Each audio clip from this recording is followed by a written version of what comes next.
Everyone mute your YouTube browser. Here comes the music. I'm not even watching the chat. Can you guys hear the music?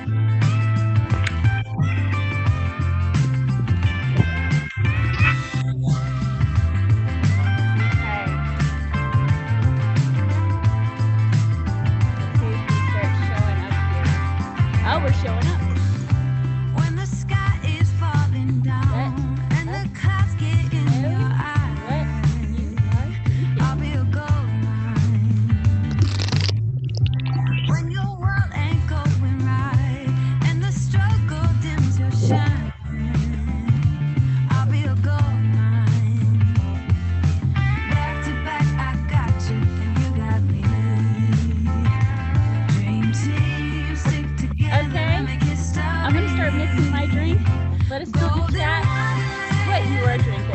We're hand in hand, our sisterhood, just right into blood. Golden wonderland, where we take the stand. Nice, Cynthia. Very nice.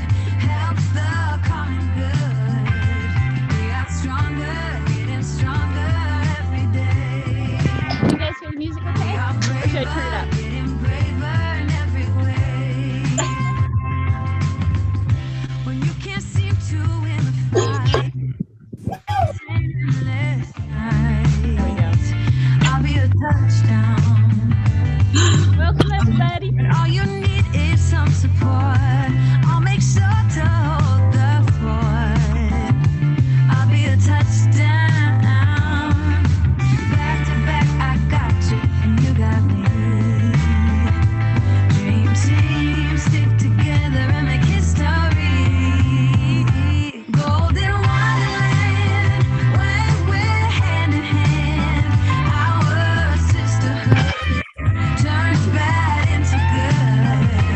Golden wonderland, when we take the stand, our sisterhood helps the common good. We are stronger, getting stronger every day. We are braver, getting braver in every way.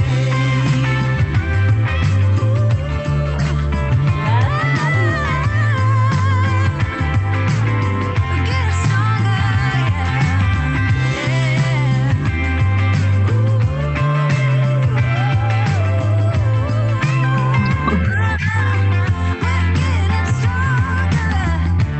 we are stronger every day. Yeah, we're getting braver in every way. That's not a great Golden wonderland. Cheers, everybody. Where we're hand in hand, our sisterhood, turns bad into good. Everybody. Golden wonderland, where we take the stand. Our sisterhood That is really good. helps the common good. Stronger and stronger every day.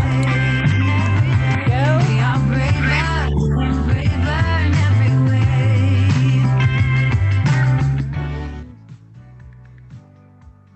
There we go. Hello. How's everyone doing? Good. Excellent. Awesome. Awesome. I've actually planned this whole thing. So we're going to see how it does. Wish me luck on the technicalities. All right. So first off, welcome everybody. I hope you've all poured yourself your own little think teeny, because we're going to get down and dirty into the FORREST FENN details and aberrations. But first off, introductions. Everybody in the room, I want you to go ahead and introduce yourself in case there is anyone new to the show. Everyone knows everyone, but just in case, for posterity. All right, let's see here. On the show, let's see, it's me and then Davio. So I'm looking at the chat. Oh, hi, everybody. Thank you for highlighting my name. And not Cheryl Crow, AJ. It's on Epidemic Sound. I signed up for a free sound thing. Hi, Bobbity. Hi, Jack Jack. Okay, so let's go from, I guess, left to right. That would be me. You all know who I am. And then next up is Davio. Go ahead and introduce yourself and your channel. Hello, I'm Amy Seeks. I'm represented by JF. Also live here with Greg at GTC. So tune in to Hi on YouTube. Cheers. Okay. Cheers. I love it. All right. And next to Davio is Candy. All right. Chasing Indie. Introduce us to who you are and your channel and everything you're doing. Hello, people. As you know, I am Chasing Indie. I'm very controversial over here, and I'm drinking a drink the size of my head because I've had a day. But I have a channel called Chasing Indie that likes to go into topics of treasure and FORREST FENN stuff. And I also like telling everybody how it is. So cheers. Right. Hello. Cheers. We're going to drink every time somebody introduces themselves. Okay, next up, Susie. Susie Hi. Fennhaven. Hi, I'm Susie Fennhaven is my channel. I used to be RF Hecky and I don't know how to change my screen name, so I have to be just Hecky. I'm Susie Fennhaven, that's where you can find my channel. Cheers. Cheers. And I got the biggest glass I could find because I didn't want to leave and I knew I'm gonna need a lot. So We've started. it's like heavy, I need both hands to lift it. Cheers. Awesome. Awesome. Okay, next up, Greg. Greg Talks Chase. Hello. Yes, I'm like some of you. I'm also a second runner-up in starting my FORREST FENN chase channel. Far too late, about 3 weeks maybe before the chase ended. You can catch me usually on Fridays at 3, talking about Fandango. And on a weekend, sometimes we have crazy drinking panels that go for 5 or 6 hours. I may or may not have caught one of those. Hi. All right. Cheers. Awesome. Okay, let's see. Next up, Nick Spira. Hey everybody, I'm Nick Spira. I've been in the treasure hunting community for a while. Never got a chance to go boots on the ground for a FORREST FENN hunt, but been involved in hunts, solved hunts, wrote hunts, and very, very happy to be here to discuss tonight's topics. Like Candy, brutal honesty. It's the way to go. Drink of choice, Cigar City High Lie, Tampa, Florida. Support the local guy. Cheers. Cheers. Okay, next up is the infamous, the crazy lady. It is Cynthia Meacham. Hey, Amy, you just said my name, so I don't have to say it. Cheers. Are you That's all she has to Vegas share. right now? Okay, awesome. And joining us is Jana. She is currently connecting. So we'll give her just a second and then she can introduce herself as well. Can you all hear me okay? Yes. Oh, yes, that's right. Okay, Bobby D's reminding me something. Don't forget to like or dislike this video. And click the subscribe button if you want to see more. I went straight to the report as offensive. I'm offended. I have that effect on people. All right, so As Jana- above, so below. right. Like or dislike. Okay, so when Jana joins, she can introduce herself as well for now. Let's see here. Oh, so the chat rules. Okay, so these are the basic rules for the chat. We consider it the neutral zone if you're a Trekkie, or the demilitarized zone if you're not a Trekkie. And basically it means that no weapons allowed, and in a chat room, words are weapons. So that's the basic concept of the rules. So if you have any issues with that, let me know later on in the comments, and I will look into it because I want to make sure everything is fair. Okay. I do have a wrench and I know how to use it. Oh, she wrenched you? Yeah. As Dave Calvi realized, you can't wrench a wrench. He apparently one night just gave everybody a wrench. Take it back. I don't want to be in this much power. I know. And somebody wanted to give me a wrench once, and I'm like, no. I'd be terrible at that. I didn't know what to do with it. I was just like, I'm supposed to yell at you, but I don't know how to. Yeah. Yes. And that is why people like Hooli and all the other moderators are the freaking bomb. And last night, AGK gave away the silver coin and Alan K won, and Alan K gave it to Hooli, and like that made my night. Oh, I wasn't there. Oh, That's for that. That's awesome. It was freaking awesome. Oh, I'm kind of low on volume. Darn it. I've got my microphone close. Shoot. Anytime I Hooli in person in the real world, I expect her to have like a hard hat on and a tool belt and just gonna and a blue wrench, a really big Mario Brothers blue wrench. No, we talked about that one time. If we ever see her in person, we expect her just to have a black box all around her face. It just says Hooli, like when she's actually on someone's channel. And then she'll have the wrench, so we still can't see her face, you know? Oh, how awesome is Alan K? Well, how awesome are both of you? Seriously, that said so much about the community. Okay, all right, so those are the chat rules. Everyone introduce themselves, and we're gonna move on real quick to updates. We're gonna do your update last, Cynthia, because I want everyone to remember it. So we're gonna do your update right before we go into the Forest Fenn discussion. So this is where I'm gonna go into screen share. Wish me luck here. This could be tricky. You can do it, Amy. We'll see. I also have the book. I scanned in the book, so I have that at the ready for when we start talking aberrations. Okay, here we go. Are we sharing? We're sharing. Yeah. Excellent. So this is what we're going to be talking about at the end. This is the shirts for the fishing bridge stuff. And the Facebook page for the event. So we'll be talking about that at the end. And here we go. Annotate. Well, so, yeah. Sorry. Give me just 1 second here. September 6th. Okay. Okay, so we're going to run through these real fast because a lot of people wanted to know basically what was going on with different treasure hunts.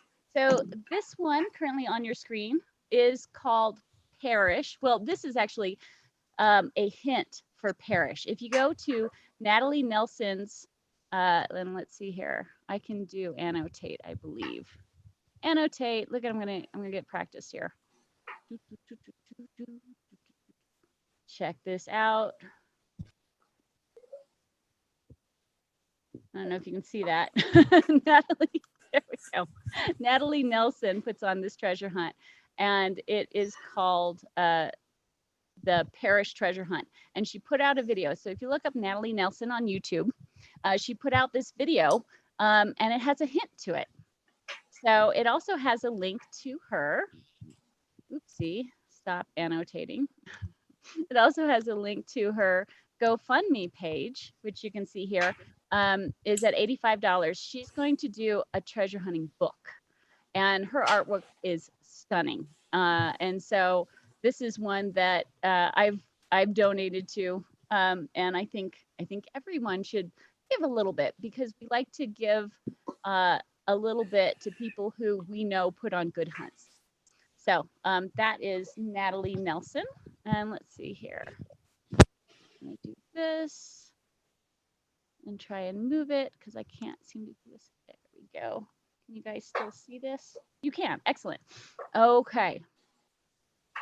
Next up, we have, this is called Niamo Spec. This is the one that I thought you might be interested in. Just Hecky. This one we think may be put on by Natalie Nelson, but that's just a rumor. We don't know for sure, but it is called it's just called the Cipher. And if you look up Niamo Spec, you can find it. Yeah, isn't it beautiful? And we're assuming that this is the price. Wow. And let's see here. I'm assuming that's cool. Let's see here. Amy, I will tell you. Oh yeah, so she's gonna let us know if it's solved or he. I don't know who's putting it on. It's Niamo Spec. This person will let us know when it's solved. Okay. And clear those. Okay, this is going decently. Okay, next up.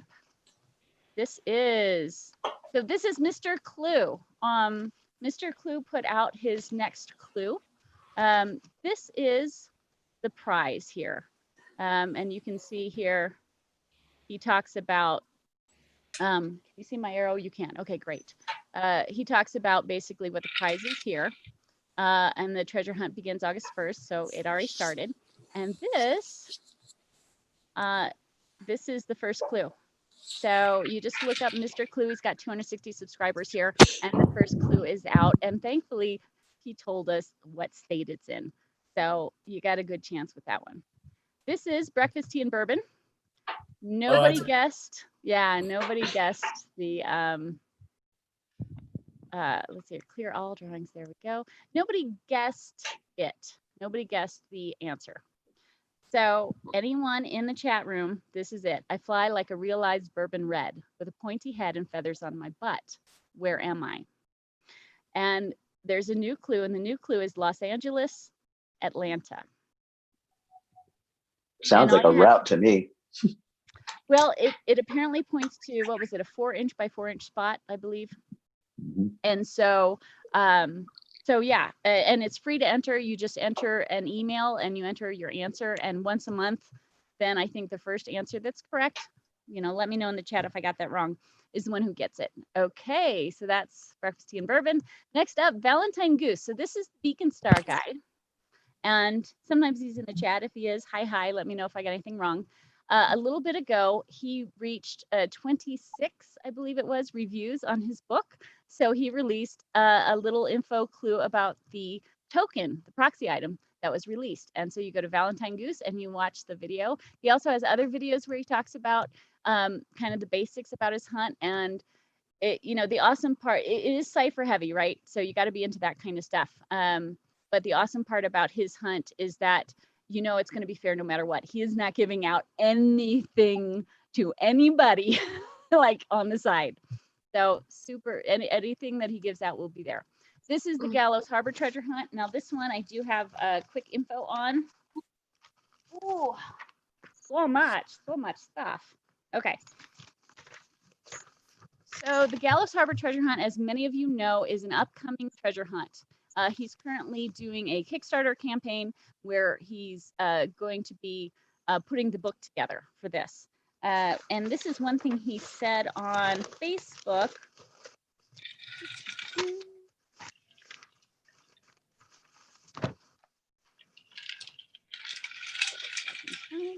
He just posted a bunch of pictures today on his Instagram. H. Charles Beale did, of the different treasures and hiding treasures. Yeah, there's a variety of pictures posted today.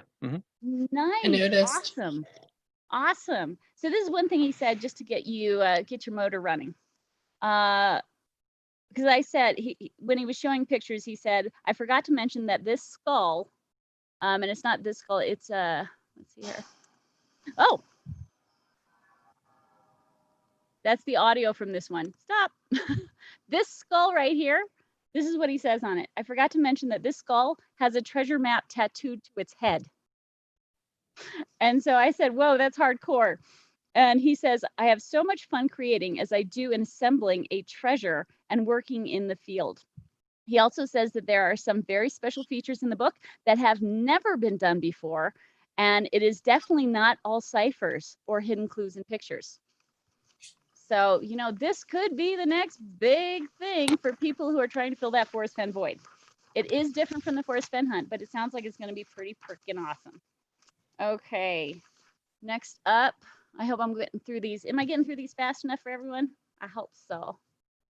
There we go. Okay, this is, for anyone who has a little cash to spare and is really sad that they didn't find the chest. This is a full-sized treasure chest that 3D Bronze is going to be doing. And this is what he says in the email. It's a limited edition full-size bronze chest. He says the starting price will be $5,500, and there will be a limited edition, most likely, of 22 chests, which I don't know if that's a nod to August 22nd, which is Forrest Fenn's birthday, but it is a limited edition. He said that he's gotten a lot of interest for it, which I can imagine because how else are you going to own the chest? This is your only option at this point. So that's the 3D bronze chest. And for me, I'm excited because I like the fact that it's from somebody we know. It's from somebody who's already made a bunch of chests, and it just looks so pretty. Okay, so that's 3D bronze chest. I thought you were Next up. throwing out a play on words if you have a little cash to spare. No, How cash. so? CACHE. Cash to spare. I was totally doing that. Treasure hunters picked it up. Yeah. Yep, that's what I was Good. doing. How'd you know? I Mm. am that clever. Okay. Oh, I forgot really quickly about Natalie Nelson's hunt.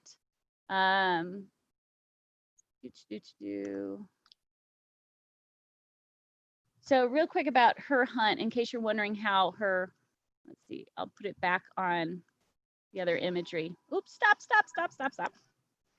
So this holds a clue for her hunt. And somebody asked her what exactly this hunt was. And she says, this is a set of 7 images. One is a poem, and together they can be deciphered to a location on Earth. Figure it out, go there, and you'll find an item that fits the bill. That item can then be traded in for almost $7,000 in gems and gold. I forgot to say that. So there we go. Okay, moving on.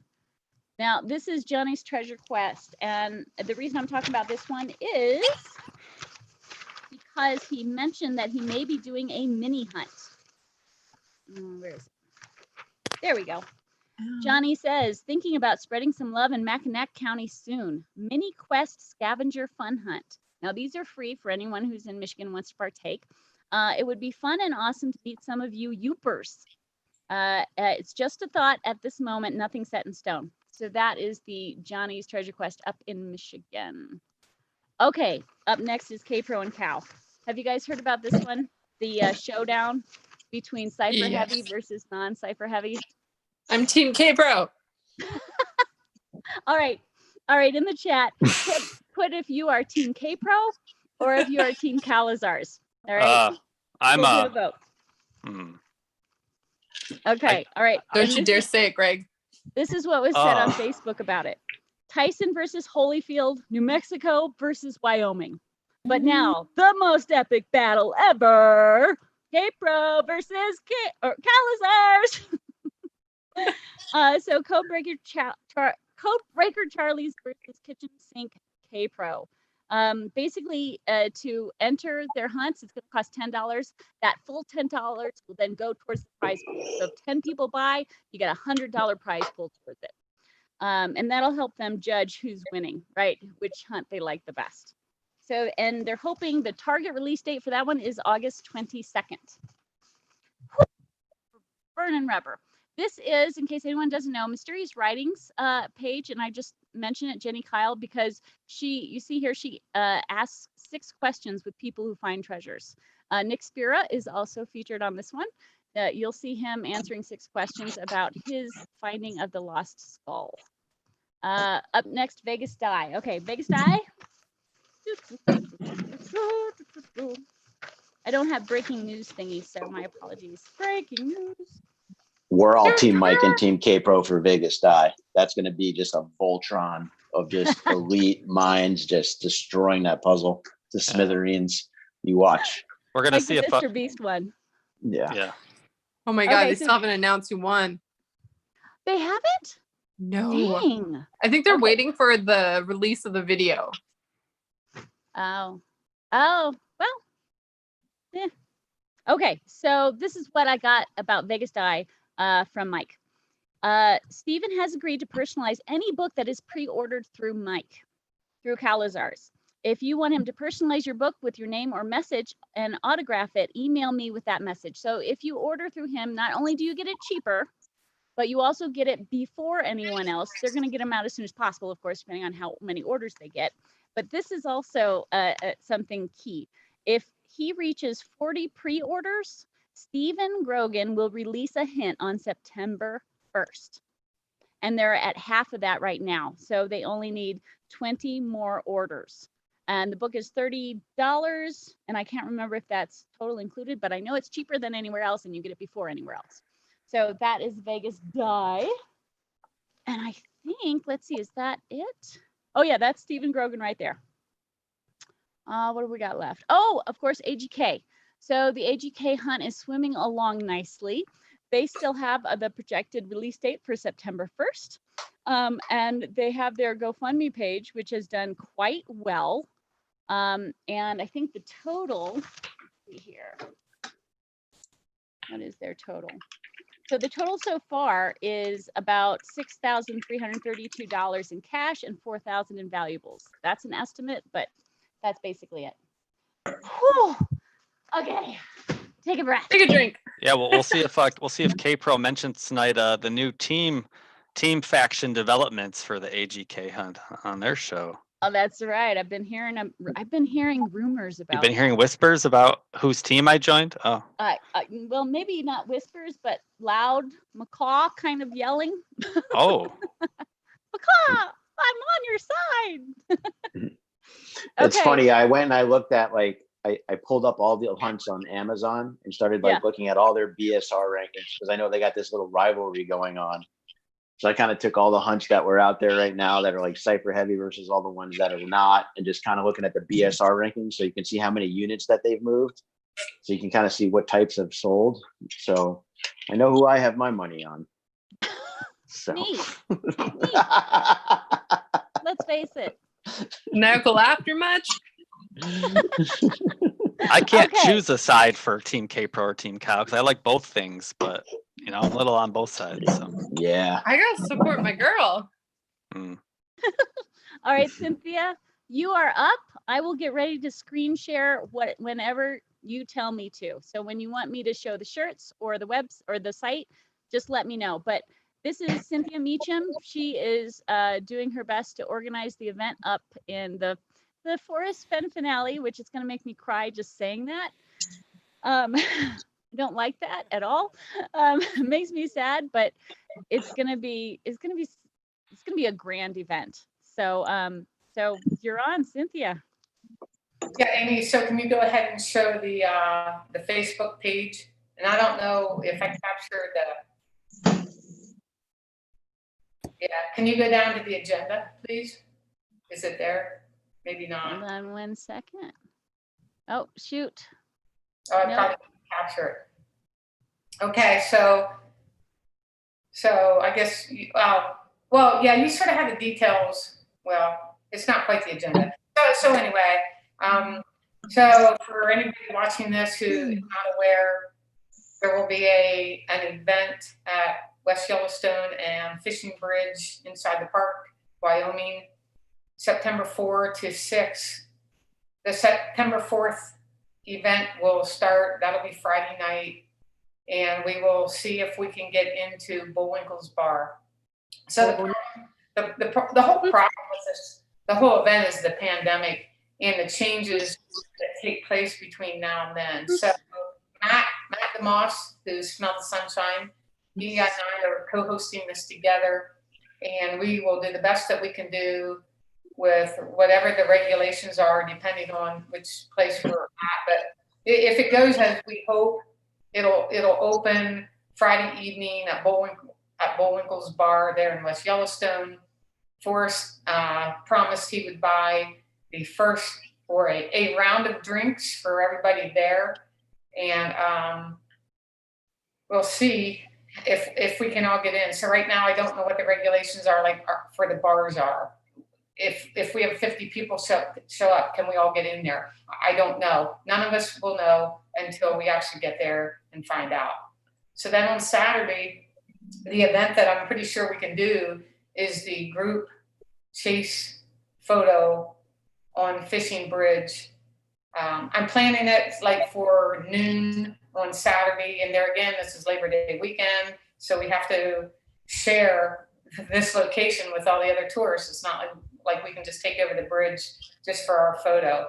And there again, I'm not sure exactly how we're going to make this work, but we'll obviously I'll use a tripod and put a camera on it, and we'll just go from there to see what can happen.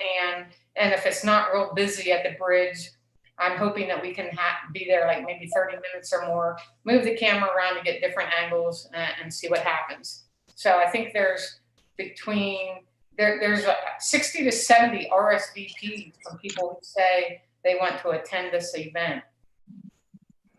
I'm pretty sure that the mandate for both Wyoming and Montana is going to be to wear a face mask.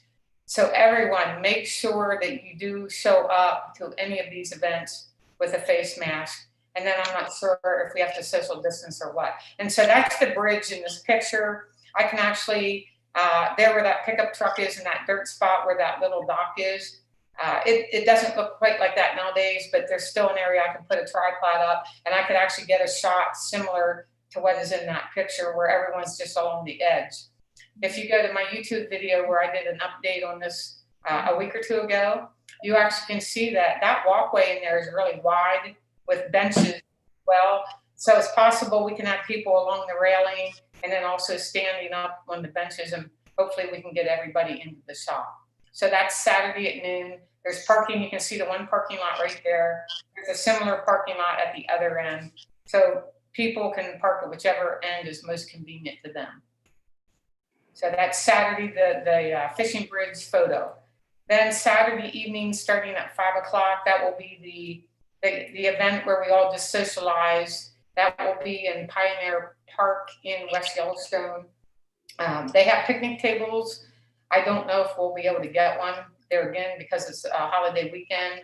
If we cannot get a table, worst case scenario is the park is really big. We should at least be able to get an area to our group under the trees in the grass. And because I'm driving there, I will bring as many like old blankets or moving blankets, whatever that I can, in case we all have to sit on the ground. And anybody that's going to drive, please bring lawn chairs or a stool or something to sit on if possible.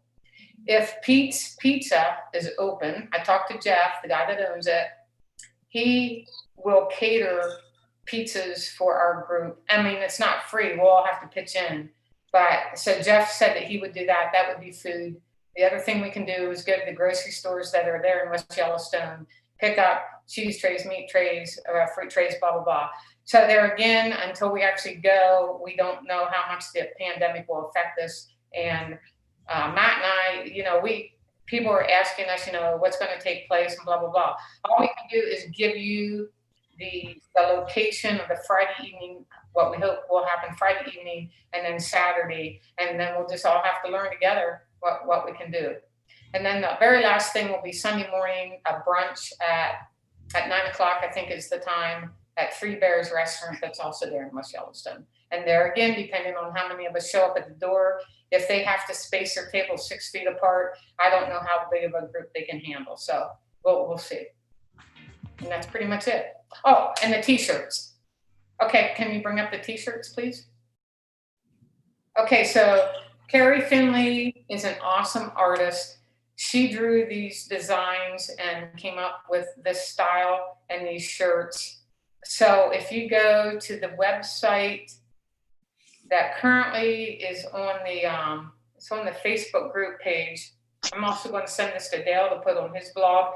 K-Pro said that she and Mike will put it on theirs. The thing about these t-shirts are you only have, I think it's 10 days to order them, which gives 2 weeks for them to be shipped to you so you can have them by that date. So you actually order these from the people from the company that prints them, and then they ship it to you. Right there, it's the 10 days, 2 hours, 27 minutes. The store actually does close Sunday, August 16th at midnight or 1 minute before midnight. So if you want a shirt, whether you're going to attend or you want to have one of these really cool shirts, you only have a little over 10 days and a couple hours to get one. I've already ordered 2. That way I don't have to decide what I'm going to wear each day. Thank you, Amy. That's pretty good. Thanks, Amy. I love the postmarks. Yeah, exactly. Yes. Okay. Carrie was a genius. This was totally her artistic work. That was really awesome. Okay, anybody in the chat have any questions? about any of the stuff that Cynthia just said. I'll give you a moment to respond. I have a question. There we go. Hey, Cynthia, are you going to bring the chest with you? I'm bringing a chest. I feel like we all wear those shirts. It's gonna be like a sleepaway camp, you know?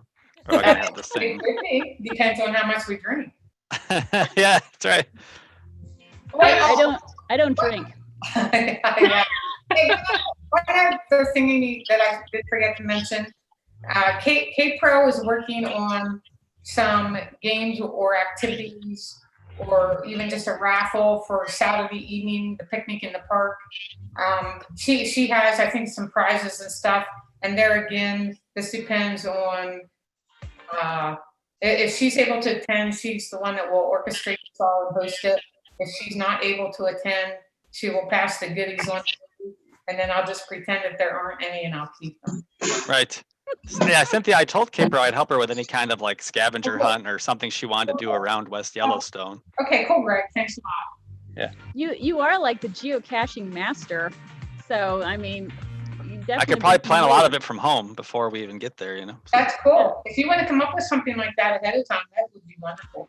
I'm planning to be there Thursday night by dinner time. I just wanted to get into town, you know, in case any flights were delayed or anything like that. I just wanted to be in town a night early. Like go to the park, you know, Friday morning or whatever and just kind of chill out. You're a fart smeller. Wait, Cynthia, are you Use your driving there or are kidneys. you flying? No, I'm driving. Who are you driving with? I'm sorry? Who are you driving with? Oh, somebody wants to know what the event link is, so I'm going to share that real quick while you guys keep talking. So, Candy, I'm driving myself.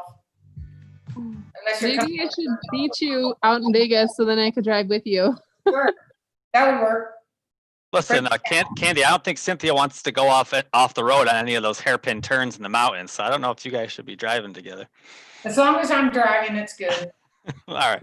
Who told you I'm a bad driver? No, just kidding. No, you wouldn't be driving. You just might be distracting or getting, well, you know, I don't know what the car ride's going to be like. Okay, here's the link. It was a little tricky for me to find. I got an invite, but I never found the invite. So, but I don't know Facebook. Well, I was saying, I told Randy Pichel, the Beacon Star, is in the chat room, and I was telling him that a friend of his on Facebook would have to invite him to the event page because it's a private event. So if anyone's friends with Randy or anyone else that you know who's in the Chase community who hasn't been invited to the event page, you can invite them personally. I tried inviting a lot Right. of people, but I was limited to like only 20 people. I invited 3 or 4 that it said weren't invited yet, like on my friends list who I know are in the community. Okay, So. I'll invite all of mine too. But this is where you can find it. You know, if you type in Forrest Fenn Finale, it should pop up on Facebook. That's how I found it. Oh, you did? Okay, because it's listed as a private event, so I didn't know if Oh, invitees could see it or join it or not. maybe I that didn't know. changed. Hopefully that Top changed. secret. Yeah. It is. Shh, don't tell anybody. Thank you, Cynthia, No for muggles. working so hard on all this too, putting it together. Yeah. Yeah, thank you. Cool. It's very cool. Okay, and Disregard my Bobby D, Facebook message now. Bobby D says, tell Cynthia to be careful with the bear spray. Yeah. Ah. Yeah. Cynthia. Oh. This is true. So one more, I keep remembering things. Yes. There will be, I asked Matt to be responsible to create a video for YouTube for this event. So one of the things that Matt and I, we really haven't talked about a lot of detail other than setting up a camera there probably at the park where anybody that wants to say a few words before they're able to. And then he will compile everything and create a really cool video for YouTube so that anyone who does not have the ability to attend, if they still want to see what took place, they're able to.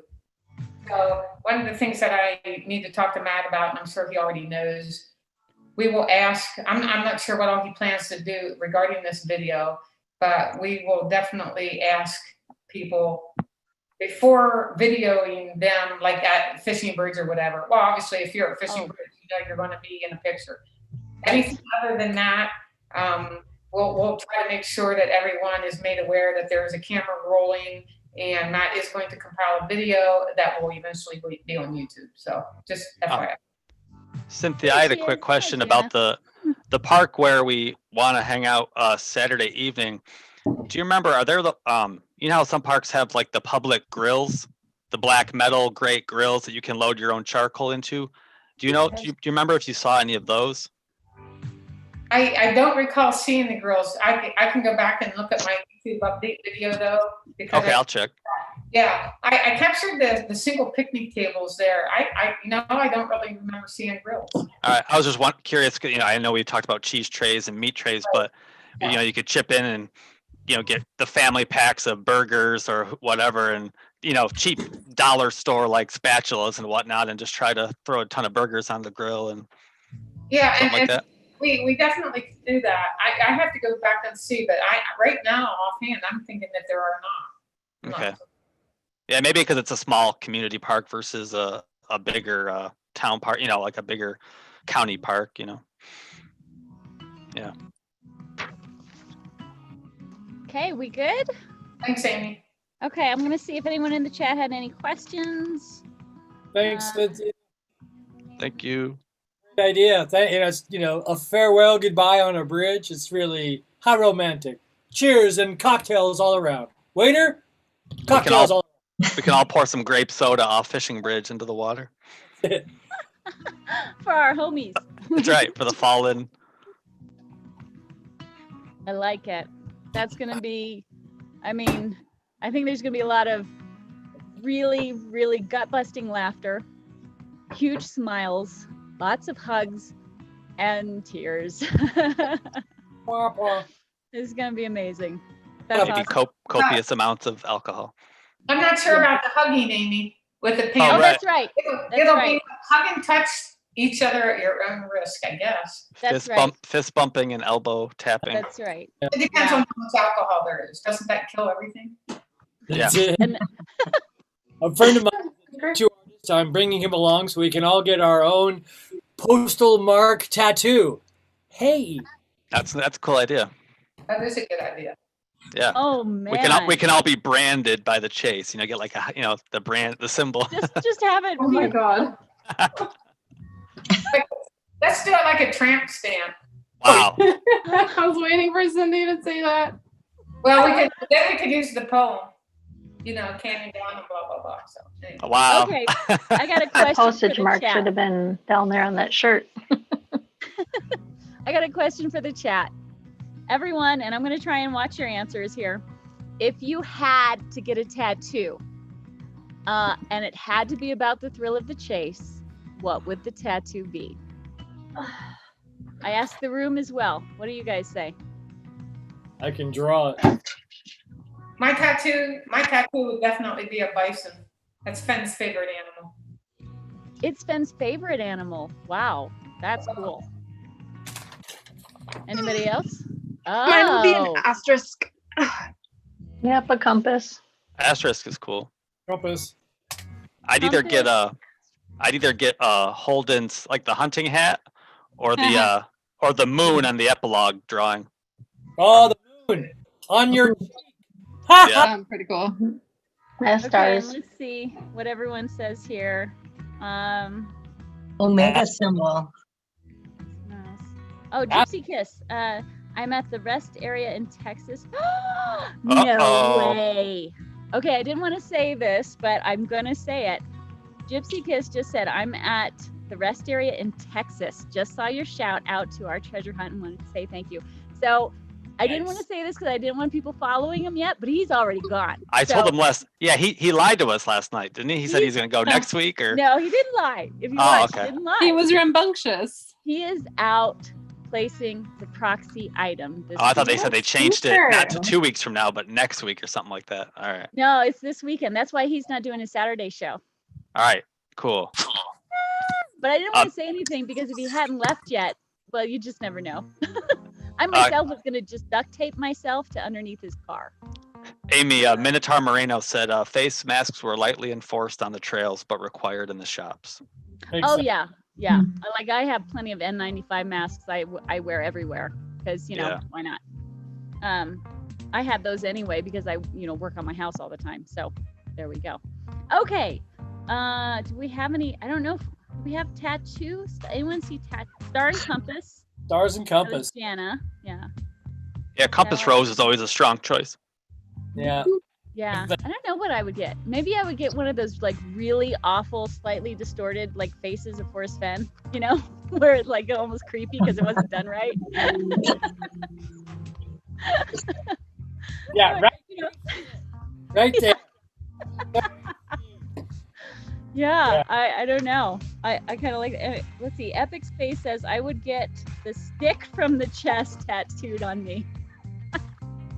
Maybe we could all just get like this, like a lot of people could get roosters. We could get all Oh, that. roosters! I could not feel more bad than for roosters after the chest was found. That's a hard fall, man. And if you're a rooster and the chest was found and it wasn't you either stick to your guns, and just deny until your dying day. Nope, I was the one. Or you just take that hard fall down and say, okay, it wasn't me. Well, there's definitely some people I didn't wrangle up yet and say, hey, I thought it was in New Mexico. Hey, like I haven't bumped into him in any chats, just to give them that friendly nudge. Like, yeah. Hey, New Mexico. Let's see, Jack says, how about a mirror with the happy, sad face mask inside the mirror looking back at me? Ooh, deep. This is very deep. What else have we got? Old Faithful. That's a fun tattoo. I always thought Old Faithful would kind of be a fun marker because it's going to be there for so long. Like as far as like start Old Faithful, but then never added up. I feel like if you go to the wrong tattoo shop, that could look very bad. Yeah, if anyone has watched, what was it? The show, Cloud 9. There's a series called Cloud 9, and somebody was giving somebody a tattoo, and it ended up being this Yeah. Right. horrendous thing on somebody's Well, that's what I back. mean. If it's misshapen or if it's some new tattoo artist, it could Yes. send Depends wrong. on where you're putting Okay. it. All right, so before we dive into the aberrations and all that kind of stuff, I did promise I'm going to read an email I got from Forrest. There was somebody in the chats, and I don't remember who it was, and this isn't a dig at that person at all, but there was somebody in the chat saying that Forrest Fenn had replied to them that nothing was at the spot where the treasure chest was, and it definitely sounded like Forrest Fenn. So I just on a whim emailed him, and I think I titled it. What did I title it? I titled it "Query. Feel free not to respond." That's how I titled the email to him to make sure he knew that I'm like, it's no biggie. I just thought I'd ask. But I said, hi, Forrest. There's been someone in various chats claiming that you had responded to their email stating that nothing is left to be found in the place where your treasure chest once resided. I thought I should ask you officially the same question and give you the opportunity to respond. And so the way I asked it, I said, is there anything man-made or of any special interest left to be found in the special place where your treasure chest full of gold once resided? I tried to be as specific as possible. I mean, it's hard to do, but I tried. And this was his response. He said, I have not said there was nothing left at the site because I don't know. Very good. So, I mean, he also said you may share. Obviously, that was the whole point of asking it.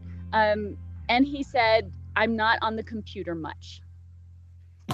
So, I mean, to me, that really speaks to the fact that it's like, he is out. He's not in the loop. If the finder did leave something, he didn't tell Forrest. He doesn't know. But, I don't know. What do you guys think? I think that was a great question to ask him. Well, since it had been said in the chat, and I mean, it did sound like a Forrest Fenn response. And who knows, maybe it really was a Forrest Fenn response. And, I'm just getting a different one. It's very possible. I don't deny anybody and stuff that they've got. It's just, this is the email that I got back last night. But to me, it sounds like, I mean, one of my questions was this. I was thinking about it and I thought, what if the finder is doing for Forrest what Forrest did for his family? So Forrest refused to tell his family anything about the treasure hunt, right? He kept them completely out of the loop. And even though it didn't completely protect them, it probably protected them a little bit. They didn't know anything, right? What if the finder is now doing that for Forrest? Yep. You know? I had a similar thought about that because, Discuss. well, if they did leave something, one choice item, maybe they wouldn't tell Forrest because that way Forrest wouldn't tell anyone right now. And maybe if they did some kind of solve publication in a couple of years, then they could have this surprise, like, hey, if any of you are still working on this thing, there is something small should you find it, the spot still, or go to that spot, you know. Well, it definitely leaves the potential for that to be true. It actually leaves the potential, you know, it doesn't, I was expecting him to say, no, there's nothing there, right? I was expecting that. And so when he didn't respond with that, I'm like, oh, I'm like, that's so not conclusive. I'm like, darn it. I was hoping to put this baby to bed. There you go. So back to the finder. Back to the finder. So Forrest actually sent a picture out of the 2 pictures where he's sitting in someone's office and he's going through every item that was in that chest. Yep. I don't know. I know Matt did a YouTube video on this, and I don't know if he came up with anything that Forrest said was in the chest and then was not in the pictures. But Forrest, the fact that Forrest just said to you, he doesn't know if there's anything there. You would think that Forrest would remember everything that was in that chest, and he would know if there was something really worth anything that was not in the chest when he was inventorying it or looking at it. He would know if the finder actually did leave something from the chest there. So yeah, that's a good point. So if there is something left there, it's highly unlikely that it's something from the chest. Well, it's an unknown because we don't know if Forrest bought the chest from the person. I mean, all we see is Forrest inventorying this thing, and yet we don't get that inventory. I He know, didn't I look know. very happy either. He kind of seemed sad to me. It doesn't look happy, yeah, which is Yeah. true. Well, it's got to be a highly melancholy event, happy and sad. You know, something that was supposed to last past his lifetime, burned hot and burned fast, and boom, it's done. Even if he knew that it was coming to an end by emails and stuff, still, ouch. You know, happy and sad because it got out of control. You know, so yay, it's over. Things are gonna go down. People are gonna get along again. No more infighting. No more. You know, it's all gonna be good now. And yeah, and then it's over. Let's say in the chat real quick, let me know. What do you think was the emotion that you sensed from what FORREST FENN's face told you, like with the bracelet on when he was looking at the stuff? Let us know in the chat. And like, what do you think, Cynthia, as far as just the picture was concerned? Oh, I pretty much agree with what you described. I'm sure he was extremely, I would think that he was sad that it was over. But then on the other hand, in his lifetime, this proved that it was not a hoax as far as the fact that he hid that chest. I mean, you could see the front of it was a little bit weathered, had dirt in it. The back of it was, that wood liner was still pretty pristine inside. So, I mean, I don't know how anybody could deny that picture that it was really hidden. So that to me, that part, you know, all the people that said it was a hoax, he proved, and he could see in his lifetime, he proved that it was not. And anything else about how he feels that it's over, you know, I just don't really know. I don't know if he's happy or sad or probably a combination of everything. Yeah, it's got to be, right? It's got to be both. And that's what's complicated about that kind of stuff. It's not just happy. It's not just sad. It's this mix. And I just realized I didn't send this link to Forrest. Should I? Yeah. Sure. Yes? Okay. All right, you guys chat for a second. I'm gonna go ahead and do that real quick. And let's see. Oh, real quick, Mr. Clue says, so Mr. Clue is someone who I showed earlier is putting on his own treasure hunts. He says, I was bummed when someone found my treasure before the 12th clue was even released. I wanted to go a bit longer. I bet Way to Fenn look was at it as a relieved finder that it was over. or the hider. Oh, go ahead, Jenna. Oh, and just that hunts should never go to, unless you're doing a step-by-step like Forrest did, where they all link from one place to the next. The joy of being a finder is that you feel like you can actually solve some clues and figure some things out. And you might get to the same park or place and you might see other people, and that's exciting. But if you're just doing until clue 12, don't even bother looking. I mean, that's just a free-for-all race. You can't even get on an airplane or drive to a place far enough. You have to just hope that you live in the area. So sorry, Mr. Clues. Mr. Clue. I've done a lot of hunts over 25 years. Well, and same thing with Master Mophius. He had a beautiful, beautiful hunt. I loved the way his was put together, and it was solved pretty fast too. And I so wouldn't have gotten it. But it used the Forrest Fenn poem to do it. And it was, and that was over pretty fast too. Some are over so quick. I wish Nick Spear was still with us because, like I say, he's a creator and a solver as well. He's got some under his belt. All right, what should I put the subject matter for the email?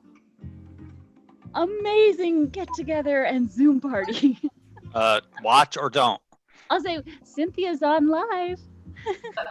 There you go. Put the title, this is a reason for you to go water your plants. You've made us all get tattoos. He likes to go out in his yard and water his plants. Yes. Yeah. Watch the hummingbirds. All that lovely stuff. Let's see. Jack. Cynthia, that chest looked real to you? Oh, Jack wants to know if that chest looked real to you. The treasure chest? Sure. Or which chest is he talking about? I'm assuming Fenn's. Yes. It looked real to me. Yeah. That wood liner. The wood liner for sure. Yeah.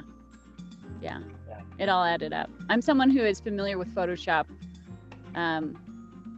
And it seemed to add up to me. But I'm also not huge on conspiracy. GTC, you heading out? Few minutes. I just don't want to interrupt. So I was going to tell you earlier, if I just drop off the Zoom, that's why it was time to go, and I didn't want to interrupt anybody. But maybe 10 o'clock or so, another 5 minutes, maybe. Gotta go vacuum.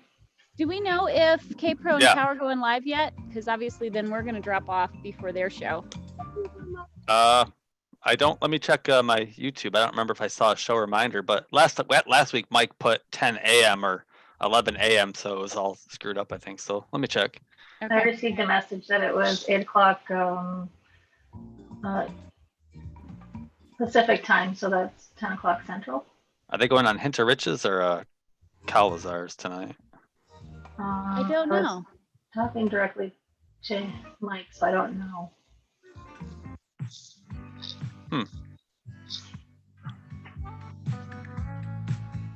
I got poker in 30 minutes. Yeah, I don't see like a reminder or a live, schedule for them.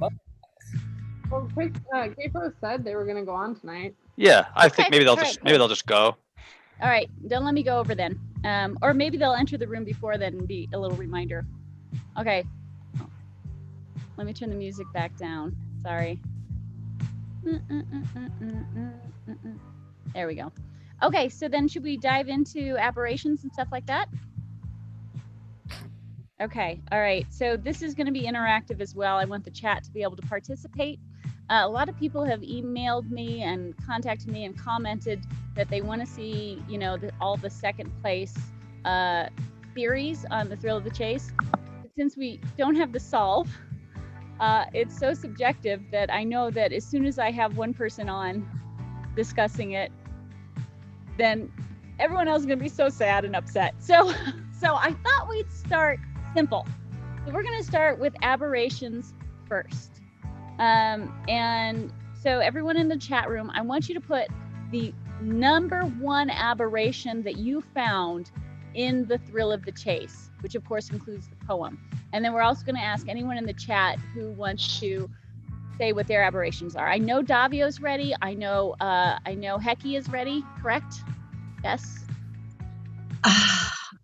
No, well, I was triggered. I started making a list and going through The Thrill of the Chase, and then all of a sudden, like, it struck me that, you know, this is over, and then all of a sudden my dream was crushed all over again, and kind of like the wheels fell off the bus, and I went and got a glass of wine, and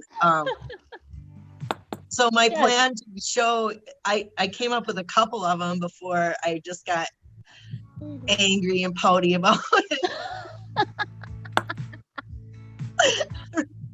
Well, we're gonna start with the first one anyway. We're gonna start with just like the number one in the chat room. And then we're gonna have, and while I read the chat and try and keep up with what they're saying. Okay, see you later. Bye, Greg. Bye, take care, everybody. Bye. Hey, Hope to Craig. see some of you in Fandango Yellowstone. tomorrow.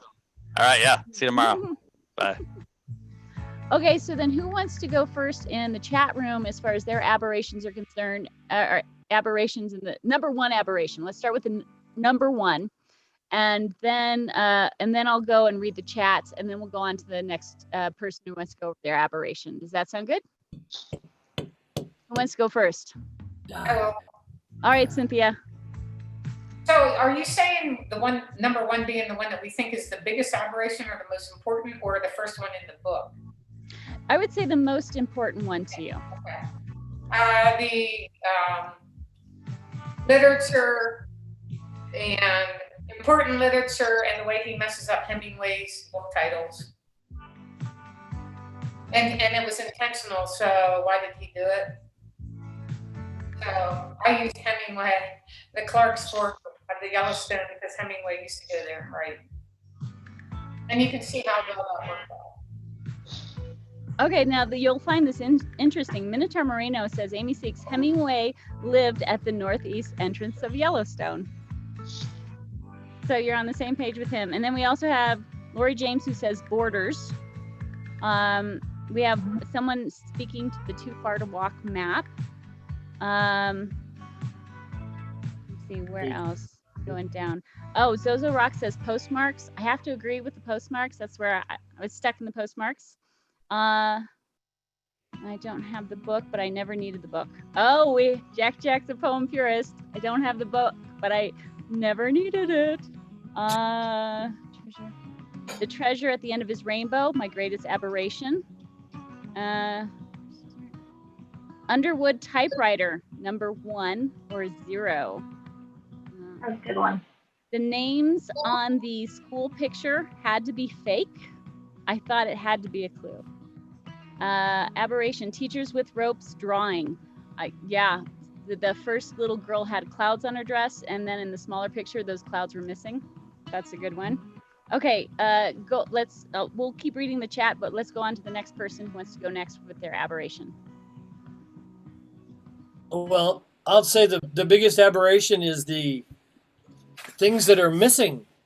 No chapter numbers, no index page, no front of the book, basically. I mean, no name of the 3 dogs. You have a boy, and he doesn't tell you the name of his dog.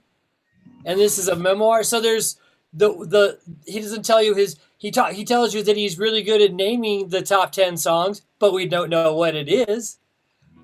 We don't, he's in the golden age of baseball. He talks about a candy bar, but he doesn't talk about Ted Williams, the greatest Fenway Park, baseball guy there is. So he talks about socks, but he never says red socks, but yet we see red ink. So there's so many things that are like almost there. You just have to kind of finish the pun or the rest of it, It's just wise for me was the big one. Wise, as in the letter Y more than once is wise. And that's right there on the periodic table, right? And so that'll quickly get you to the chapter numbers, right? So what you see here is the absence of postmark spells the word William. William being the key word, that totals up to 88. 88 being the weight, the atomic weight, the heavy load of Y. So little things that come together like that to me seem to be like aberrations that are trying to get you to something. And for anyone not familiar, Davio used the periodic table, and a lot of people associate the periodic table with that photograph of all the children because the numbers really added up. And so he used the periodic table heavily in his theories on how to solve it. And what was missing is a lot of what he was following. So a lot of the stuff that he was missing.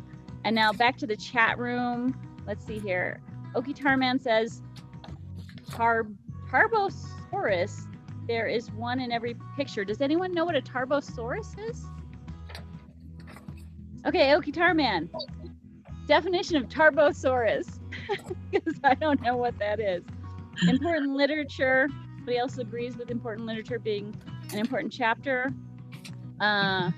Pictures with colors. Jack just says boom. I don't know what that means. The asterisk. Somebody just says the asterisk. Right? I know a lot of people thought that was really important. Totem Cafe capers. That's another one. Norman Rockwell drawings.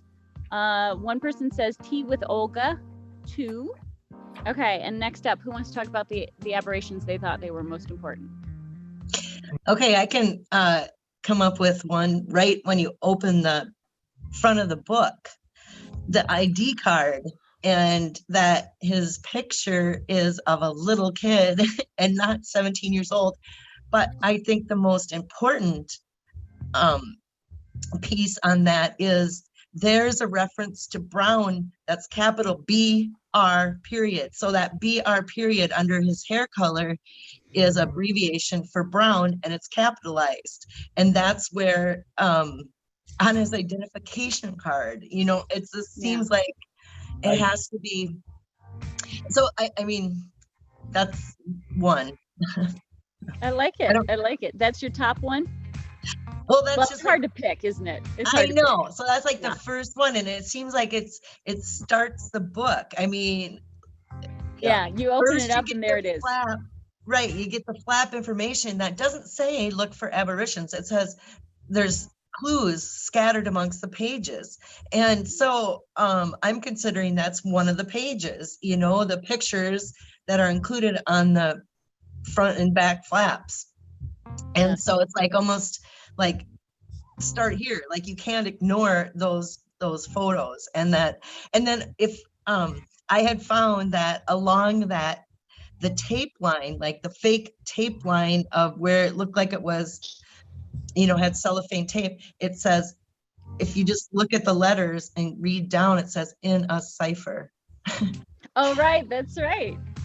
That's right. Yeah. So, I mean, I can find, and, like, why is there a period after Texas? Texas is the full word.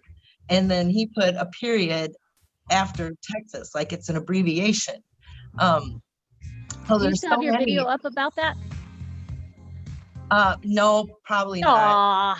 That was such a good video. That's like those are like what the, and then also I can, on that very front flap page, the descriptions of the other photos, all those numbers and letters, and like the way that the corner is pointing from that identification card into those numbers. I mean, I don't know. It could be something, it could be nothing, but there's. You are so cut out for armchair treasure hunts. I just want to say, you and Davio both are really awesome at this. Don't give up. The same with everyone on this panel. But I know Jana does them anyway. I don't have to encourage her. And I know Chasing Indy does, but seriously, the other three, you guys are amazing. It's painful to even. Cynthia, what treasure hunt are you gonna do next? I mean, can you even fathom getting into another? As she rubs her eyes, she's like, I think. I'm still so busy just trying to settle in. I've only been in this house like for a few days now. I still have boxes and boxes. So the only other treasure hunt that I might get interested is the Vegas die one because I live here now. Right. It hasn't actually started yet, so that would give me a little bit of time yet. But probably, I don't even know if I will do that. Right. Too much Okay, going well, we'll go back to the chat real quick. Minotaur Marino says, is Eddard really Eddard, or was it Edward? For something for us to figure out. Let's see here. The dang ball of string. Yep. The Babe Ruth. David L says, release the Davio. Davio gets the most imagination award. Awesome. Let's see here. There are truly many aberrations. Silver Fox says there are truly many aberrations in TTOTC. Part of the mystery is knowing which ones to follow. And that's in quotes. So I'm assuming that must be something that FORREST FENN might have said. I know he did say something about figuring out which ones or something like that. Okie Tarman says dinosaur. I thought it sounded like a dinosaur. So Okie Tarman is seeing a dinosaur in these images. Rowdy Yates says 44. And I think I'm way behind on the chat. The photoshopped spot on the radiator of Skippy's car. A lot of people focused on that one. Susie sees the aberrations. That's right. Her videos were pretty fun to follow. And I think a lot of us actually, that's why I wanted to talk about aberrations, because so many of us spotted the aberrations. Where we went with them, that's a different story. we went here, we went here, we went over here. But we all saw the aberrations. We are all spotting that kind of stuff. And since there was so little confirmation for stuff, there was no guidance on where we went with the aberrations. So, that's it. So Amy? Yeah. I'd like to chime in too on those. Yes. There just seem to be so many, and just throw out a couple little things is on page 131 where it talks about, so I wrote a poem, and I'm not the only one that saw that in there. What was it? Wrote a poem. So E.A. Poe is in there, and he did anagrams, and you don't have to necessarily have those in the poem, because FORREST was saying, all this stuff isn't in the poem, but he didn't necessarily say that it wasn't in the book.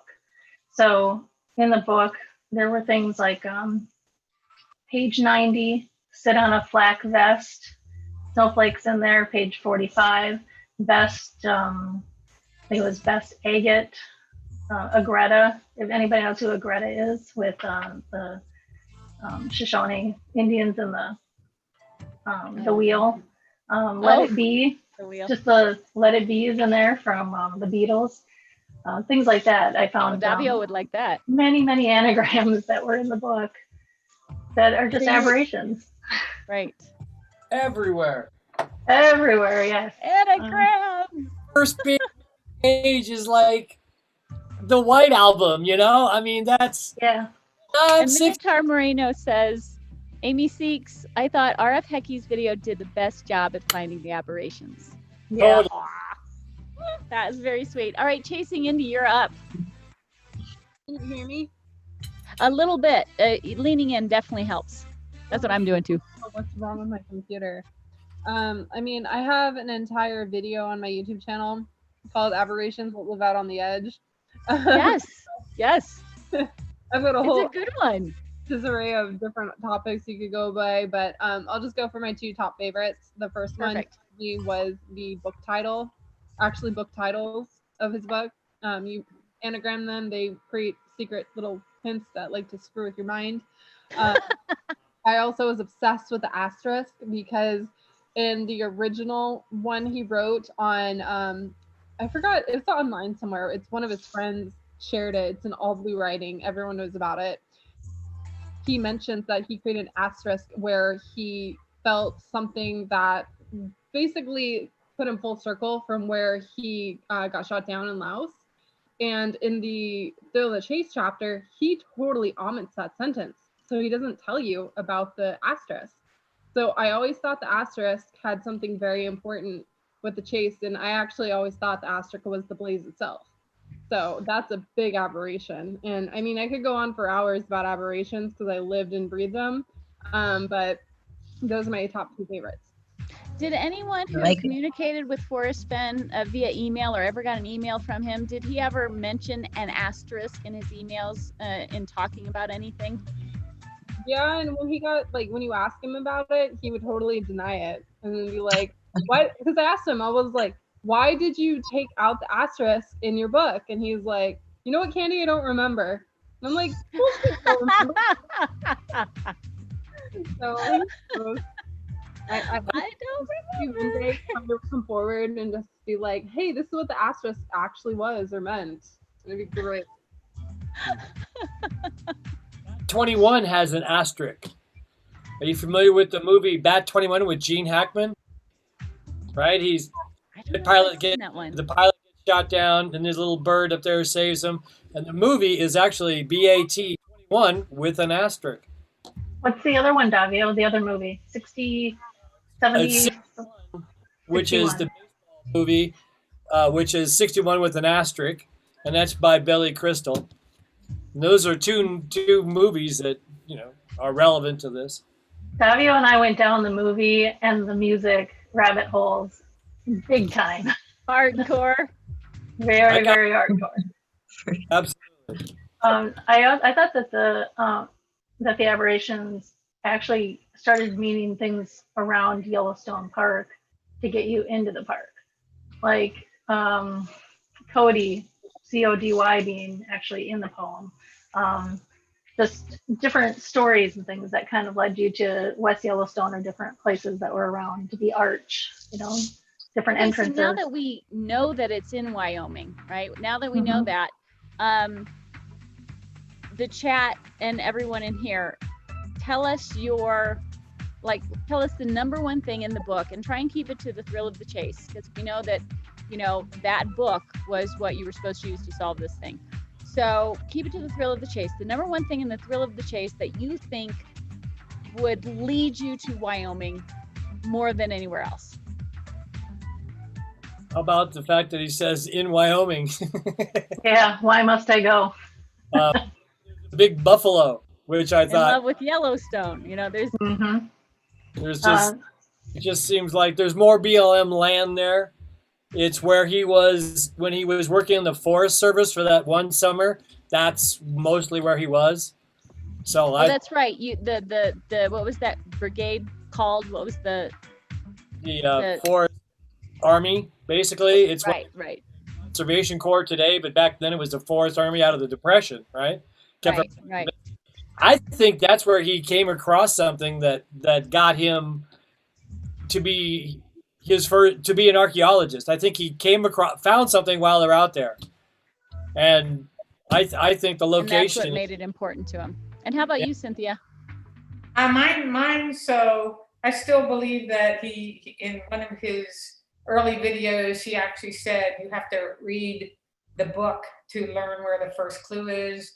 So mine was early on in the book, before the chapters even started, where he talked about Peggy building the house and building the skylight, or designing the skylight above his bathroom. So that took me to Skylight Country in Wyoming. Oh, that's a fun connection. Okay, who wants to go next? And the arch is medicine bow. I always thought arches. Hecky, Chasing Indy. Okay, what's the question? So the number one thing in the Thrill of the Chase book that would lead you to Wyoming. In love with Yellowstone. That one seems obvious too. All right, Chasing Indy, how about you? Fly water. Fly water. And Jana, number one thing? I had trouble with it because I started going with Marvel Gaze being Yellowstone in general, just looking at the waterfalls, and Isa being as I backwards. Isa Lake. Yeah. Okay. All right. And real quick, just trying to keep up with the people who say Amy Seeks. Minotaur Moreno said, I want to know what's up with the purple stamp and the red dot red do not touch in red. Ooh, That would be me nice. too. Why tell you his parents were in the 4th row and 23rd plot, and then Yeah. pic of him getting rescued has number 423 on James Jamerson's jacket. Okay, that was back to the aberrations. I'm gonna try and scroll down. Jack says, FF loved his childhood. Family travels to Wyoming. Oh, wow. We have a lot of people saying about the Wyoming stuff. I'll run through these real quick. Somewhere in Wyoming. Yes. Yes. Julie says CCC, but I don't know what that's about. Maybe I'll see it. Davio says CCC. Conservation Corps. I was just acknowledging Oh, is getting okay. 42 is part of the latitude that would put you in Wyoming, by the way. Oh, yeah, that's true too. So Yeah, I remember 44s, looking at that 110s. myself. Right. Let's see. Is Wyoming the least populated of the 4 states? I think Yeah. Montana is, or is Wyoming? I think Wyoming. Montana is. No, Wyoming has the least people almost of any state in the U.S. Wyoming has less than 1 million people, I believe, in the whole state. Jason Northway says, with a twinkle in his eye, I'm just answering straight. No, here's me. Oh, I don't know what that means. In large brown letters, got me for hundreds of hours. The drop caps. Yes. Family trip through Wyoming with family. Forrest said that the book only had 1 or 2 hints to the clue in the poem and that you only needed the poem. Oh, Bobby D's focused on the poem. The skylight is not in The Thrill of the Chase, is it? I think it is, isn't it? It is. He talks about the skylight above the shower. Yeah. He does. Yeah. I've Yeah, seen and that. how Peggy didn't know that he'd be naked in front of the world kind of thing. Let's see here. I thought it was Jim Thorpe winning 2 gold medals and having them removed. Okay, I'm trying to keep up with In the Woods, Woods Landing. Is it fishing in Wyoming? Is Yellowstone National Park actually considered in Wyoming? Yes. Yes, it is. Very much so. And partially in Montana. Okay, so that's the basics from the chat. As far as Wyoming is concerned, and I think I asked this last time too, if you guys think it's in Yellowstone or other. So yeah, so we're gonna ask again the chat. Do you think it's in Yellowstone, or if it's not, type in other. And then I'm gonna do a little round panel here. Let's see here. We'll have we're gonna go in like order of what I see on YouTube. So Davio, in Yellowstone or other? I know the answer. In Yellowstone. Other. All right, and Hecky, you're next. Outside of Yellowstone, on the border of Yellowstone, really near Yellowstone. Nice. Let's see here, Cynthia, you're next. Outside of Yellowstone. Outside of Yellowstone. Outside of Yellowstone, but between Cody and the eastern boundary of Yellowstone, which is Black area. Yeah, All right, which is Jana, really good. and then Chasing Indy. I believe that it was in Yellowstone. Chasing? I'm torn. I'm torn between saying yes in Yellowstone because of my love-hate relationship with the Firehole River Solve.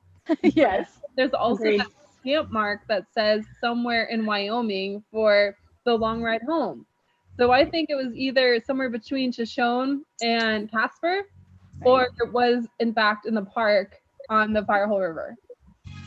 Okay, awesome. And now I'm gonna read the chat so you guys know what's going on here. We have other, Osborne Russell, other, BLM,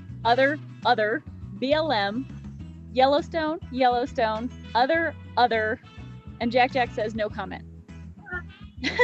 Alan K says in Yellowstone. We have Upper Green River Rendezvous Site. We have not even close to Yellowstone. And border, Great Plains, near Du Bois. Where is that? Du Bois. Boy, And if we now know it's in Wyoming, and he is on tape stating his heart is in Yellowstone, I think it was in Yellowstone. Okay. All right. So the majority. Oh, and here's another Yellowstone 100%. But the majority does seem to say other. Okay. If you're one of the people who said other, type in where exactly your other is. Type in where you think it is. And who in the chat said other? Well, only 2 of us said Yellowstone, right? Okay, so let's start again. Let's see here. All right, Hecky. You know, I think you're kind of torn a little bit too, here and there, right? I mean, all the evidence that in the book, I mean, now that we know it's Wyoming, it's all I can see is Yellowstone everywhere. But Yeah. I just think it's, if it is, okay, I'm going to go with inside Yellowstone, but a river bank, somewhere near a river bank. So it doesn't, you know, so the land is, nobody owns it, or, you know, I don't know. Oh, right, right. Like the waterway laws, that kind of stuff. Yeah, some sort of high watermark or something. I don't know. Okay. All right. And Cynthia, you're next. The Shoshone National Forest outside Right. of Yellowstone. Any specific spot or No, I don't know, or I would have it. I don't know. No, the Shoshone National Forest, and that is between Cody and the eastern border of Yellowstone. Right, right. So that's kind of border as well, right? Let's see, Chasing Indy, Good ball for that. Torn.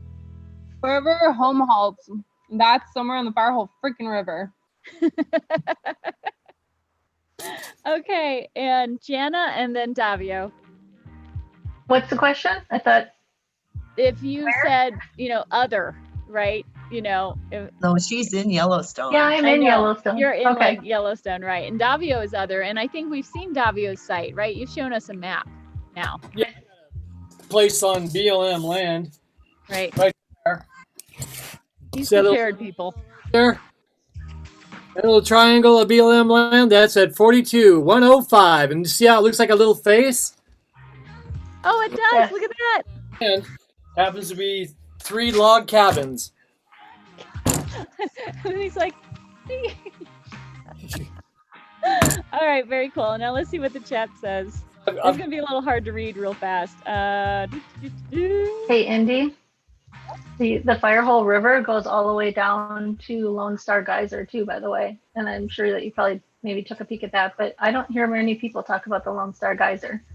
No, I actually looked into it, and I also looked into a different put-in when I was in Southwest Montana because of as I've gone along in there, and I also did have Isle Lake as well as you.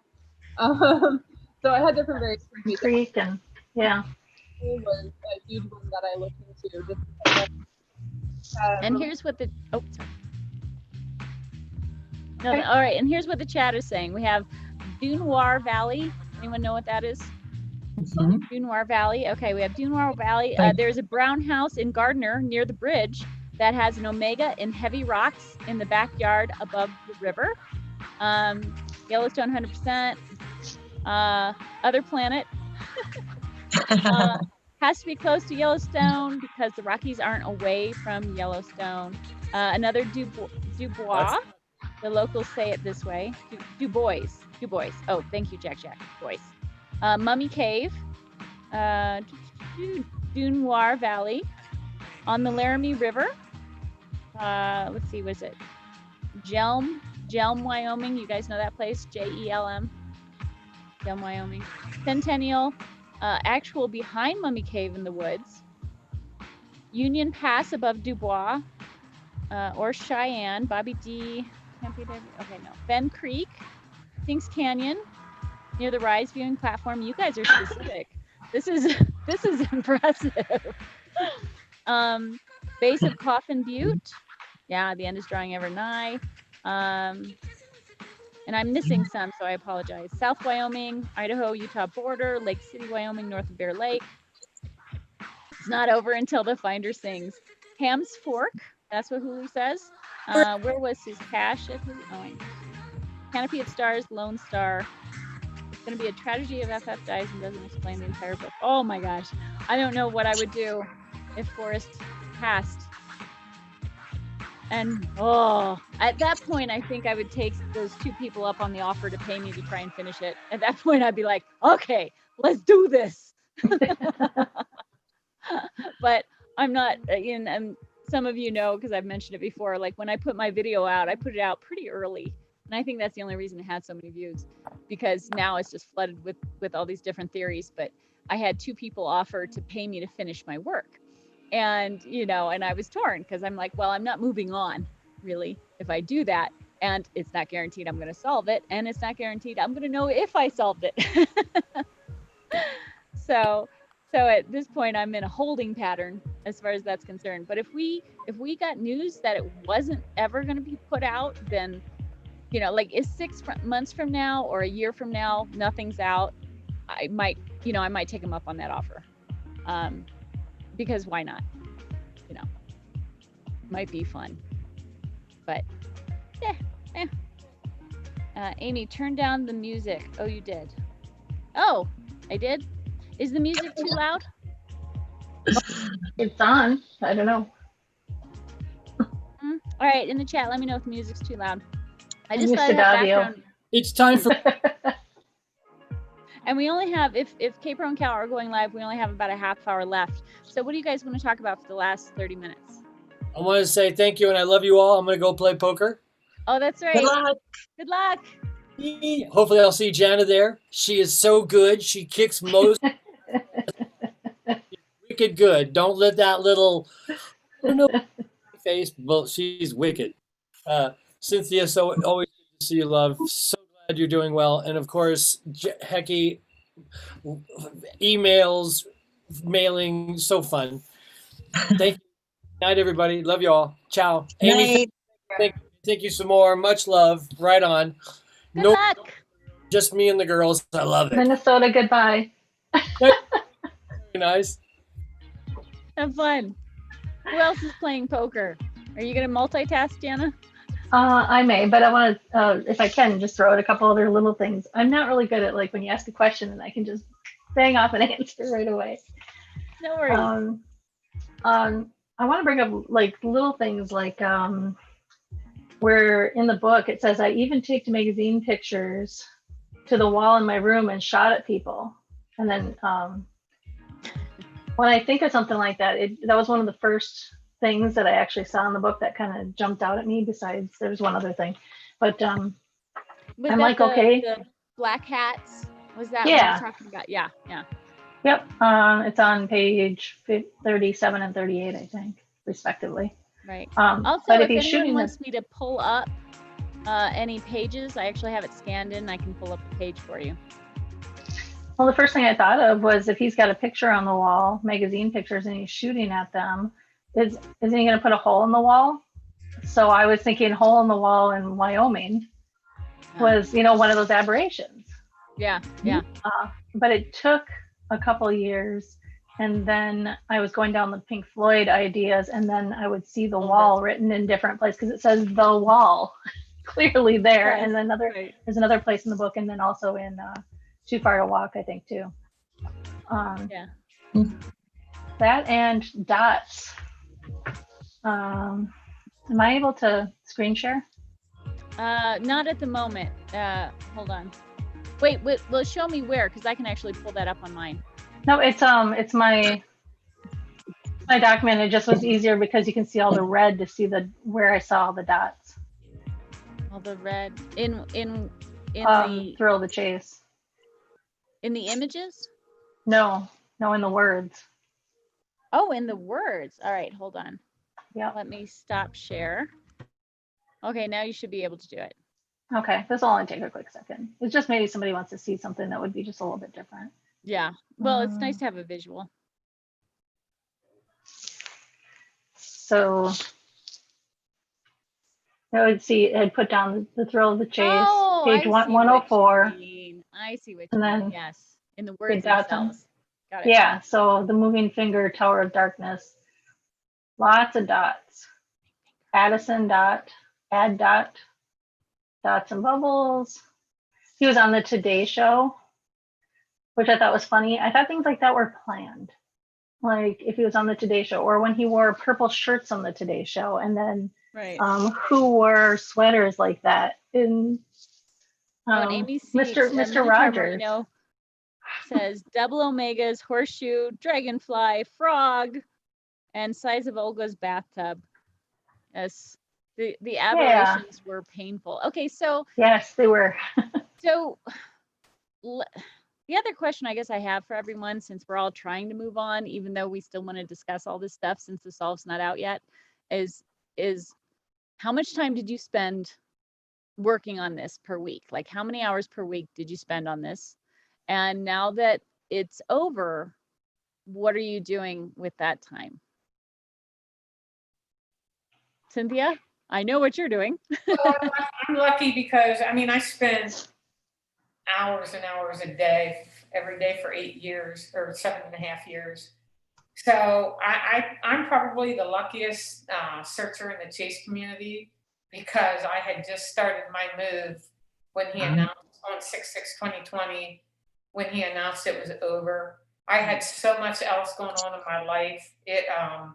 I mean, it was devastating at first, but I had Matt to help get me through that. And I really had so much else to do that I really couldn't concentrate on the end and where I was going to go. So I don't know.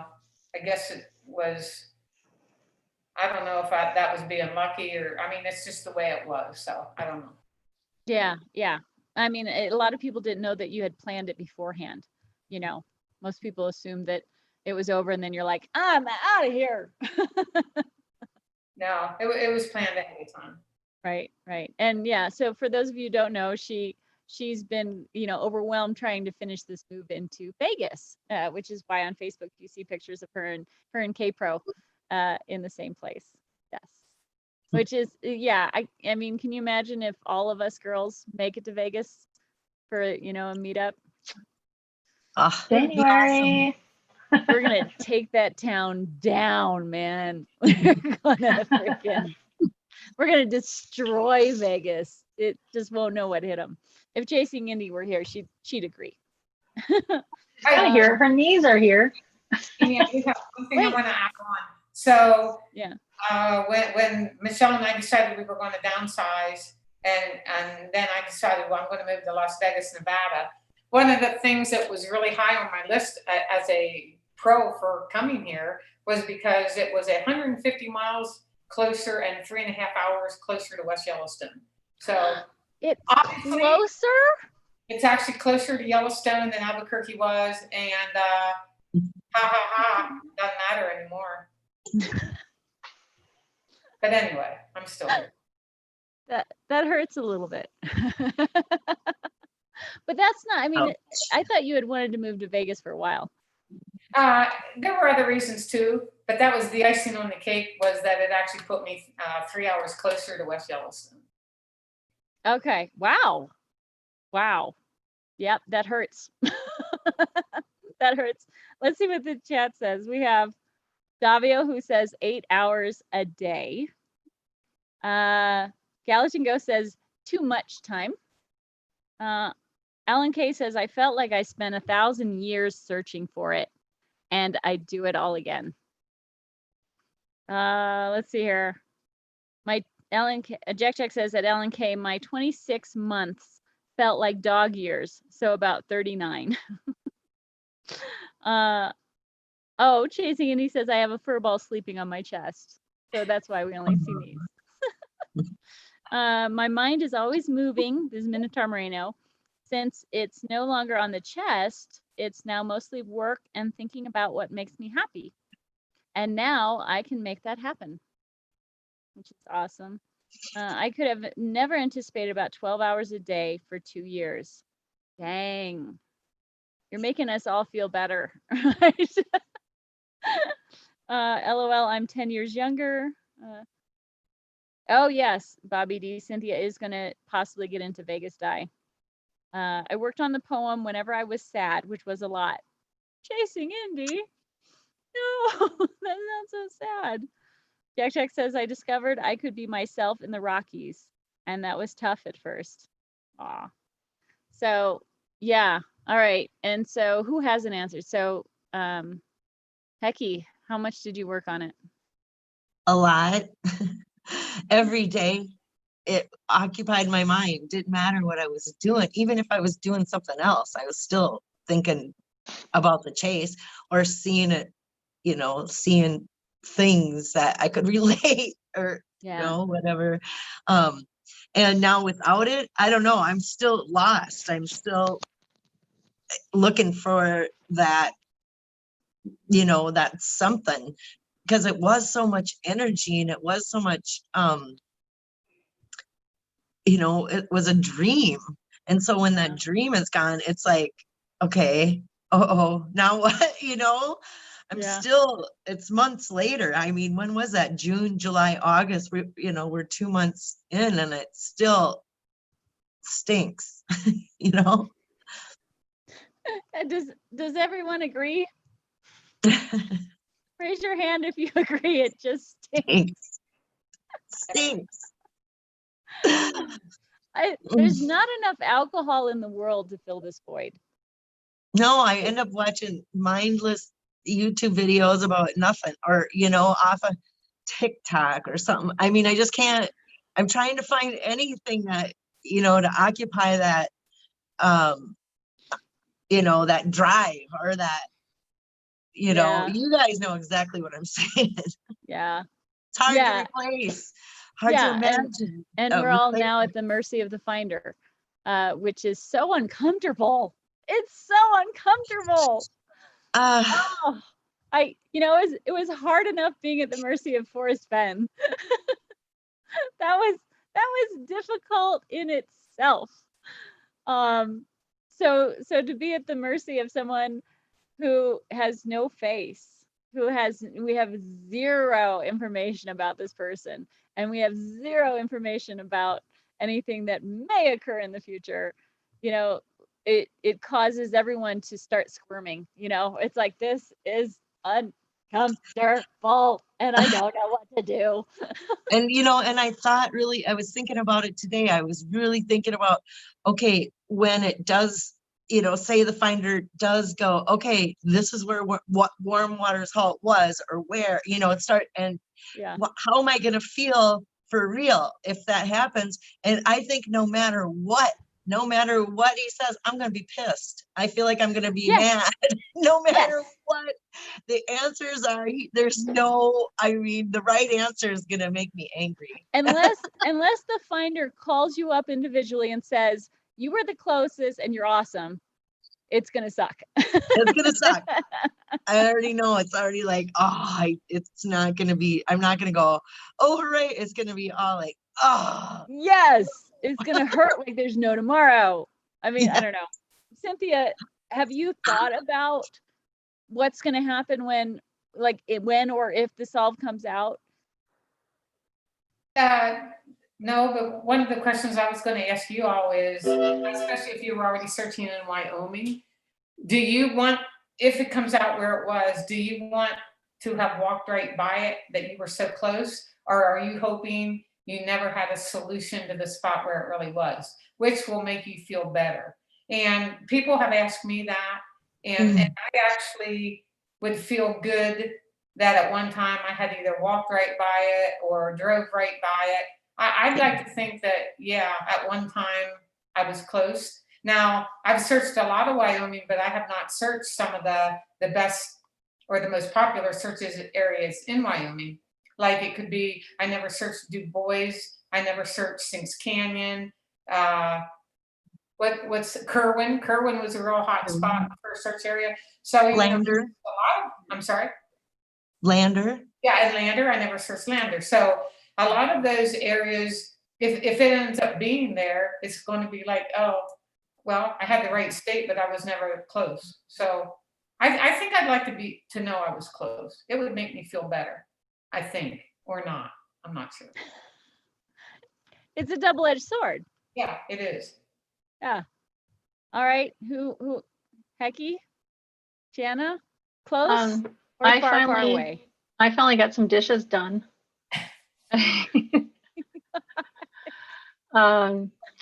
I pretty much was full-time. I put a couple of years ago. I was only doing it part-time, just looking at it when I could. And then a couple of years ago, I just went full-time into it. I said, this date's going to come up and I'm just going to put everything else aside and just work on the chase. And would you rather have been super close or not even close at all? I would have preferred to be close. Okay. All right. I'm still working on it. Oh, that's right. Yes. Jana is still working on it. I am. I hope that Forrest doesn't come out with an answer anytime. I'm one of those people, like, please don't come out with an answer anytime soon, because I'm actually working on the in-depth part of what I think is a part of it, not just. I think that makes you a 1%er. Yeah. I'm in no hurry to find out right where it was. And if you're still working on it in the chat, let us know. All right, Hecky, close or super far away? Which one? I would like to know I was close, or, not my location, because I really don't have one, but close meaning I was on the right track with my thinking, about how I approached the, like I found the right clues or something like that, that would make me happy. Right. Like you had the potential to figure it out based off. Yeah. Given more time, I was on the right track. I mean, it's one of those, because I really don't have a spot. I never did get all the way to a spot, so, but it would make me feel good if I did get really close.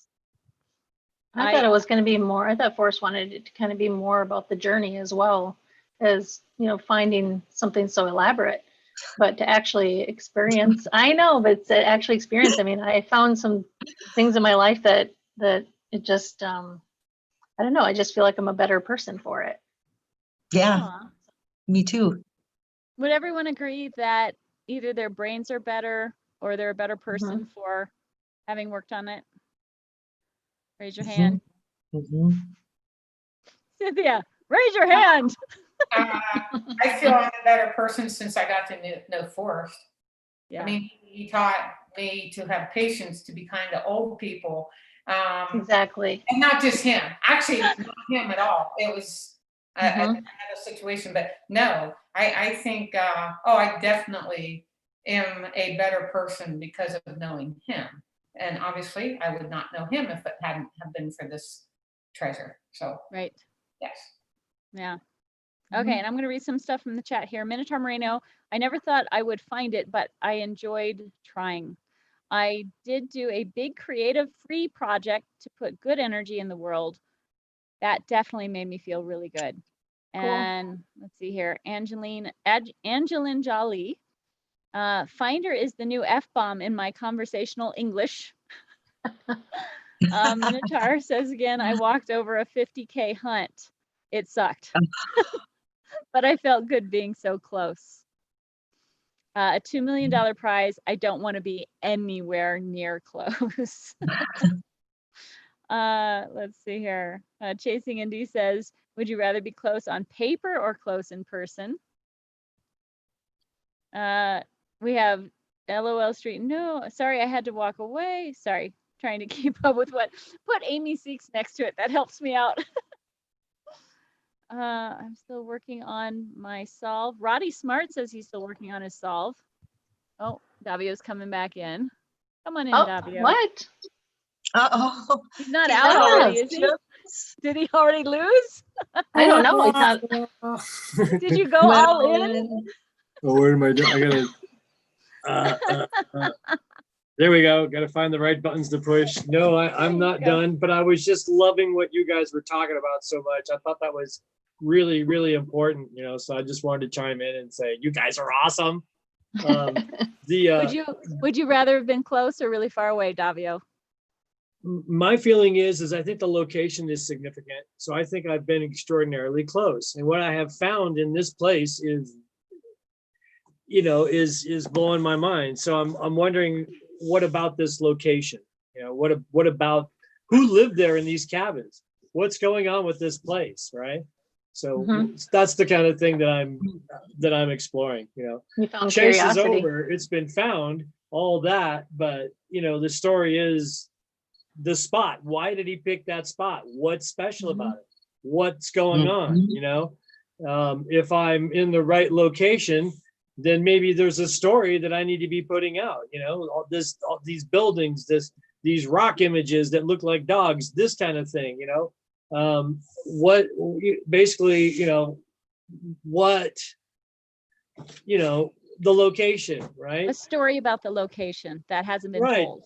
Because it was special. So what, you know, there must be stuff about it.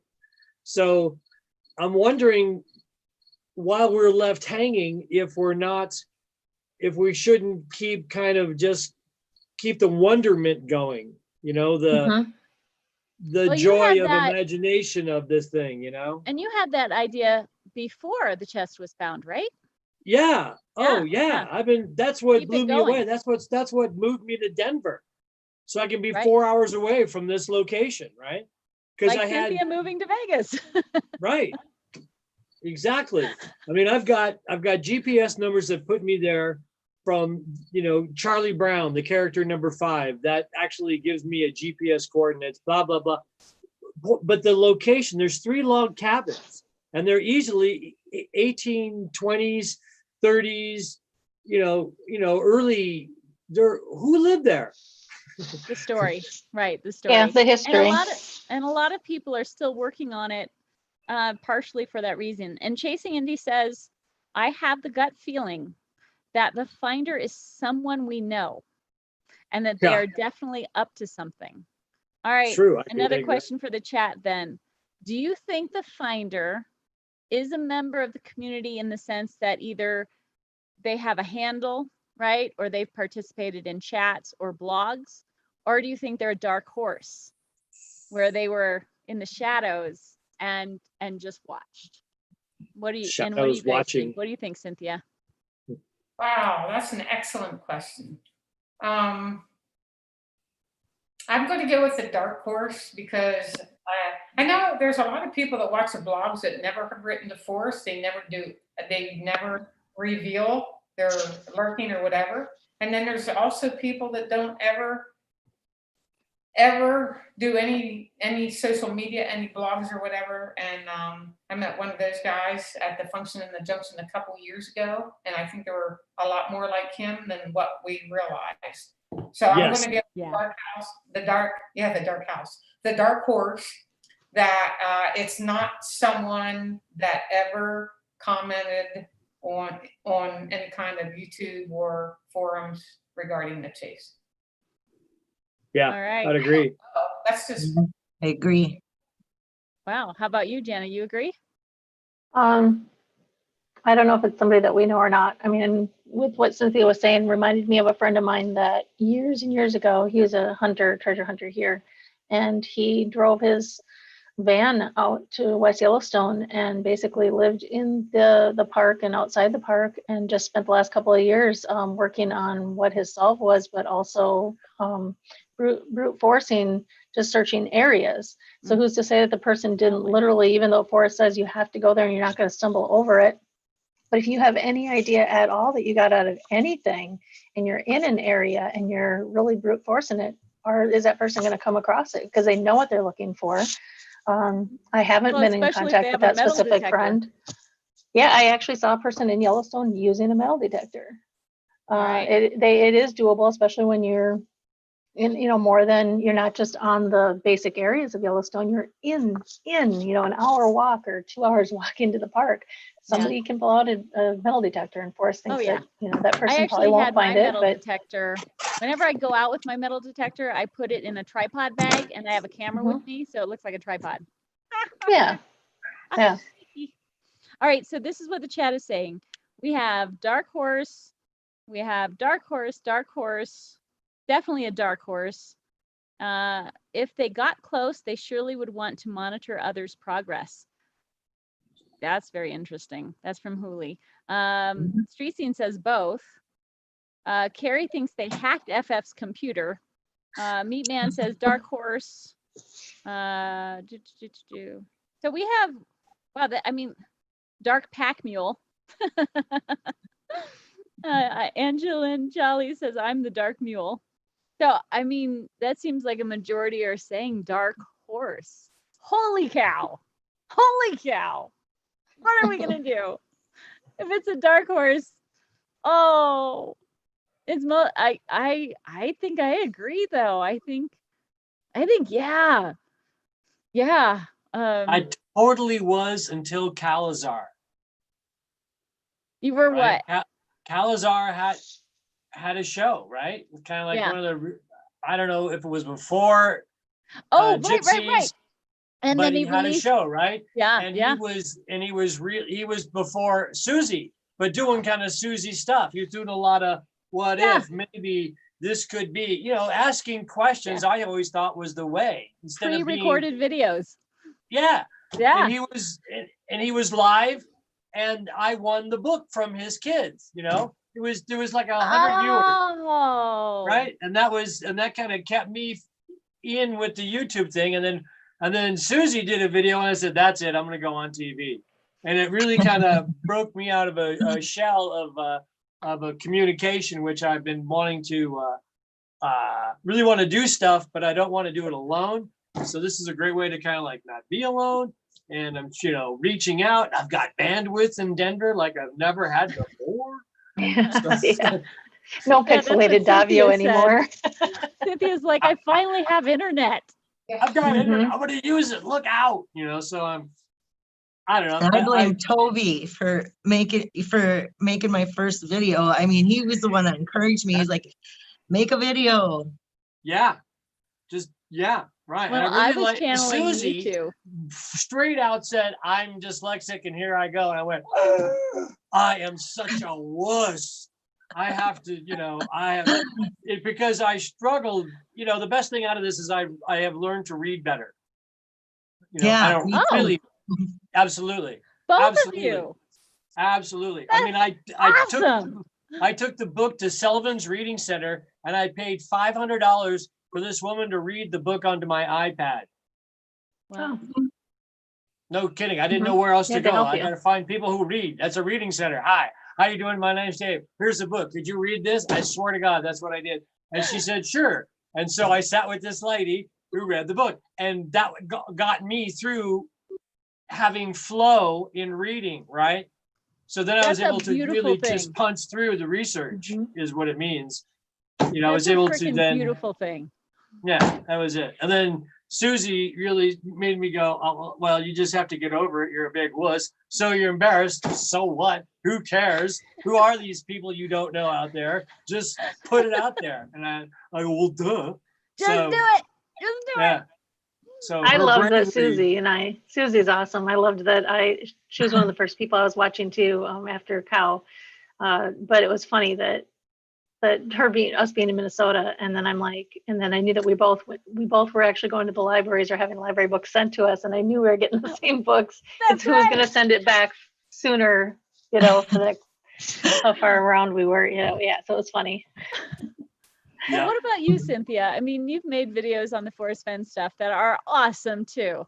Yeah. And you True. know, are you trying to move on as far as like pushing yourself to move on to something else? Or are you just kind of letting it happen however it happens? Are you going to make any other videos about it? Are you going to make any other videos about, you know, any of the other hunts if you get into Vegas Die? Or have you at this point, are you just happy to be in your new house? I am happy to be in my new house. I might write again. I think I would be inclined more to go back to my blog and write blog articles more so than making YouTube videos. I'm going to, I think I'll leave the video market to you and the other folks. I just don't feel like I have really anything to say anymore. Anything left? What would be really cool is if whether it be Forrest or the Finder, release more information. And you know, like he doesn't even have to release where it was found, but he still could tell us like what was warm waters. What was warm waters? Is it a hot spring, a geyser? I mean, whatever it is, he can tell us that, and it still doesn't pin it down. So it would be really nice if he'd release more that would inspire more thoughts than maybe. But if there's not anything more that comes out, I just don't see myself really doing many more YouTube shows. Like I said, I think I would rather write when I'm inspired to write. Yeah. Yeah, you have to like, I mean, before this show, I was like, okay, you got to get in the mood here, you know? I'm like, I have no interest in doing videos if people aren't helped by it. You know what I mean? Unless people are enjoying it. If people are therapeutically getting past the way this thing has ended, then I'm going to keep doing the videos, right? You know, even if it's like 20 people just appreciating the fact that they can be in a chat room or at least see other people who are going through all this same stuff that they are. Because the number one thing that you share when you enter an armchair treasure hunt is hope and belief. You know, you have hope and belief that you Faith. can have Yeah. the potential. Yeah, same as faith, right? Yeah, you have the potential to solve this thing and that it might be out there, right? Those are the things you share. And it doesn't matter if you're far left or far right on any subject.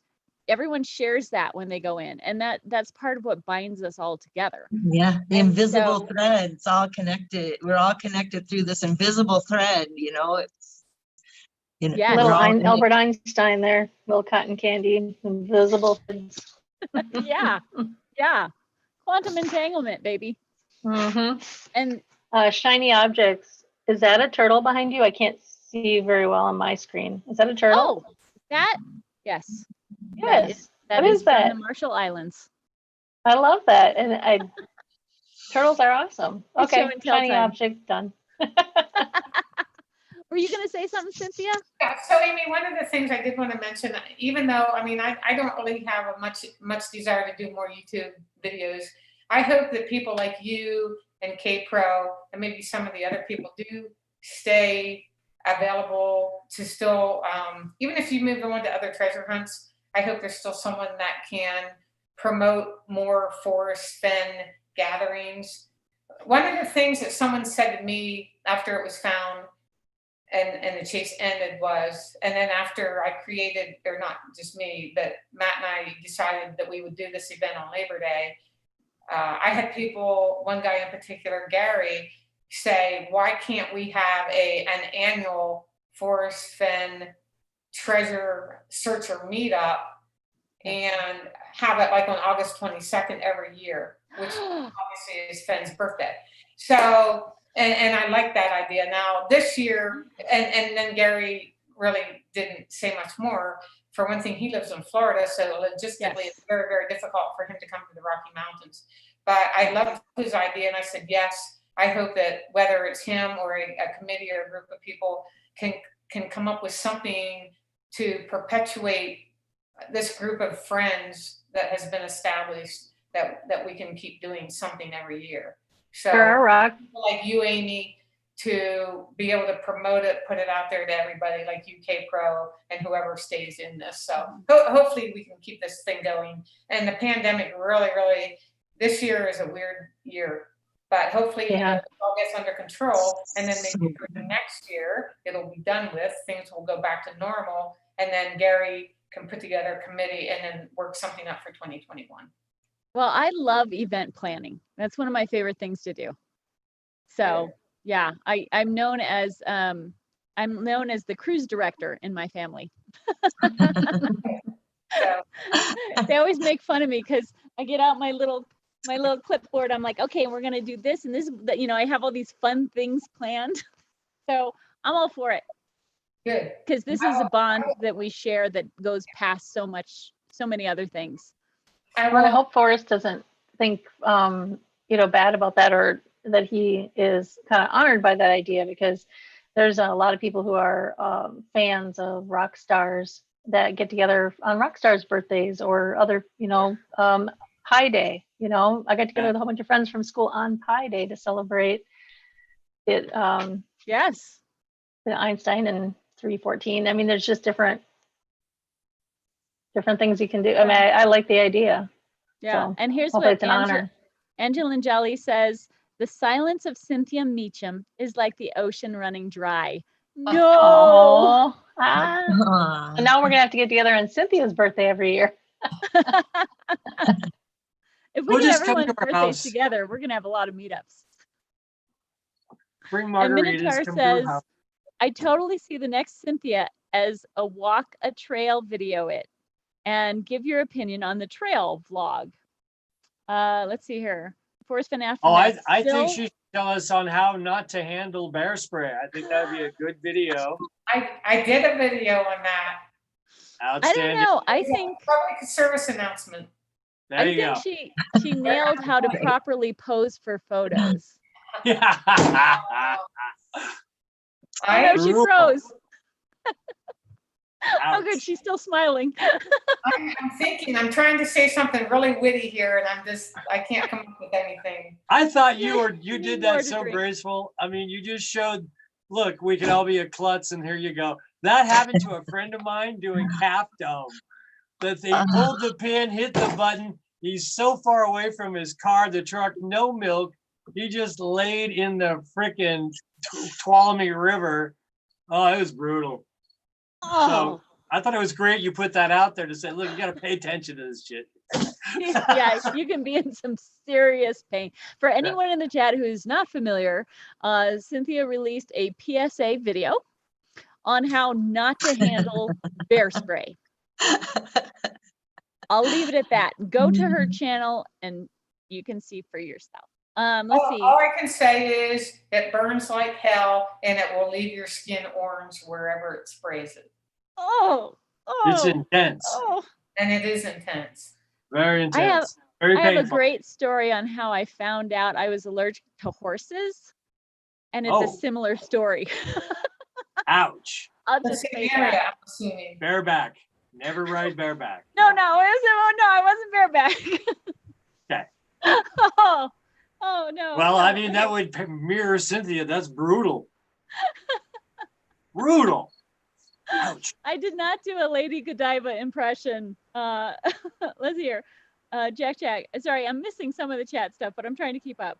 Jack, Amy6, how about this as a question for the group? FF said 2020 is the year of surprises. There you go. 2020. And I'm going to add a WTF after that. Looking, Surprise. seeking, vision. Okay, in the chat, how many Kitties. people think that the surprise was the fact that the treasure was going to be found? Wow. But Forrest thought it was going to be found in what, 2018? Then after He that, it said was had just a a gut ticking feeling. time.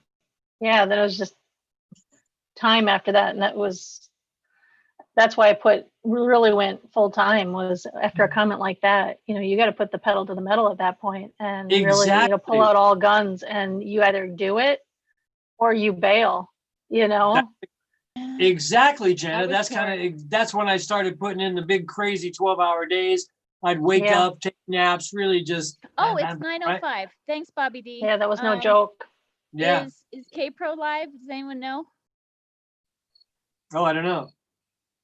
Okay, let me know. Let me know if K Pro is live, and we will we'll switch off, and Julio will put a link in the description. She just has to wait until you're done. No. Your show, man. Oh no. No, I am second fiddle and happy to be so. There's yeah. Have you seen my subscriber count? No, I'm you're awesome, content. so I assume it's high. No, it's not. And I'm content with that. Although, I mean, part of me wants to try and get to 1,000 because like Chasing Indy will tell you can go live in more places on your phone and on your iPad and stuff. And that would be nice. But you know, I'm a ways off from that. So, Well, you know, Amy, I think you've really hit upon a topic that Hecky was speaking of, is the emotional, thing that we're all feeling. I mean, you talked about belief and all this attachment to this thing, and here we are just kind of left in this void. So I think you can just do a channel on come together, let's hold hands, sing Kumbaya, and get over it. That's I got a double valuable. Davio, you got it going on now, but I had a double whammy when this happened because we had the stuff going on in Minneapolis with Lloyd.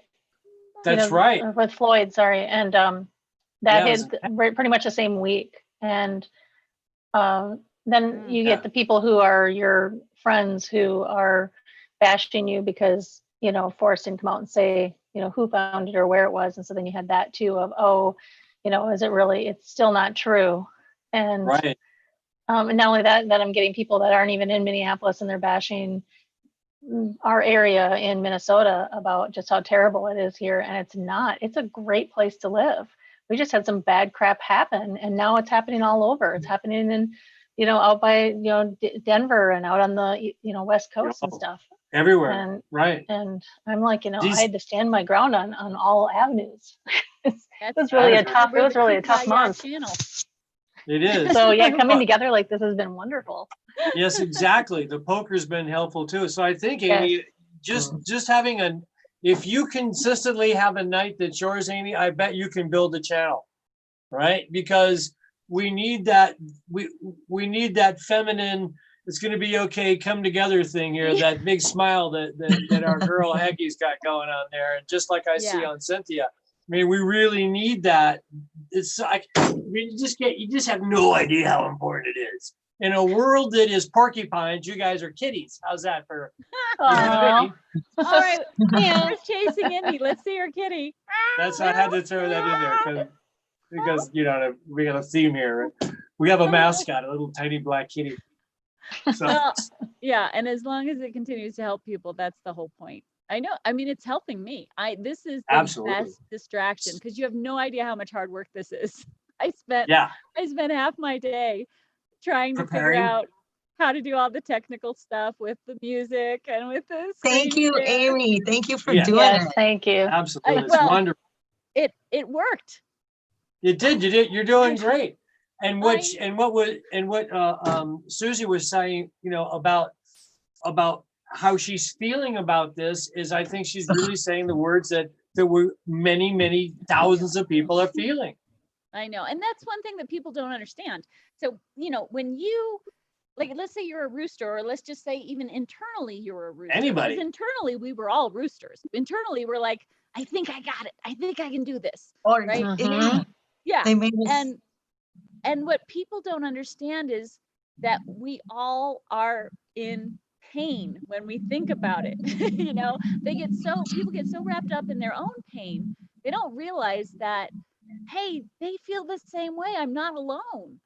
It's like, holy crap, I'm so self-consumed with how awful this has been for me that I'm not realizing it, that everyone else and that other people put even more hard work into it, and other people spend even more money, and other people spend even more time, right? Yeah. I mean, you have Justin Posey, who freely admits how much time he spent and how much he loved it because he was boots on the ground. And so if you're someone who's hurting, just keep in mind that you are so not alone.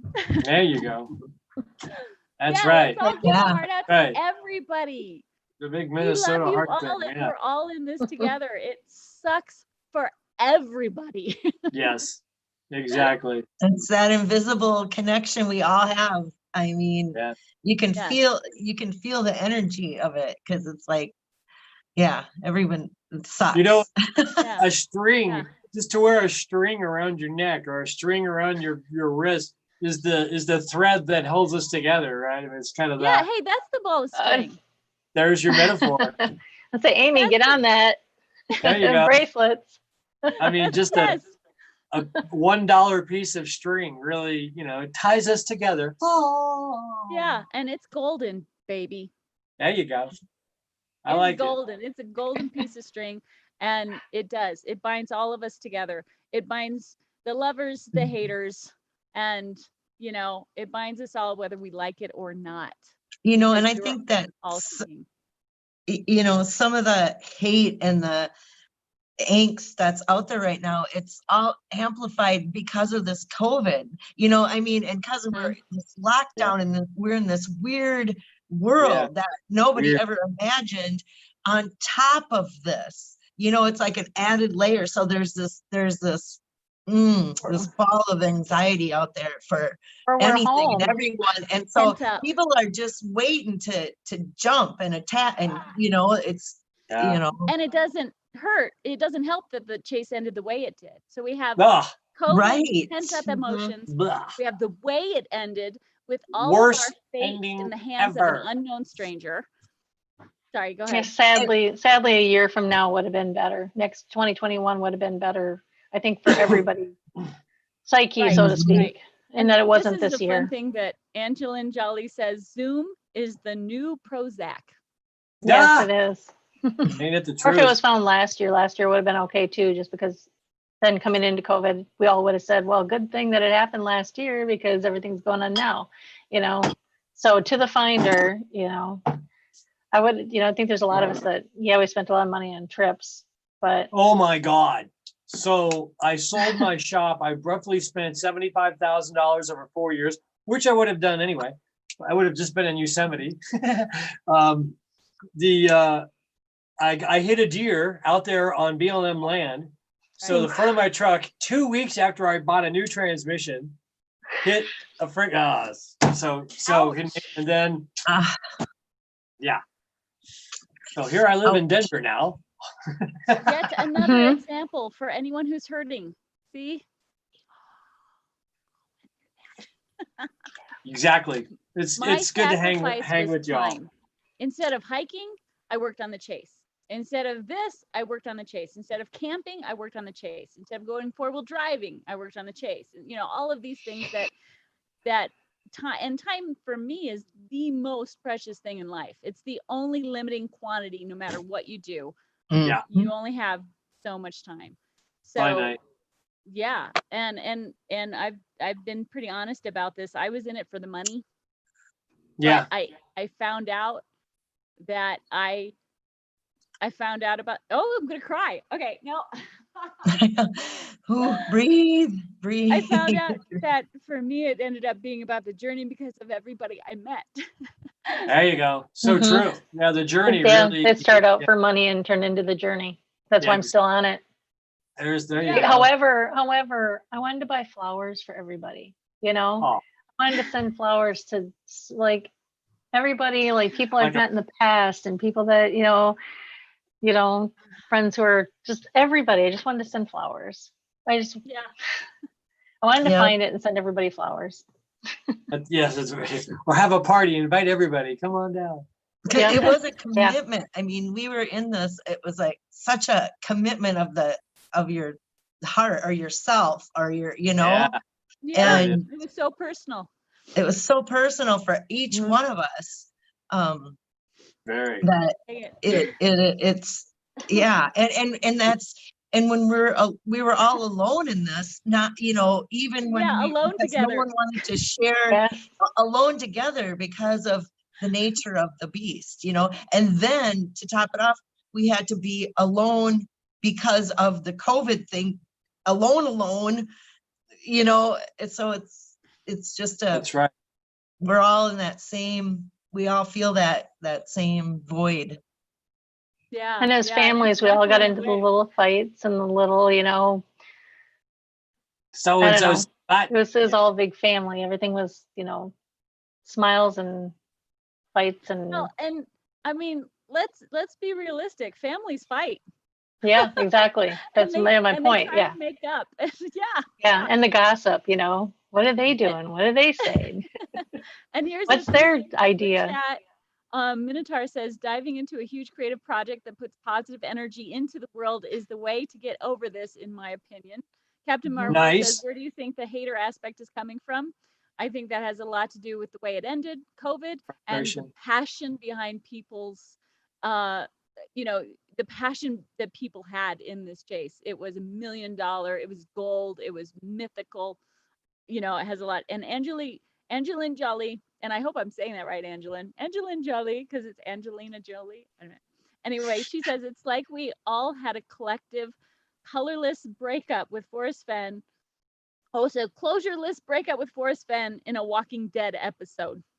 Ooh, nice.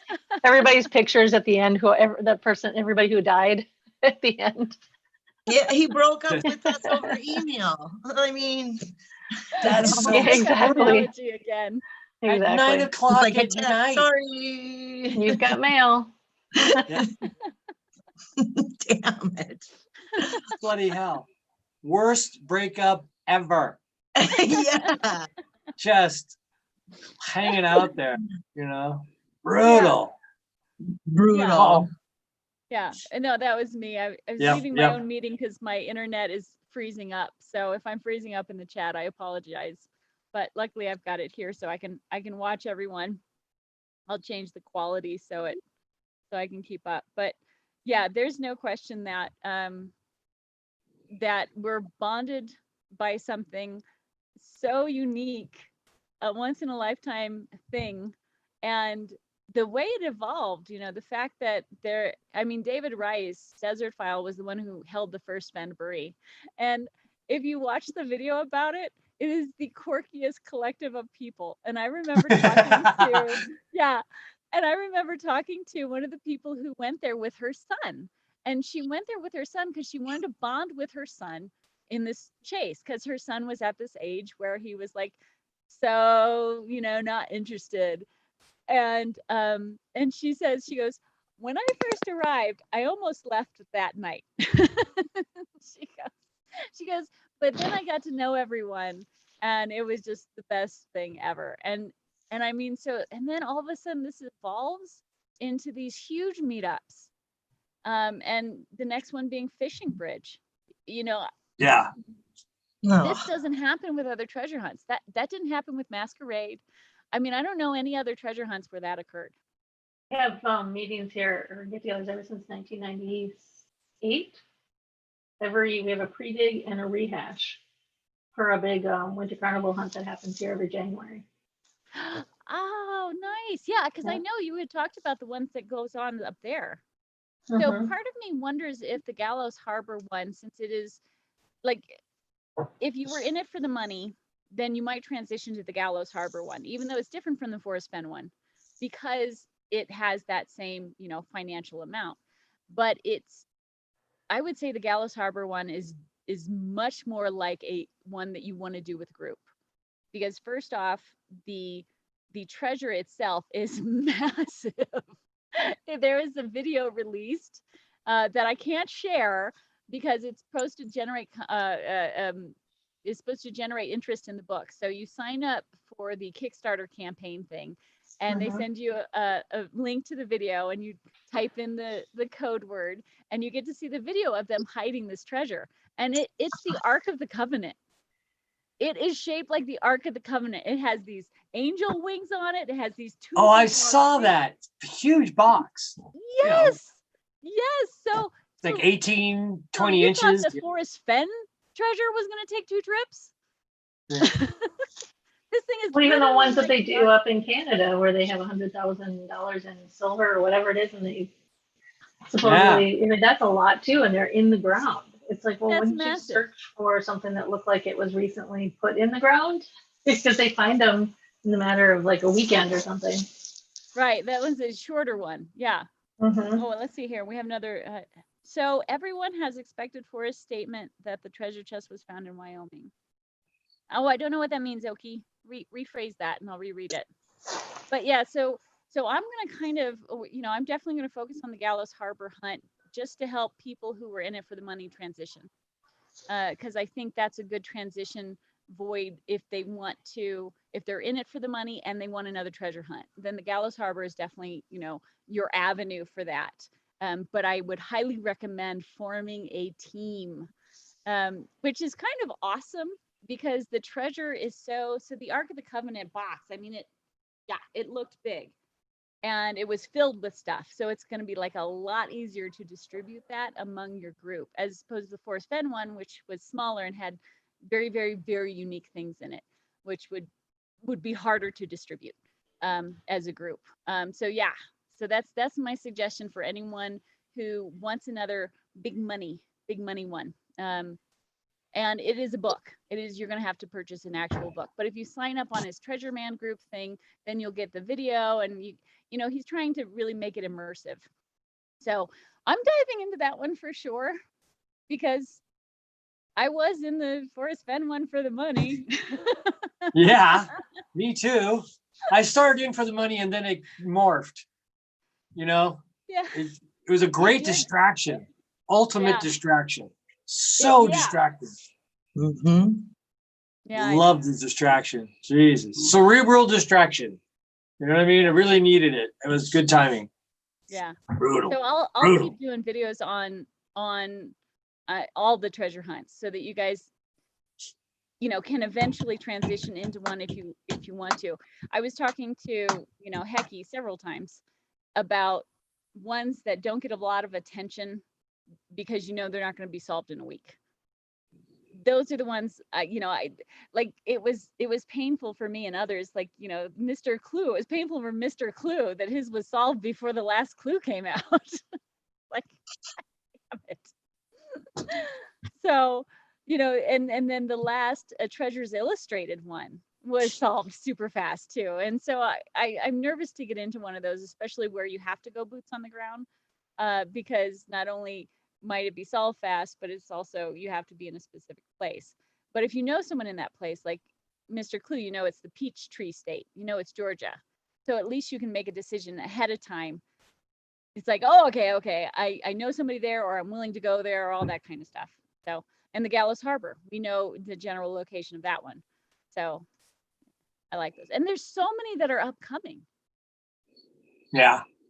It sounds like it. So, I mean, and by people we know and love. Chasing Indy is going to be doing one, The Tale of Two Sisters. And tail is going to be spelled Tail. I'm thinking mermaids. I don't know. And then we've got AJ Rainville, who's thinking about doing it. And we have Capro and Cow doing their face-off one. And we've got, I mean, we just have so many. It's And tough AGK. because and you guys are doing all these ones, you know, because we're all Forrest Fenn related.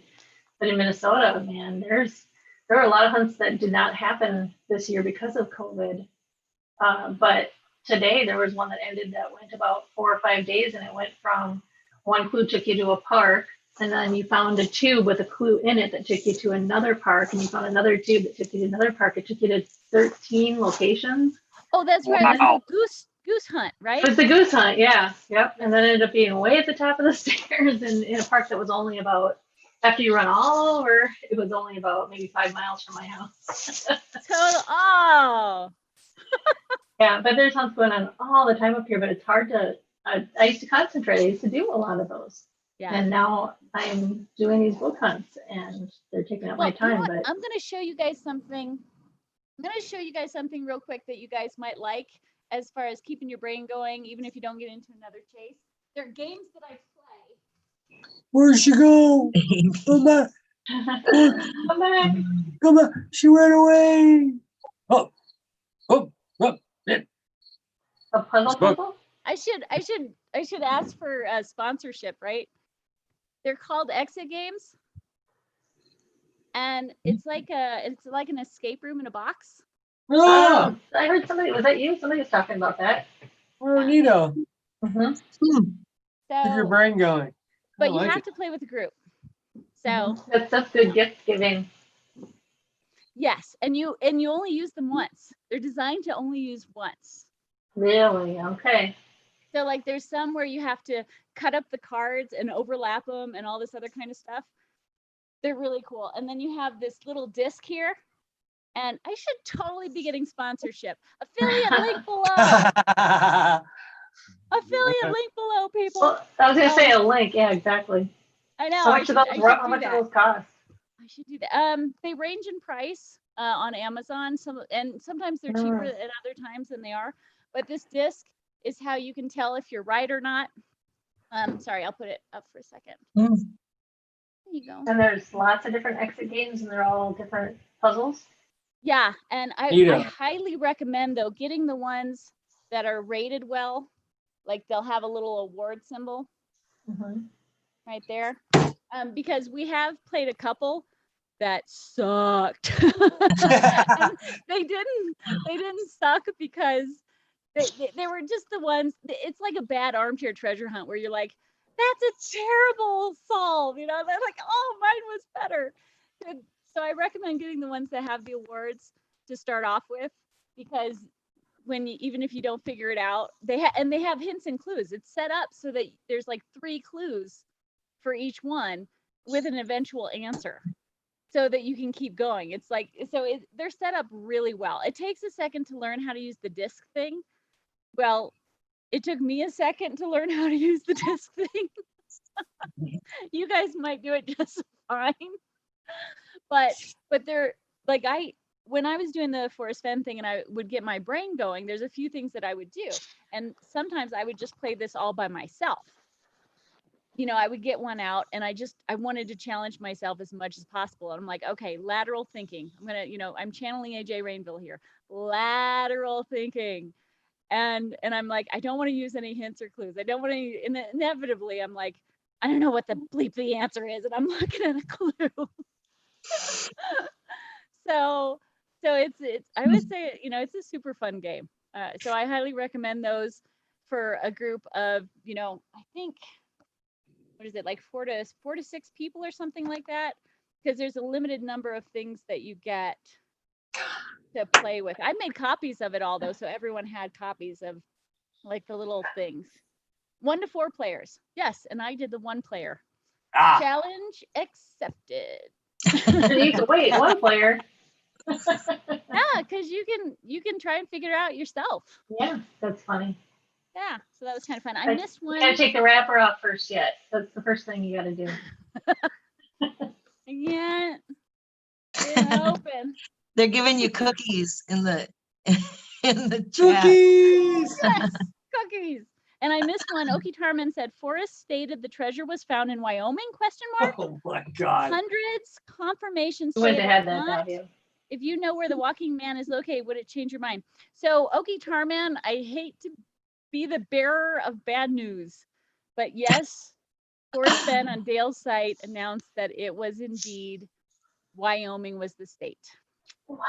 Okay, sorry it took me so long to answer. Cookie! Cookies! Maybe we can do a show and play the game on Zoom. I'm Cookies. guessing there might be, we could play it privately on Zoom, but I'm guessing there would probably be copyright restrictions because these games are heavily guarded, just like escape rooms are. They don't because obviously if it gets out, then they're like, oh, that's how it's played. Been there, done that, moving on. So, but yeah, if you guys, I'll try and show you. You see my cupboard over there? It's probably hard to see. That's just one cupboard that's filled with games. I like games. I'm quite addicted to, Mansions of Madness, Azul, you name it. Maybe that's my next channel. Game reviews. So, but they challenge your mind. They're really good. Next. Book review. No, box review. Is that the lull? Oh wait, that's it. Cookie. Maybe we can. Yeah, there we go. We've been 2.5 hours. I think that, and there's still 99 people watching. Is that correct? Bless their hearts. Aw, we're so boring. Why would you keep watching us? Because you guys are a good energy. That's why. We're sitting here picking our nose. Well, I guess but I should feel ask- good about it. Light a candle and it's all zen. We'll have show and tell where we'll show items. That's a gigantic trilobite. There. Wow. It's big.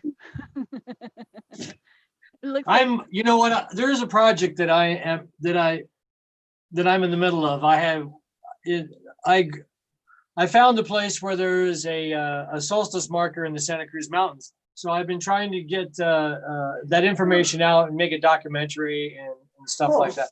So that's where my energy is going, is towards that. And then there is a treasure hunt that is in the family I was adopted into. So there is that treasure hunt that I was thinking about, I don't know, messing around with. But mostly the documentary on the rock is what I'm going to do, if anything. And then see what significance there is in this location. Now, I thought of going to the bridge event and stopping off in Cody and going to the McFadden or the whatever research center there and seeing what they would know about cabins out there on the plains. I mean, it's weird how the forest has built the forest. What do you call it? The National Forest is actually made space around that little area. So, I wonder why it's been kept as BLM land. It's weird how the lines are right there and the fence that's there. I have many questions. And So that I sounds a thought little bit more like a project that McCracken. Minotaur was saying, a goodwill project. Exactly. There's big parts to this. A lot of mystery. Do you I mean, want why would Fenn, if this place, if I did find the place where the treasure's at, just the big area, and it's special, well then why and who was there and what's going on? That's my question. That's all I got. There's a puffball doggy, little doggy. She was doing her little bake thing to come up. She doesn't. Oh, At this Hang time of out night, with she's Mom. like, "Why are we not Oh. in bed? Why are we up still?" Yeah. Have a kiss? Oh, did you go kiss her? oh. I think I'm hoping soon maybe her and Willie can meet. Aw. Oh, Yeah. it's a Although love she's story. She's a little old for Willie. Willie. Oh, sweet. Yeah. Yeah, she was just sitting on the floor doing this. Yeah. Please, Cute. touch me. Please pick me up. Aw. Cute. Well, I hate to keep everyone if you guys. How about this? I'll just keep chatting, and whoever wants to stick around can stick around, and whoever wants to ask questions or bring up topics can bring up topics. Because we have 91 people watching, so it is starting to drop off since we've brought up dogs and games.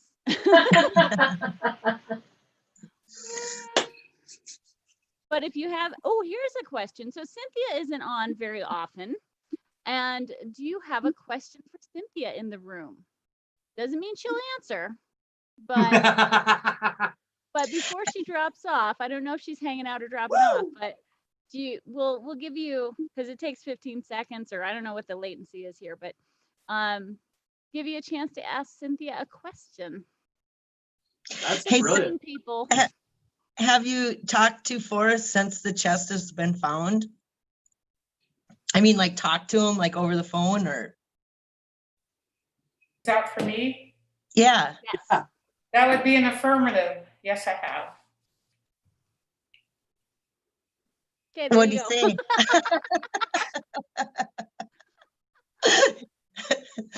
My question would be, how's he doing?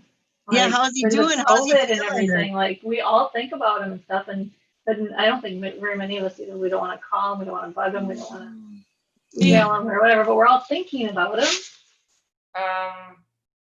I saw him and for a few minutes, and I asked him questions that he would not answer. And it was so hard. Unfortunately, it's the friggin' pandemic. He had a mask on, and I am dead serious. It was so hard for me to read his face. Oh, And I would ask him the questions, and he would say, "Please don't ask me those questions. I can't answer them." I have absolutely no idea what was going through his head. I mean, it sucked because I could not read his face. Ah. like, that sounds almost like he may be sad. Well, I hope he's not sad. he's got to be nervous. I mean, a lot of us were in for the chase, but we were also So if into you it guys, because we cared about the person. I mean, if you guys are asking how about his health, he seemed real good. If you're asking me what his mental health is and what did he think about it being over, is he sad, happy? I absolutely don't know. I don't know those answers. But physically, he seemed real good that day. But That's Great. awesome. Okay. Thanks for and sharing. Let's see here. Questions from the room. Does Cynthia have any videos in the making or only working on the coming bridge event?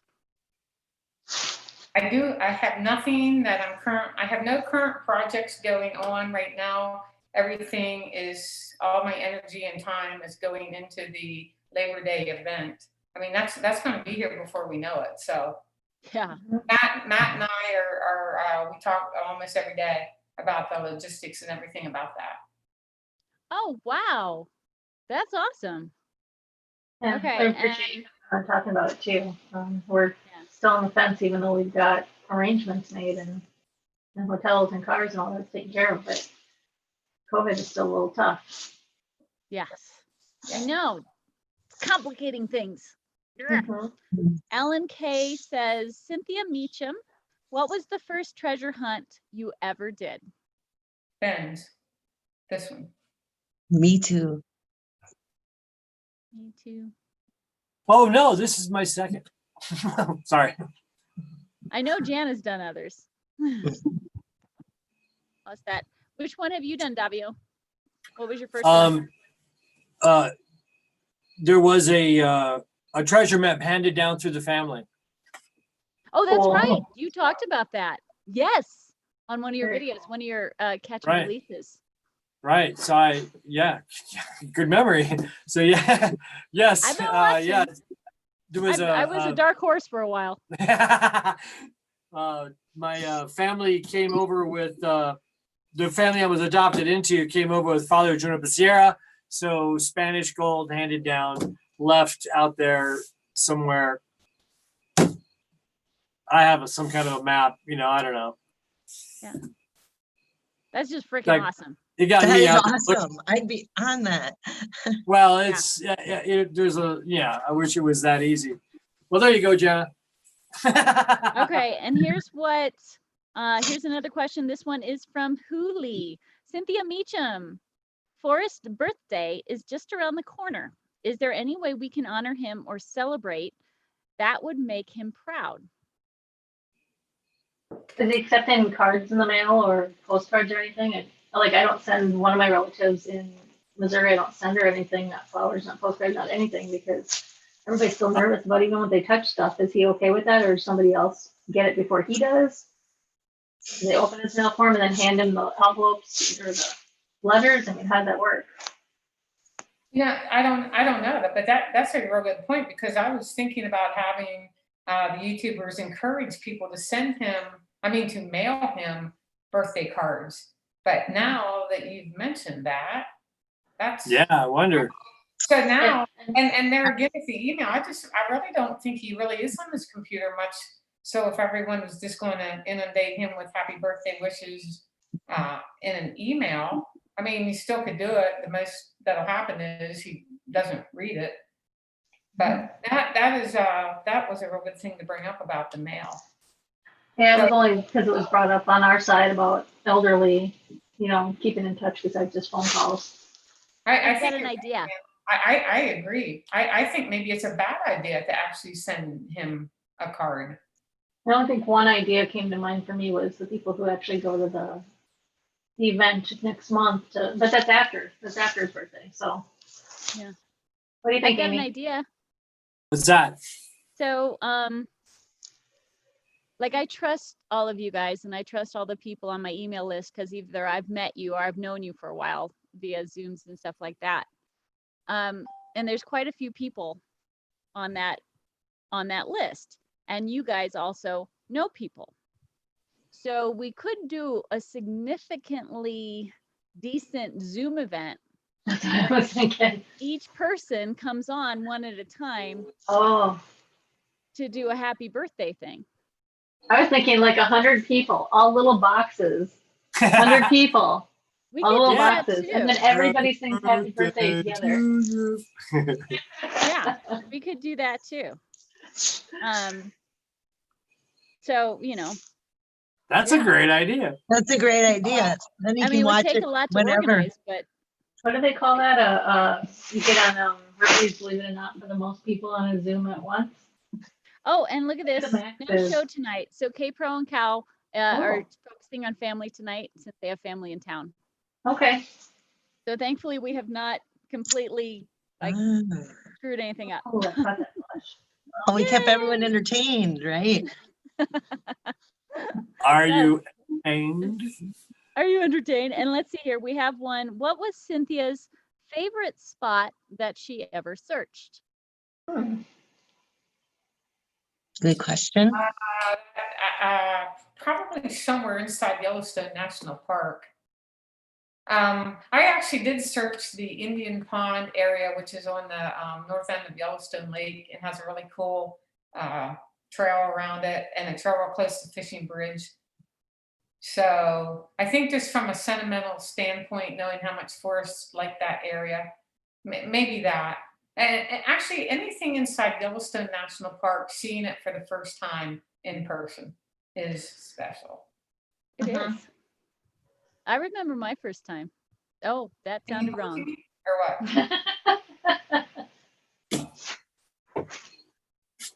Are you blushing? We all thought about it. You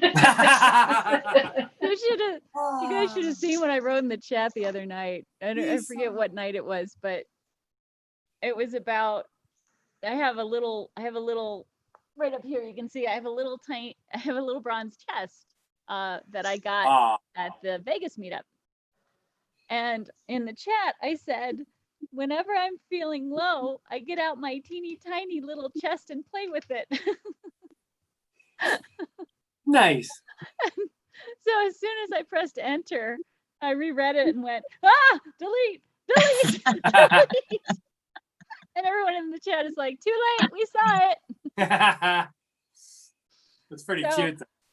I'm a big proponent of the fact that words can be misconstrued. Oh, but that's pretty cute, though. I mean, it's. Good Yeah. Lord, I can't believe this. So maybe if you don't mind talking to us about your first time, where were you at in the park? I mean, the park's gigantic, and there's 4 different entrances to go in. So, Well, my first time was actually not for the FORREST FENN hunt. My first time was back in college. Oh, okay.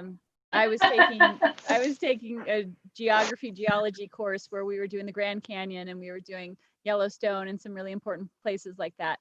And it is such a unique place. There's certain places on the earth that are unique. Iceland is a very unique place. Yellowstone is a very unique place, and like no other place in the world. And it's unique in the sense that it has features that are eye-popping. And Yosemite thing. Yes.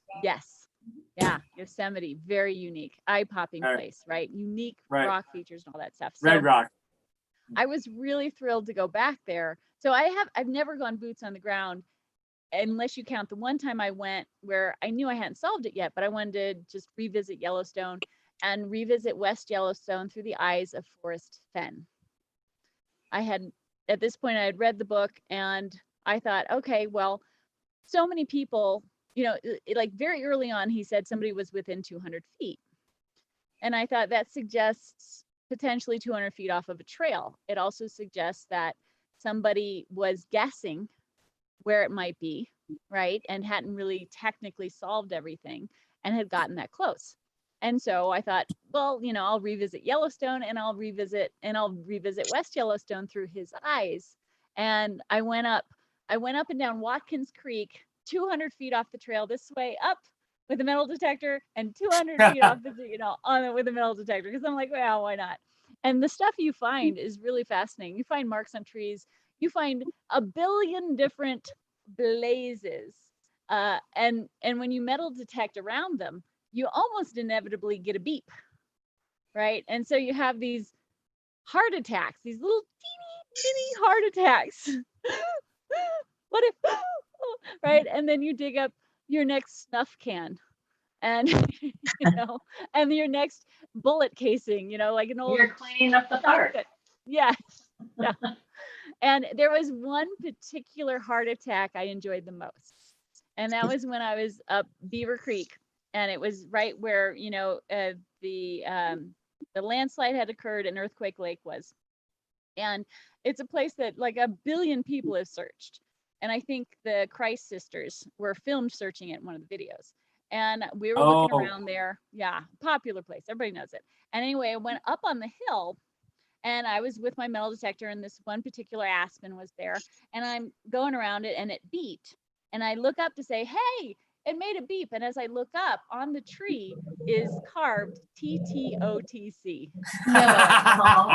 Whoa. Shit. And so for this split second, I'm like, Oh my gosh. but of course it went away real fast, even before I started digging, because it's not going to be a blaze on a tree. It's not going to last long enough.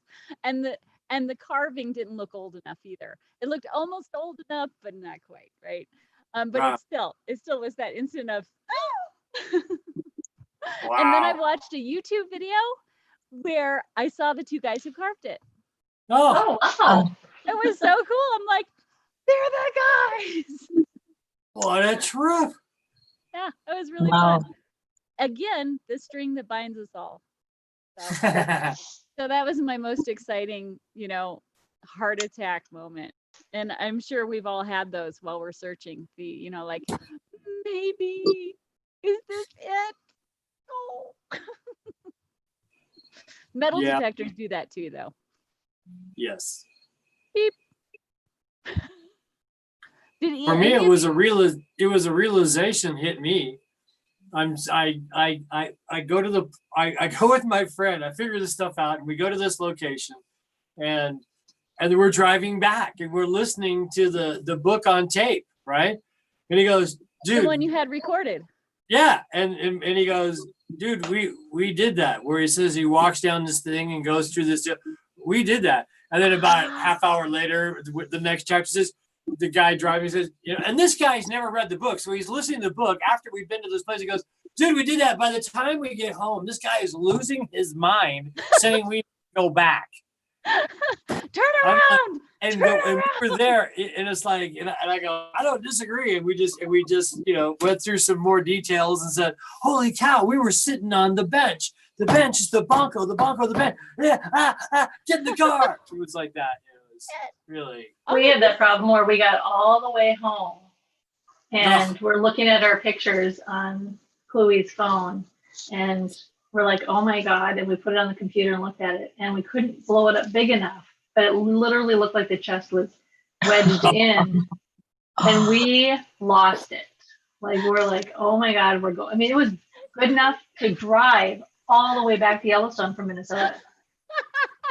We were dying for a whole week and then we drove all the way out there. And we actually sat on top of it with our sandwiches and our flashlights and our, I can't remember what alcohol we had. It wasn't bourbon, but, and we sat there and we're like, we're going to enjoy the moment. And then we literally got over, we were videotaping and we went over the ledge to look and then it wasn't there. Oh, Okay. You can't make up those moments. They're just the best. What are yours? Are you talking to me? Both of you, Cynthia and Hecky, whoever wants to go first. Go ahead, Susie. What is the question?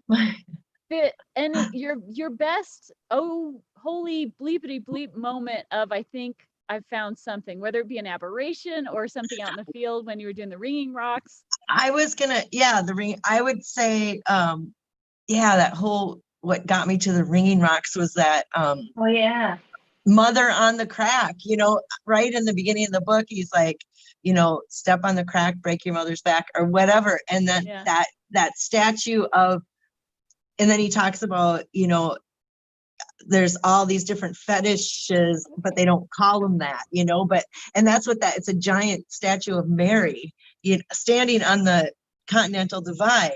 And I kept going, and then just right outside of that, I found the ringing rocks, and they're sledgehammer bells. You have to hit you have to hit the bell, you have to hit the rock with a sledgehammer, and it rings like a bell. And so I went back to that chapter right after the poem, the next chapter, and dancing with the millennium, and it's like the sledgehammer bells, and it's like. And the position in the book being that was after the poem, like the poem got you to the location. And then I felt that it was describing the ringing rocks, and so that was just like, I can't read it any other way. It's like, why is he saying mother on the crack? And there's a mother on the crack. It's the Virgin Mary, Mother Right. Mary on the crack. Ah. You know, and I kept going back to that thinking, this has got to be it. And there's the Berkeley Pond. And I it's love the idea of this is the only possible way, you know, it's like, this must be it. It's the only possible. Yeah. I kept going back and trying to, you know, I tried to talk myself out of it, but I kept going back in, you know, and this is after I actually had the book.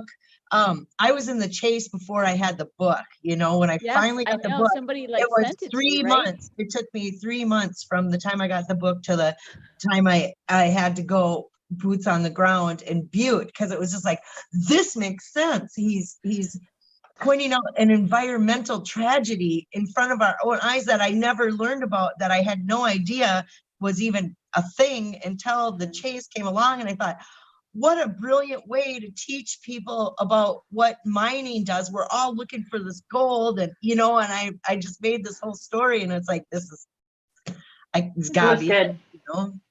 Yeah, it was a good idea. Cynthia? I think it was like back in 2016 when I was searching the Santa Cruz Lake area in New Mexico, and I was in a rock outcropping, which is, you know, where my solution to the poem was, and there was this large scant on the ground, you know, a big flat slab of rock that was so out of place. So I was sure that I was going to flip that up, and the treasure was going to be in a little basement beneath it. And I mean, I was so calm. It's like, I know this is it. And I took my time. Molly was with me, gave her water, took my time and flipped it over, and it was just another slab of rock beneath it. Ah! After that point, I never ever got too excited to give it. Really?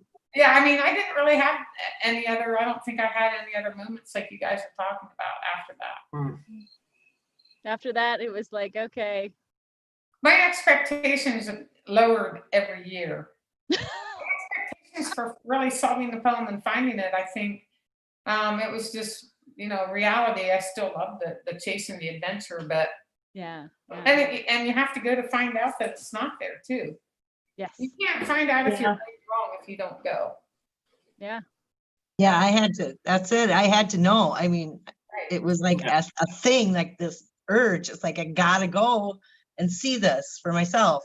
I can't, you know, watching videos is not good enough. I need to get there and see it myself. Yeah, and when you're looking at when you're looking at any kind of maps, you don't see the slants of the hills and how steep things are. I was watching somebody solve yesterday, and they were talking about, you know, going from one spot to the next, and I'm like, in my head, I'm going, that's all uphill, and they have no idea because they didn't go there. Right. So. Yeah, I found that out with Watkins Creek, because it was another common one because of Coffin Lake. You know, the end is ever drawing nigh, fits nicely. And I thought, why not? Right. And we're hiking and it starts switchbacking. And I'm like, nope. I'm going to keep going because it's nice and cool and neat and fun. But nope. Nope. Too hard. Yeah, this is not twice in a day. Nope. For sure. And I'm familiar with that kind of stuff too. You know, I've done a lot of map reading and hiking in my day. But I had to check it out for sure. And yeah, once you get there, I think I was most surprised at how much, no matter where you go, and this is something most people didn't understand if they were new to looking for things, not new to hiking, not new to going out in the wilderness, but new to going out in the wilderness and looking for things. You will find things everywhere. If you're looking for something, you will find things. That's right. And I found so many things. I remember one of the things I found was a stump. And on the stump, somebody had carved a checkerboard to play chess, I'm assuming, or checkers. Right. And I found tons of carvings of blazing on trees. One was the shape of a crescent moon. So many that related to the thrill of the chase. And this was just on Watkins Creek. That was just on one trail going 200 feet off this way. Wow. I found a rock with an actual X chiseled into it. Yeah. Nice. I found that. So Amy, do you think that X that was chiseled, do you think another Fenn treasure hunter did it? Well, I think it's possible that some of the blazes were by Fenn treasure hunters. The X was too worn. The X was, and I metal detected around the X quite a bit because I thought, this could actually be by somebody who was, putting a cache somewhere, and just like an old trapper. But the X was very worn, which you can kind of judge depending on what type of rock it is. And it was it a granite? I'm trying to remember if it was a granite rock. But depending on the type of rock it is and the weather in the area per year, you can judge, the approximate age of this. And this was old, and it was definitely man-made too. So that alone was really cool. But you can imagine if you're not familiar with that and you find an X, that all of a sudden for the next 10 years, that's your spot.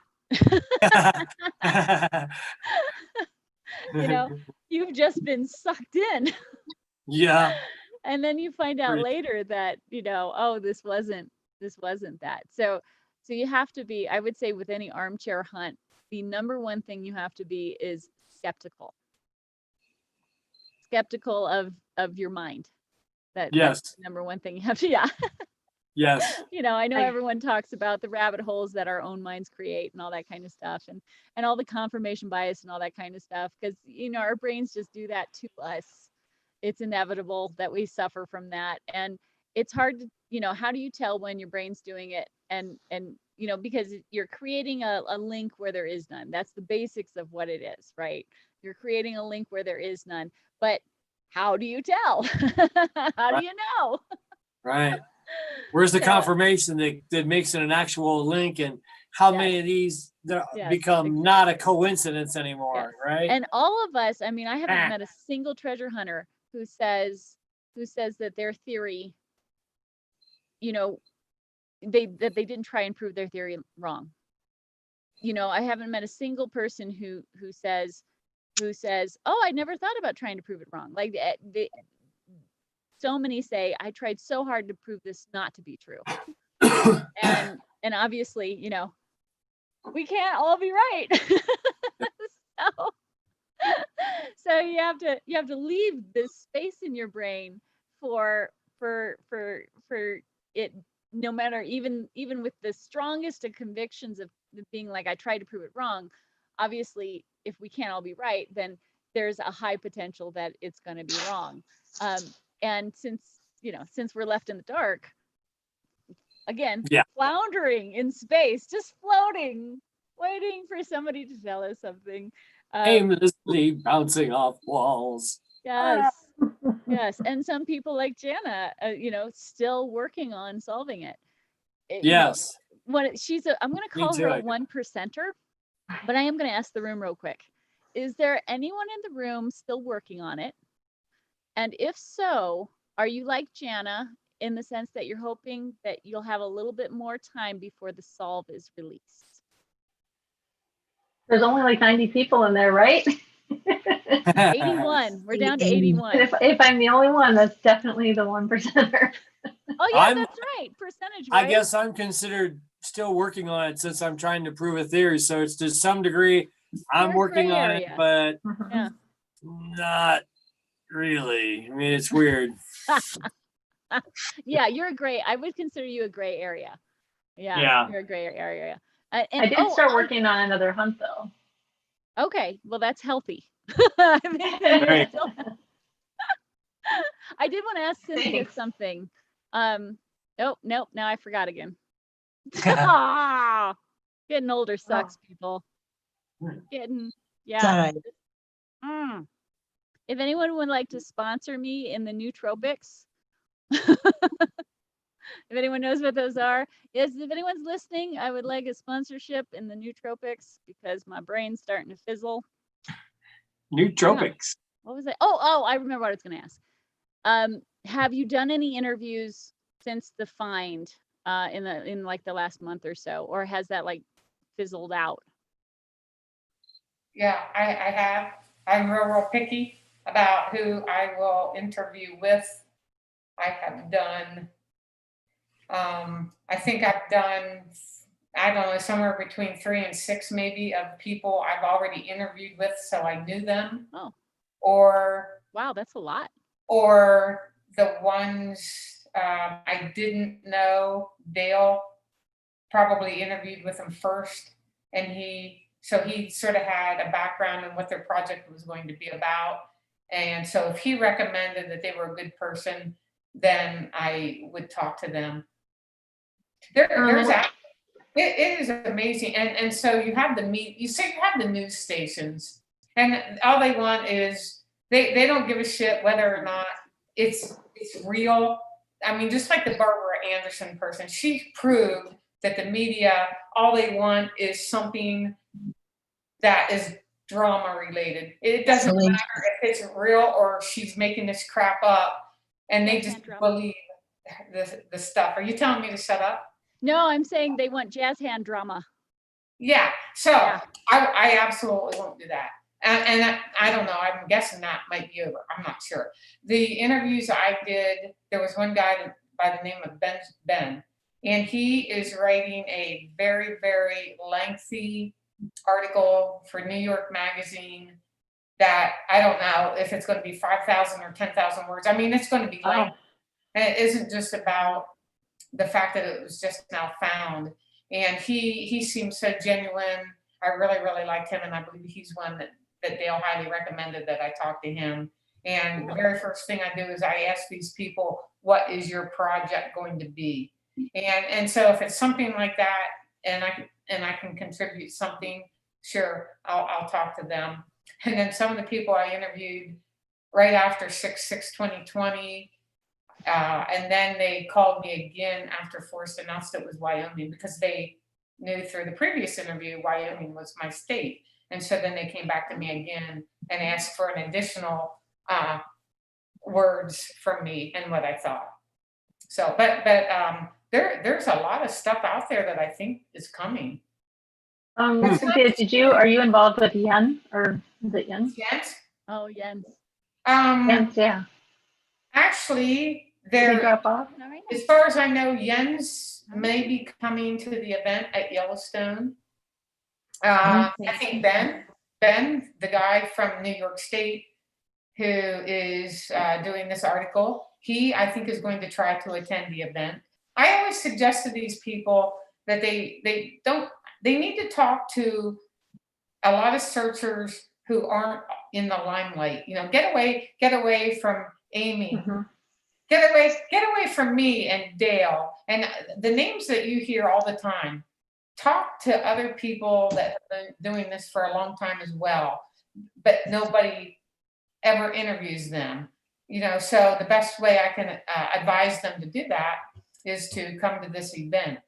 And I know early on, Jens said he would try to attend, and then Ben, I mean, I actually talked to him in so much detail about where he should fly into, where he should stay, whatever. And I asked him, I mean, obviously always ask people ahead of time if it's okay, get their permission. And I said that would be his best bet, to talk to people that aren't always out there. That's a great idea. I love talking to Jens. Me and him go round and round. You know, he's a very wound-up German. He gets so excited. Giordano, I don't think this is true. Yeah, I just love the guy. He's really a blast. You know, just totally like winding him up. I'm going to go play some poker, ladies. Thank you very much. Much love. More congrats. Shows. Davio took second place, by the way. He took second place. I can't believe it. Yeah, high five. That's fantastic. Fun, Davio. And Janet was right there. It was totally fun. She was back and forth. So thank you. Much love to you all. Susie, everybody, thank you and good night. Ciao. Night, Davio. Night. Second place. That's awesome. Yeah, Cynthia can tell you how well we both did in Vegas. Let's just say we found each other later and we're crying in our beers, or yeah. I rebought in twice and I was out pretty fast. Yeah, I was out right away and I knew that game's not for me, so I did not buy in. See, that's why you're smarter than I am. I just thought I'd be generous and give my money away. I told the people at the table, "You're welcome." No, I got out and I'm like, And I'm like looking for anyone and no one's around. I'm like, Cynthia, where'd you go? A lot of people, yeah, a lot of people left I was before the in game was Paris. even over. Where were you? Paris. We met in Oh. Paris. It was very Aw. romantic. Amy will always have Paris. Yes. Yes, but I know that you've said that to others. I have said it. Oh. It's okay. I still feel special. Mhm. We'll always have Paris. Yes, it was so lovely. And in Vegas, you know how realistic-y that kind of stuff is. We had lunch or dinner at a cafe. And of course, I had French onion soup because it was Paris. So lovely. Ooh la la. Ho ho ho. Mon chéri. The only French you know. Yeah, I actually took French in high school. Je m'appelle Amy. Et toi? And so there's a couple things in the chat. Rowdy Yates says, going to go back BOTG to a specific place at my spot, then I'm done. Jack says, we should all work on it if the finder is not telling. The solve itself is worth bank. My only problem with that is that we won't know if we figured it out. I mean, how would we know if we can't get confirmation, if nothing was left at the spot? Mhm. I don't know. And Angeline Jolie says, I will give you free UFO rides for life, Amy. Beam me up, baby.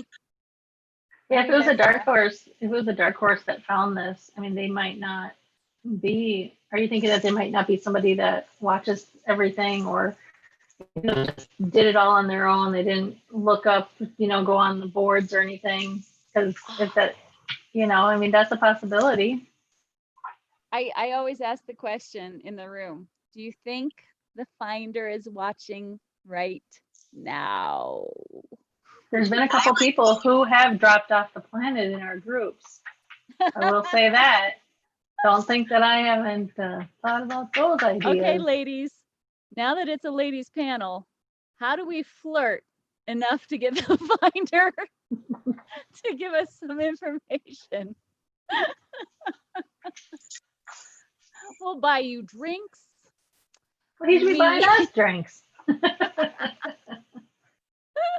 I don't know. I think we're the ones in the need to know. I think we're the ones who need to charm the finder. Hey, Cynthia, did you see? Did these come up normal? Did you see that the 6/6/2020? Does that come up the right way? Yeah, it's showing the right way. Oh my Yeah. God, my social security number on there. Holy hell.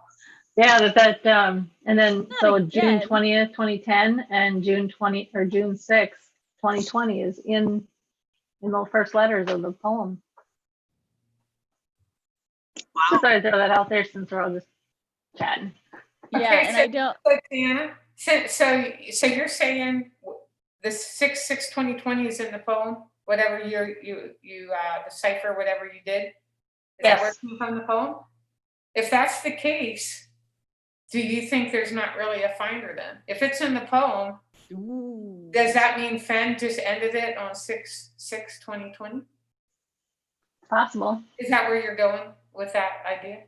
It's possible. I originally, the reason that I had my eye on those numbers in the first place was the 6/20/2010 was Father's Day, June 20th of 2010. And if he hit it in that time frame that people, I think he hit it in June to early July. It sounded like it was a holiday time. He was surprised that people weren't around at that time, middle of June. Whatever, and to have that, I mean, my eye was already on that number, and then to find out, him coming forward on 6/6/2020, you just back it up one number, and that's, it's, I don't know, but it's the letter P, the letter F, T, T, J. So it's the second part of the second and third stanza. You don't change anything. I mean, it's just a weird Well, here's a coincidence question that that's for the case. Cynthia. It's a really Did weird you- coincidence. Did you ever directly ask Forrest if he retrieved the chest himself? No, I did not. Okay. I will not ask him that. Yeah, I know, because it's, it's kind of insulting. I get, you know, I mean, I think, yes, even if I was thinking it in my head, I would never ask him that, because I think that would be extremely insulting to him to ask him. agreed. Sure. Agreed. But in this And at case, the same time, though, I still give validity to all the different theories and opinions. out Yeah, and so do I, and that's why I was asking Jana if that's where she was going with that. Yeah, I mean, I don't know, but Yeah. where I think I'd go with that is that I'm not the only one that kind of went down the solar systems and the stars, and if they did fall into place right at that time frame, you know, what was going Yeah, on. And the found strawberry under a- moon was during that time.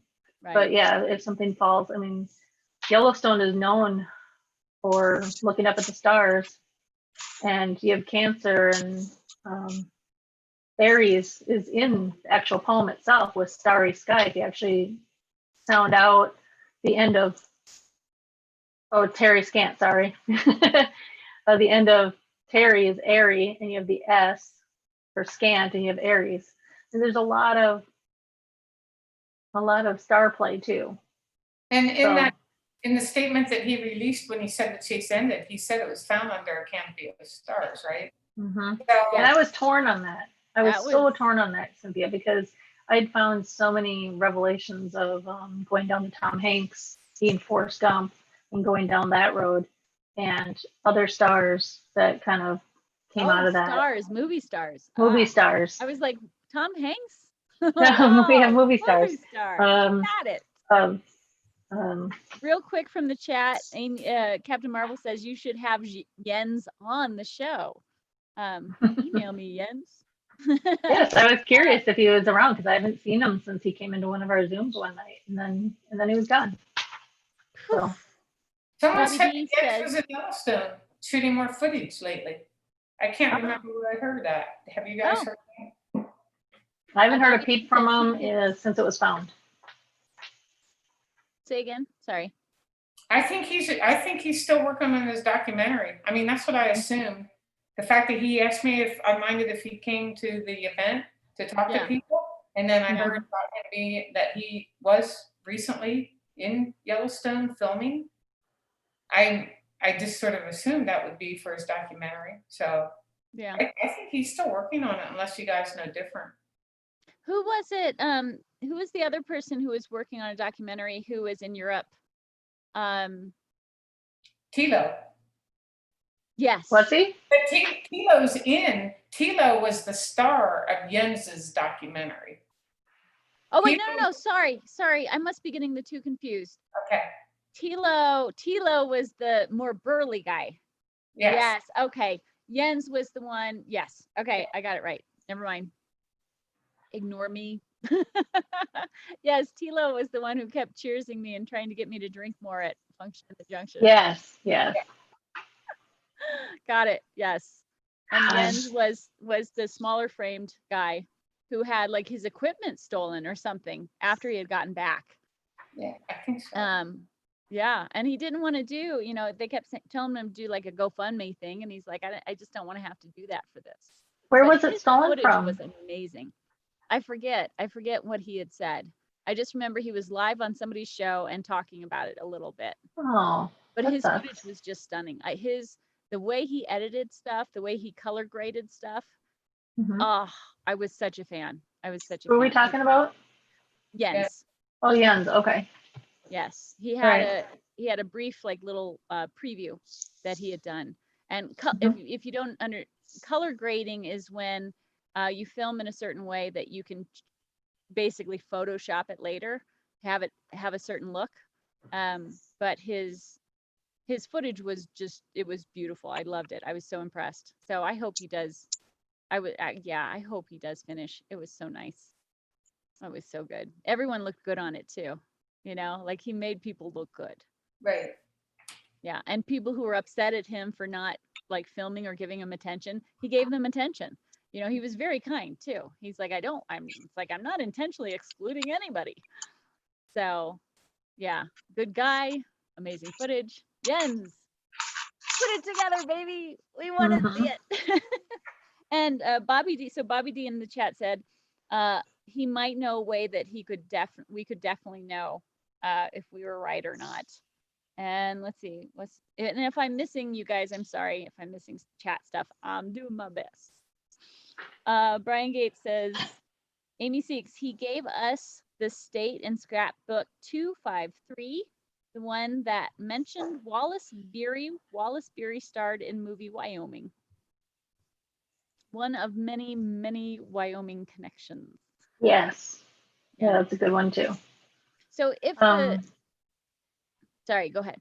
I was gonna say I was a believer in, and I couldn't even get through them all, and I've been doing this for years. I was a believer in the scrapbooks because scrap is also a piece, a part. And well, and there were, I mean, the folded $5 bill. Mm-hmm. Oh my gosh. Okay. Come on. Here. All right. My favorite. What did you think of the folded $5 bill? I was where he covered the word treasure. So the word is treasurer of like U.S. treasurer of the U.S. Is that how it was? And he covered, when he folded that, all he covered was the word treasure, not the R at the end. I was positive that had to be a clue or a template that you could put to a map and figure it out. Oh my God, I used it for years. The fact that you realized the word treasure and treasurer was, you know, that was brilliant. I'm like, oh. I mean, that alone, I'm like, oh, duh. What do you do? What do you do with that information? Well, for me, many different things. So yeah, Amy. So what did you do with it? So, since you know I was an armchair searcher, so looking at that, the folded over treasure thing and the $5 bill continued to stump me. I had a few different applications that I was trying to apply with what I had found in the book, but could not make it fit anything reasonably. And so yours, I think, was like the best interpretation. You know, like the scrambled drawer with the you know, the organization thing. Like, why don't people organize this? Why is the phone cord distorted like this? For me, that was an interpretation of a scrambling of the postmarks and stuff like that, and with word counting I was doing. But the $5 bill part, I'm like, stumped. No, So I love that your one up. interpretation. So what awesome. You know, in almost any state, you can find mountains, you can find geographic features that are red, green, and black. In a general. Yes. So I would make a triangle of the red, green, and black, fit that bent corner of the $5 bill in there, and wherever the word treasure was on my map, that's where I'd look around that area. And believe it or not, both in New Mexico and my last place in along Sunlight Creek, they each had the red and green, black. It made triangles, and that line where the word treasure was under, it lined up perfect to my areas. And 2 times, one in New Mexico, one in Wyoming. Is that, what scrapbook was that? 2 something? 120, 107. 107. Okay. I hear crickets, and it's I know. lovely. Like, what's that? I love it. That's me. I just went out and got a glass It's of like wine having, Okay. Nice. It's like All right, having special effects on my show. You guys are gonna. This is where we're gonna go crazy. Oh, bring it on. Okay. I'm Before I still go with you, but I'm traveling. Okay. All right. Before I even go into this, real quick, on the $5 bill. Something about the $5 bill. If you look, you know, it's Lincoln on it, and Lincoln was also the person who assassinated him. It's in the book, and so there's additional hints. I think there's one more that was for Lincoln as well. And if you look at Lincoln's statue in Washington, the wording that's behind him or next to him or whatever, one of the words is misspelled, and they had to fix it. It was the word future. And I believe they wrote it with an E instead of an F. I found a lot of different ways that words were missing a letter, kind of like knowledge. Knowledge. Yeah, Yeah. like that in Eddard. But that was one of those things where I'm like, here's another, mistake, Ah, okay. That goes down a whole different rabbit hole of all the coincidences between Lincoln and JFK. So, Okay, well then here's one for the chat. okay. In the chat, give us your most hated or loathed rabbit hole. And you guys too. Page 99 map. Page, Yes. you guys know Yes. right? The illustration on page 99. You know what drove me crazy about that, Cynthia, was that somebody actually posted a good idea. Probably one of the only good ideas I saw come out of that. Two. One was what's the place in Wyoming that you go where the warm water, water is at that town, right dead center, like in Wyoming. You can go sit and soak. Oh, the hot spring area? Yeah, but it's not in Yellowstone. Right. It's not a yeah. lake. It's a I know what town. you're talking it's a about, city. but I can't remember the name. Thermopolis. Yes. Yeah, Thermopolis. And they showed an angle from Thermopolis looking out, and it looked identical to that page. And I'm like, this is crazy that this looks like this. Is it an aberration? Is it one of those Wyoming things? But it's not in Thermopolis. It's just saying, hey, it's in Wyoming. But the only other thing that I saw was kind of cool is I was watching Forrest Gump, and when he was in Vietnam and he was running through a jungle, and the jungle leaves and everything literally looked, I had to pause it and take pictures of it and be like, this looks like a scene that was on that page. Not the town and the the lower area, but that one part, looked like that. Yeah. But that's why when Forrest came right out and said it was drawn by a war correspondent, it's when they were in Vietnam. It was Vietnam. That illustration was Vietnam. Mm-hmm.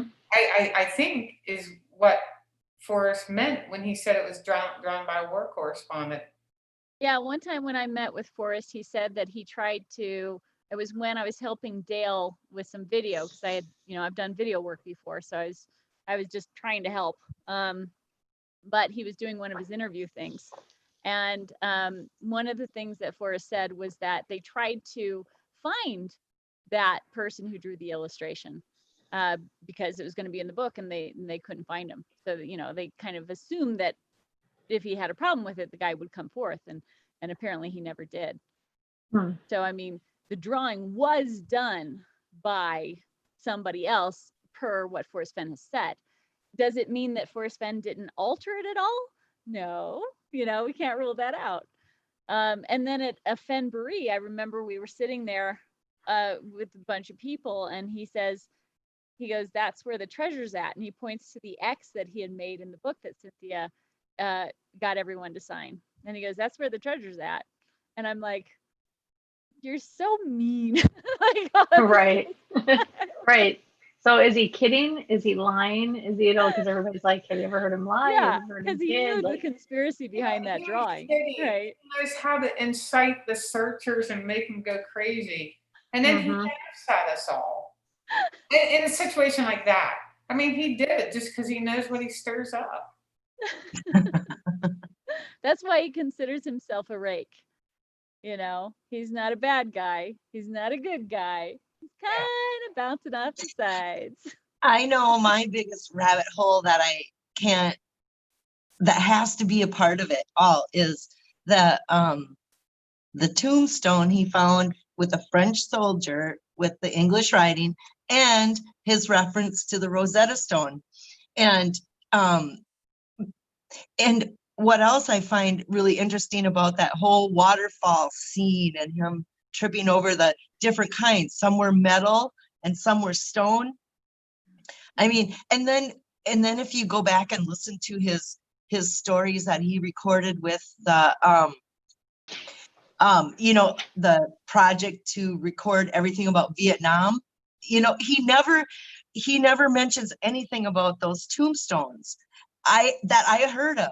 Like, don't you think if he's doing, something for prosperity about Vietnam, that he would say, I found tombstones, so that story is only encapsulated in the Thrill of the Chase. There's a exist couple audios where outside. he does talk about it. And that's pre-chase, before there's- the chase. Yes, but only two, and the reference is it's because that story was written before the Thrill of the Chase. So he's talking about the helicopter and then him finding the stones. Yes. I mean, I know, but My did War he for set Me that story. But did he set that up? I mean, did he set up Right. that premise? Right. Plus You the know? X, remember when he said, I remember there was an X in the guy's name, but that's all I remember. And he's like, is that Yes. strange that I remember that? And X in the guy's name. I mean, killing us. and then you're killing me. And then it has to be a French, so then we're dealing with, and then he drags in the Rosetta Stone in the Bell chapter. And then, so it's like, okay, the Rosetta Stone had 3 languages that all said the same thing.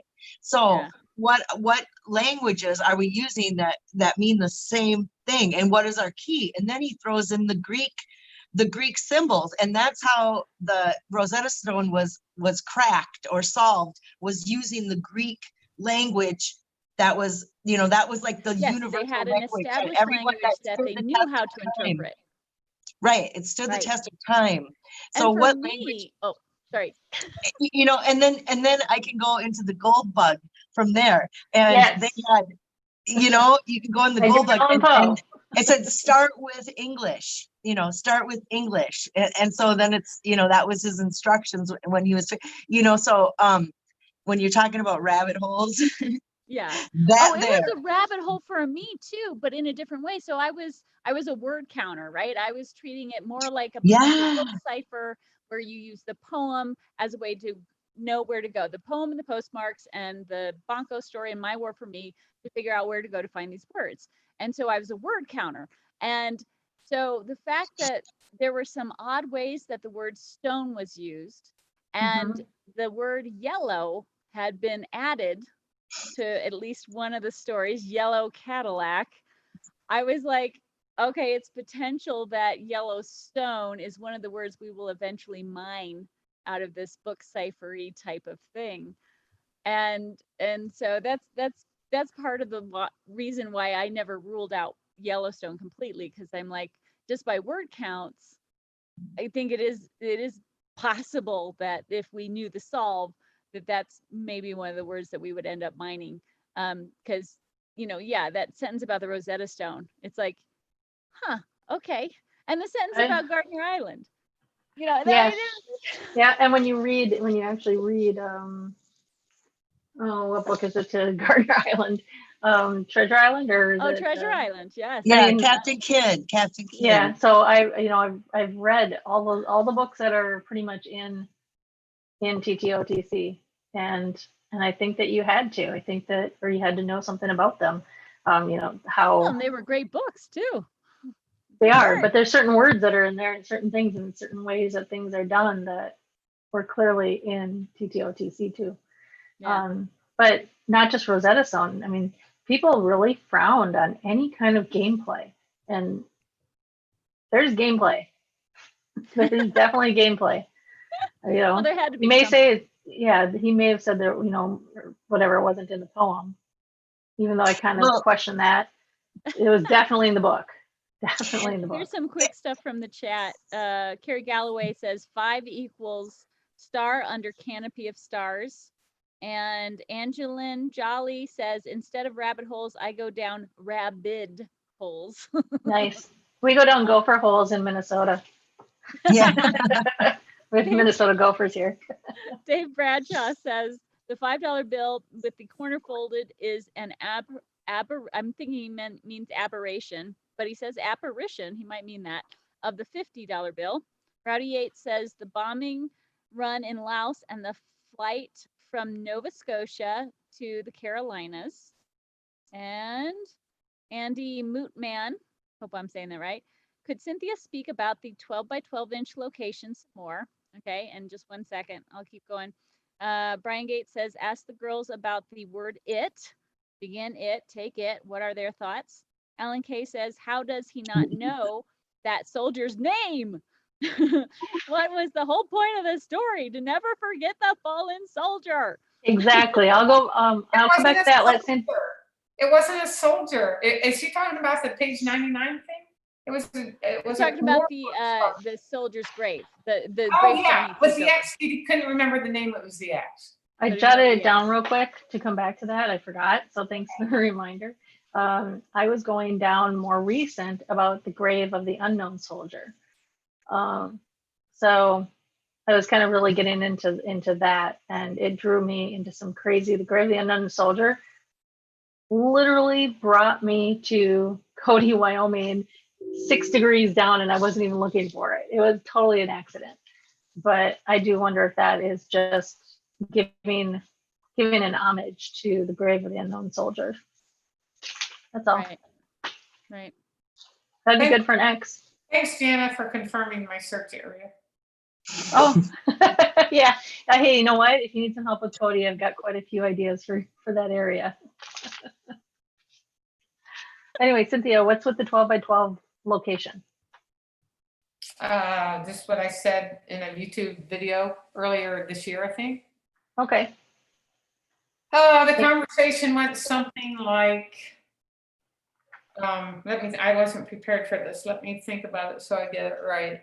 I think he said, does your search take you to a 12-inch, not search, does your solve take you to a 12-inch by 12-inch spot?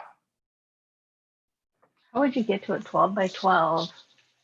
So in other words, when you solve the poem and you do those 9 clues, to me, he was inferring that when you get all 9 clues, it is taking you to the chest itself. That's 1 foot. Exactly. And the chest is 10 by 10. So it's a spot that's 12 by 12. So the chest, it's going to be in a fairly, to me, small, little, hidey thing, I guess, on the ground now, since he said yeah. Oh no, since he said again about he said multiple times now on the ground. Where I placed it on the ground or set it on the ground, right? He talks about setting it on the ground and walking away. Hasn't he said that? Very conspicuously so. At least twice. So okay, so Amy, what are you inferring by that? Legally, I think he's trying to help out the finder. Okay. Yes. Yes. Because that makes sense. Let's say the finder's terrified to come forth and lose the chest. Yes. Maybe Forrest is really trying to help the finder in anything that might legally pop up if the finder comes forward. I mean, what if the finder wants to come forward? Right. Yeah, that's a really good point. Because I had seen things, and I was going to look up where, but in the book where it wasn't until about a month before it was found, where I started to wonder if it was underground just because of the foot. I had 3 things at least in the book that were saying a foot.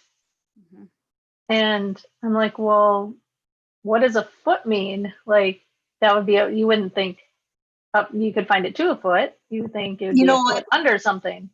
A foot in Spanish is pie. P-I-E is how you spell foot. How you spell feet is P-I-E-S, pies. And there's a rabbit hole too. I mean, when he talked about foot, and pie in general. Pie, because pie is a part of and pies, break 2 pies, and that means feet or foot. Pies means feet, in Spanish. And just because Spanish is our other language because the Spanish teacher, I mean, if we're looking for 3 different languages, or, you know, or if we're doing a Rosetta Stone angle, which that he's the one who introduced that, I'm not making that up, you know. Spanish, You know what I Greek, mean? English. And so what are the languages we're dealing with? And obviously it's Spanish, because of a Spanish teacher and making such a big deal out of that. And Miss Ford, but Miss there's Ford, Miss Spanish Ford, Miss words, Ford. yes, and there's Spanish words everywhere. You know, Montana is mountain in Spanish. I mean, so I mean, you can. Colorado is Colorado, color red. Right. Yeah. So the other, so Susie, I don't want to interrupt. No, no, go ahead, go ahead. I just had to throw my feet thing in there. So the other thing, when he said about the 12 inch by 12 inch, a ruler is definitely 12 inches long. Oh, and he says, and that's one of them. He says ruler in the book. That took me to TTOTC where Frosty Yes. thought ruler. Yep, that was one of them. And that story had changed. What didn't that story was published in Bozeman, and that wasn't, his name wasn't Frosty or. Oh, Well, Fred. no, actually, the owner of the place was Frosty. It always But was. he wasn't a manager. So He I was thought the Frosty owner. was the manager. No, Frosty was actually the owner, thanks to I think it was Alan Kay. It was someone who made a video and had the actual found the old You mean for like real? menu. Yeah, for real. You mean? Oh my God. And I did not- Frosty, Was that Rodney Greenway or was it Alan? I don't remember. I apologize for not remembering because Yeah, I have can't to tell you, remember. I had, that story was so curious to me. I really thought, so for me, that was leading to the word cold being the key word and how to use it. Frosty was the ruler. So cold, it was a way to say cold, and it was a way to say that the word cold was going to make the rules, and you had to figure out how that worked and all that stuff. And there's the measurement.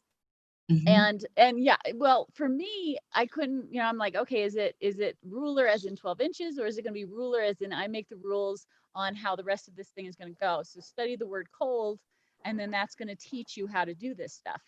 And because I assumed Frosty was a fake name. So when that video came out that showed Frosty as an actual name, I'm like questioning everything. I'm like, oh, shoot.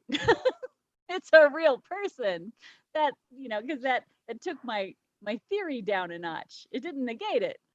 That's the same chapter he talked about the yellow car, the yellow Cadillac, where he added yellow Cadillac. Yeah. Mm-hmm. Yeah, and Mary was the name. He uses the word Mary in a lot of things, and Mary was the name originally of the grandma who became grandma. Right. And so for me, Frosty represented the word cold. Grandma represented potentially the word warm, and Forrest potentially represented the word hot. Forrest out of there like a cannonball on fire. He once signed his name Forrest Fire. And so there were potential allusions alluding to Forrest Fenn being the blaze. He was going to throw himself on the chest. He was actually going to be the blaze himself. And so that was part of where I was at for that. So the learning that Frosty was a real guy was actually a big blow. I'm like, oh. Yeah, that seems a forced fit, and it's not, it's like, But why did he use that story? He used that story out of all the stories he has in his life. He used that story. And Frosty was the owner. So, there was something that wasn't the same. He said Frosty wasn't the owner and Frosty was the owner. So, I had that to hold on to. So Susie, you just brought up, you mentioned it, like out of all the stories of his life that he used in the book, that was one. Why? So I thought the chapter, No Place for Biddies, that had to be the most useless chapter in the book. So, I mean, not useless, the most insignificant thing in his life. Why? Yes. Why did he put it in the book? And that's, I do the listen all and hear me good, or how, because of how he misinterpreted. There's no way that those two ladies were talking about an 8-year-old boy. I mean, like he misinterpreted what those ladies were talking about is what I took away from that chapter, or, misinterpreting gossip, and thinking There you that, go. and applied it to himself. And so it's like, what is the listen all and hear me good, so what is that? I don't know what the connection, but that's where I was trying to find something, just because of how the whisper of the, that illustration. And of course the photoshopped image in that one too. And when you look at the images, if you're familiar with Photoshop, you can kind of catch on pretty quickly certain things that were done, and then you have to ask why. Why was this changed? And in that story, people were added to the scene. And for me, that was alluding to how to use the poem.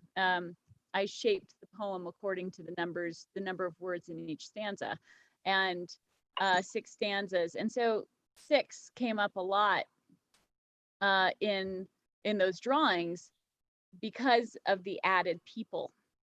And so the question is, why were certain things done? Why were clouds added to that girl in the line in Teachers with Ropes? Why were people added to the scene? And it might be no reason at all. It might be just, oh, I liked it looking better. But like 6 cats, the cats, the story with the milk and how that he had was weird. 6 cats. I mean, how There's 6. What? There's a lot of 6s though. There were 6 Yes. kids that were walking with the rope. And there's a after whole you bunch correct of the 6s postmarks, in the there pictures. are only 6 days of the week represented. Yeah, that's where I came up with the big picture, thinking that it was what we were talking about, Amy, the guy that you met, Kevin Bacon. Oh, yeah, The yeah, 6 six- degrees of yeah, separation, that's because he right. kept saying 6, 6, 6. Yeah, yeah. And for me, I associated that with the poem. So there were 9 months represented with the postmarks, and there were 9 sentences, and there were 6 days of the week represented with the postmarks, and there were 6 stanzas. So I was attempting to use the poem with the postmarks and the keywords and the Bonko story and the 80 paragraphs in My War for Me, and trying to assemble that in some sort of simpler solve. Like the end solve would be simple. Getting there and figuring out how it worked all together was going to be hard, but the end solve would then have to be simpler, like something you could explain quickly. And that's why I thought some of the dates were very curious in the scrapbooks. Like one of the scrapbooks, the date was way off. And I remember I emailed him and I said, why is this? I'm like, oh, I don't know if you noticed this, but this date is way off. And he goes, oh, look at that. And then he never changed it. I'm like, That's nice. I'm like, Well, and you can't get away that Davio, the whole Finding William. 'Cause yeah, I did studied that for a the while exact same too. thing, got the exact same William in there. I went with Tom Hanks was in You've Got Mail, and that had to do with being in a bookstore. I'm trying to find this really cool, like one of my favorite weirdest things that I found. Do you guys have any weird things that you guys found where you just laughed after you like read it or saw it or put something together with something else? I was only TTOTC, so I didn't really chase anything outside of the book.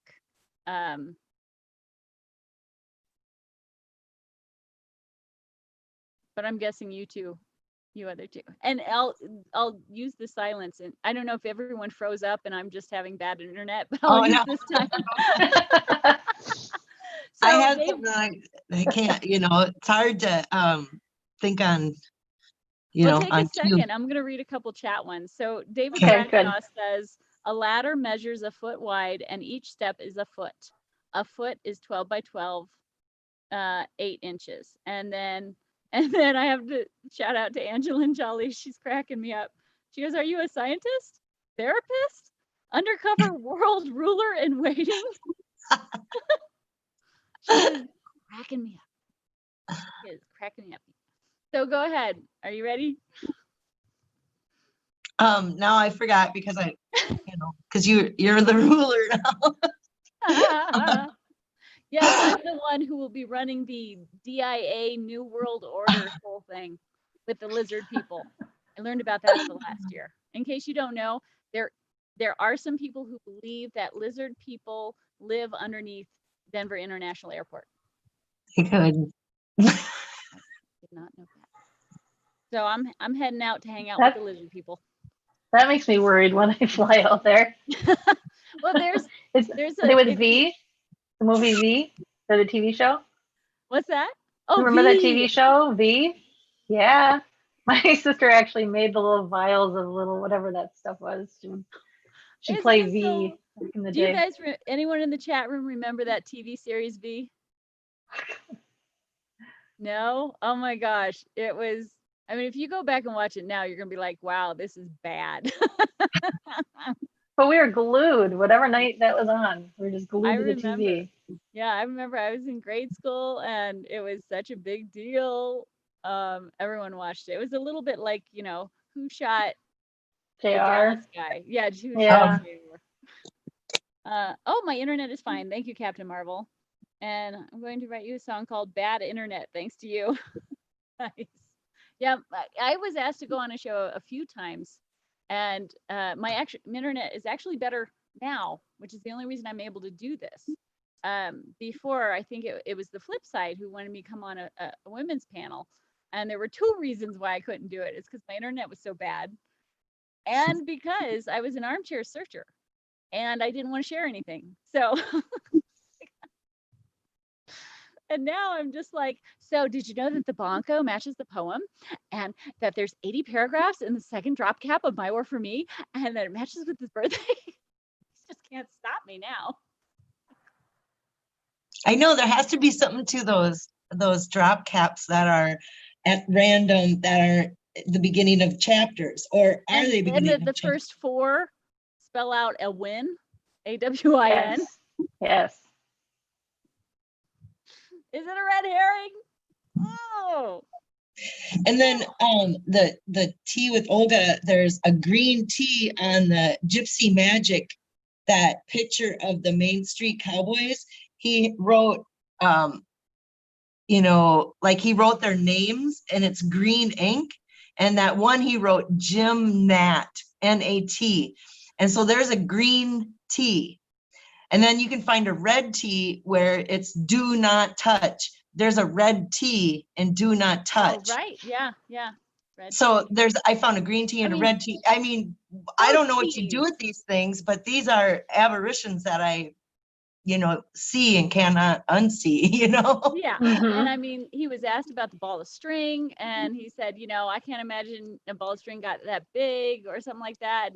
And Forrest responded like, string went a lot further in my day. I mean, I forget what the response was, but you know, and the 3 T's. Yeah, 3 T's. So, and then in Gypsy Magic, like he wrote everybody's name above their head, but he didn't include their last, that guy had 2 names, Jim Nat, or or, you know, N-A-T. So I don't know why wouldn't he say, you know, just the way it's written there, it seems like you know, a something. There were so many there were so many things that were clearly aberrations. And Okay. you know, when I Forrest got a good one for Okay. I got a good one for aberrations, Amy. Okay, shoot. Like the page where it's got these guys, okay, and Yes. the way that they're holding their hands there that way. Those Yeah. are all ways to hold your hands when you're in when you're Freemason. Which, you know, they actually do. I mean, they talk about doing that kind of stuff in photographs. Mm-hmm. Yeah, and so like But- every But do Yeah, you really and- think they were all Masons? I mean, come on. Yeah, no, is but that he a might bear be there? pointing. He might be pointing that they're actually, you know, there are other hints in here about into Freemasonry. Okay, well then here's He a actually question for said he's everyone. not. What? There are a lot of what that Forrest told me he was not a Mason. He's not. Yeah. No, he said he's not. he might not be, but in the book it might be hinting to Freemasonry. I mean, just the stupid stuff because you got Da Vinci. It could be hinting to back to Tom Hanks was in the Da Vinci Code. You know, all this could be wrapped into something that's totally crazy. You don't know. First statue at DIA. Yes, Rowdy Yates. You gotta wonder. Yeah, if anyone want to look up the DIA stuff, there's plenty of videos on it. Godelkian has a question for Cynthia about Peter M. Fillerup, the sculpture hard and fast. LOL.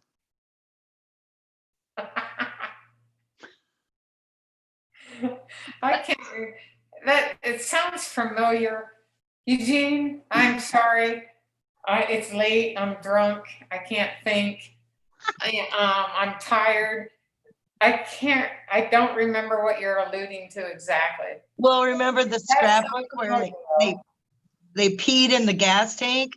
Yeah, I remember that story. That's a Peter filler up. Or Eugene and I maybe talked about this too. I just don't remember. Good to know. It's Gadelcon's So that story's not in. So Susie, that story. Where was that story published? That's a scrapbook. That's in Too Far to Walk. Yeah, that's what I thought. In Too Far to Walk. Yeah, it's in Too Far to Walk, and it is. I mean, that was actually one of the ones I scanned in and printed out because it was so like if you're reading a story to try and see what methodologies might be hinted at, that one was littered with potential methodologies. We had to learn the alphabet backwards, you know, because somehow it saved the government money. It's like, what? What? We were all assigned a number and a letter, or I forget, it was something like that, you know, and then we all synchronized our clocks and did this, you know, there was so many hints at a potential methodology that I was really studying that thing to see if maybe this was a story he was going to put with an earlier solve that he had before he changed it. Like maybe it wouldn't apply to what he was doing now or what he had eventually evolved, because we know it changed, you know, we know that how he was going to do this changed. And so I thought, well, maybe this will clue me in to the evolution of things. Like if it was a book cipher and like if it had been a book cipher, how would he have started that? Well, you know, the simplest way to do a book cipher is to have a date, and then you go to that paragraph number and that sentence or that word number in the paragraph or something like that, right? And I'm like, and then how could you evolve that into something else? And that one was just so littered with potential methodology. Mm-hmm. That worked. Did I show you that one where that idea worked in with Jacqueline Kennedy, in the letter from Jacqueline Kennedy? Because if you guys know, like some of those letters, there's one also from who is the flight? Amelia Earhart. Her letter was, there was a word that was wrong in there as well. And actually not just one word, there was an entire sentence that was incorrect in the book. In that compared to what the original, compared to what the original letter was. And then also with the letter from Jackie Kennedy, I actually called the phone number on the bottom of that letter. And it went to a lady in, like, the meanest lady that was in New York at the time. You know, and what phone calls that lady got. Really, but watch this. I'm just going to type in meanest lady in New York and wait until you see it. She turns up. It actually, Leona Helmsley. It actually went to Leona Helmsley's or some kind of a foundation. Yeah, you call the number. Oh, you know what? If you call the number now, I think it's disconnected. Because I think the last time I tried it was like a month before the hunt was over, and it was disconnected at that point. Or there's one point you can leave a voicemail, but yeah, Leona Helmsley. The other part of that letter was that on the bottle, it has the date, that 1984. So if you took, I'm going by memory, I think it was like 6/2/84. If you went to the 6th row, the second word was disappear. And you went to the 8th letter and the 4th letter, and you have AA. And she's drinking a bottle of booze, and she's talking about like AA somewhere in the story. So it's just kind of cool. It's an idea, Amy, that you can figure that out, that maybe in TTOTC there's something like that as well. I thought that it was the postage stamps. So I worked really hard on those to make those work. Yeah. I actually made a lot of progress, you know, I think I did. Made a lot of progress on the postage stamps as far as the word counts were concerned. So like what cued me in is the word warm. So I was looking for a keyword, and so I basically took certain words and did word counts, and the word warm was the 16th word in the sentence in several different sentences throughout the book. Ooh. Okay. And then it was Oh. the ninth word in the sentence in several different sentences. And then it was the eighth word in several different sentences.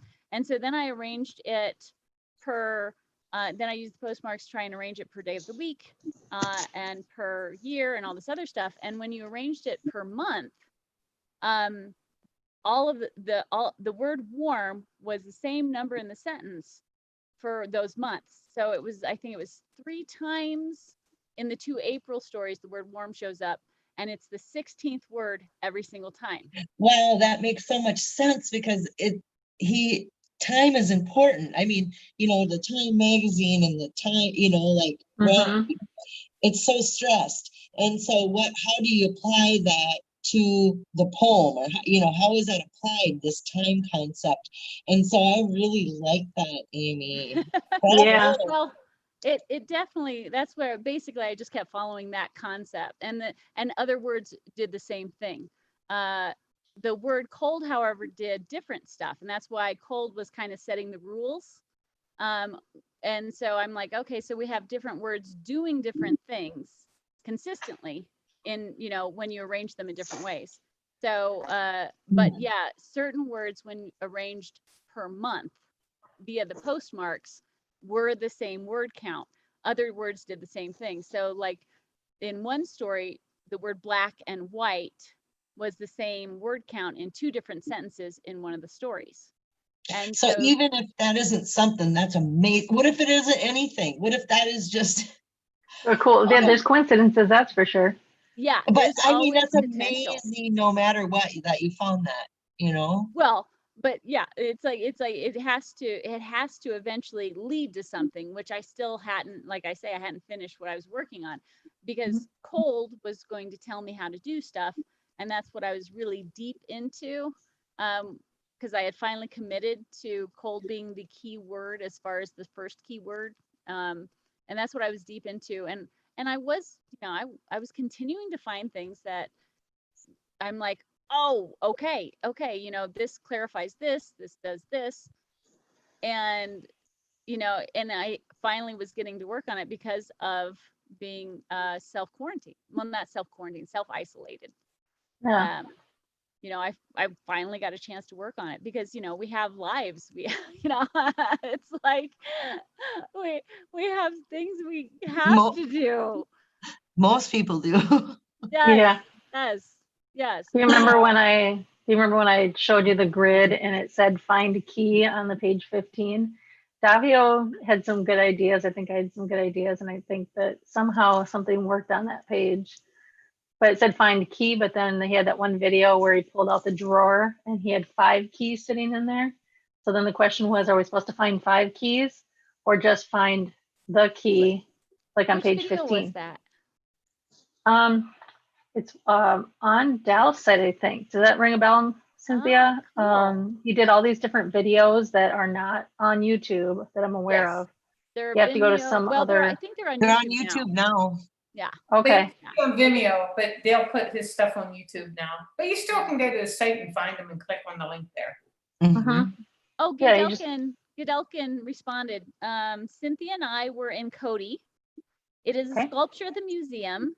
It is also the hint in The Thrill of the Chase where his mom watching the postman nodding her head. Hard and fast is the Pony Express. Oh. Could be. So for me, the postman thing was another nod to the postmarks. So. Oh, I like it. I did it with phones and the post office. The 6 degrees of separation thing, and it worked for both. So he said, hey, I want to get kids off their texting machines. I just thought that was kind of a weird thing to actually just say, like, who cares about kids? Like, you can count telephone poles are also, I always think of how can this show up on land, and post office can be a landmark. Every town has a post office. So if you want to use that and apply it to a map, it could be a post office, and it also could be, telephone poles. I mean, you can be counting poles, or that's how they used it. A chain is so long, there's different measurements that can be alluded to using that, you know? Yeah, but he Yeah. didn't just talk about a certain type. He didn't just say he went like kids texting machines. He went like all the way back to the spiral cord on that one scrapbook. The famous you- the $5 the- scrapbook. Yes, the polls. There are a lot of different phone references, and same with the And post look at all office. the If you phone, took like kids now can't even dial a phone. If you gave them an old rotary phone, they wouldn't know what to, yes, you know, they don't know what to do with it. And They're that like the speaks people in also, Star Trek who wake up or walk up to a door and expect it to slide open and they just run into it. yeah, okay, but okay, so now we'll go all the way back. Both topics went all to the the way back Rosetta to almost to Stone. the beginning, to the Rosetta Stone, to Alexander Graham Bell, to Benjamin Franklin. They both went back, way back, and I think that he was actually trying to get us to go back in history with those ideas. And all the misinterpretations. I mean, the book is full of misquotes and misinterpretations. And it's how language is passed down and how stories are passed down, and then they're translated, and then they get screwed up and they change. And that's a really common theme throughout the whole thrill of the chase, is how the communication is changing, and pretty soon somebody is not going to be able to read the thrill of the chase. They're going to look at it like, what, you know, I mean, some of that, the cursive writing and stuff that is in the bottom, you know, like some of his pictures and stuff are labeled, but pretty soon no one's going to be able to read that. And that's the same story as the Rosetta Stone. Agreed that there's a lot of coverage, anywhere from postage stamps, texting, emailing, you know, all the way back. All these communication and the books, and books are such a and so important to Forrest. Like, he loves books, and pretty soon books are going to be guess what, it's not going to be, there's not going to be libraries like we know it in the future, you know. The books are not going to be, there's not going to be books. I think by the time this person comes forward, the thing that might have been in that chest, like everybody's always wondering what's that one thing that's in the chest. And I always went back and forth between, like, you know, things like diamonds, or like the Hope diamond or the Canary diamond. But when it came down to it lately, it was like, okay, maybe he actually has something that was on the, you know, who was on the grassy knoll, you know, of JFK assassination. Like some real, you know? info, like some could be interesting twist. Here's Yeah. some stuff from the chat. We have Brian Gates. Do you think it's possible that Forrest's choice to pull the treasure because of COVID, things were getting bad and saw that? I don't think so, but like I said, I don't think so either. For me, extraordinary evidence requires, or extraordinary claims, you know, need some equally extraordinary evidence, and I just don't see it yet. But I don't fully discount it. And We're only 6 months into COVID. This is a fun one. So Andy Mootman said, any ideas about the 039 on so many postmarks? So oh yeah, there's an aberration. aberration. But hold on here. So you have the 039s, and if you arrange them by month, the first 4 months, April through, or the first 4 postmarks have 039 in them. The Skippy one has 141 in it. Yes, it does. 039 and 141, if you align them using a compass, and let's say you put the 039 point, let's say you have a place down here on a map, and then you go 039 on a compass up, and let's say you have a place here on a map, and you go 141, and that will take you down here, and you form an X on a map. And then in the Bonko story, which matches the poem exactly as far as word, 166 words, 9 sentences, it alludes to 039141 as well. And here's another fun one. So the Bonko story is kind of like the X. It's going to be used, as part of the solve or whatever. In the poem, we're missing an X, right? In the Bonko story is missing a J. There you go. In the Bonko story, there's one word that has an X in it, and it's the very last word, and it's the word experience. And that matches up with the word gold in the poem. In the Bonko story that is missing the J, there's 2 words in the poem, and that's the word Just. just. And if you count what word number it is in the sentence, just both times is the 22nd word. Wow. So that's my Davio moment. But that's amazing. I mean, if that's coincidence, then wow. But then what do you do with it? I mean, So that's what I was saying, the word cold. I was trying to see how, so why would a story in The Thrill of the Chase match up with the poem? And so that comes down to how you take information that you want somebody to find at the end and you disperse it and you disguise it. So since you said the poem was basically a map, for me, that led to the potential that it was a map to discovering the words in the book. And so I was like, so somehow, and so the fact that the poem and the Banco both have 9 sentences, but they don't have the same number of words in those 9 sentences.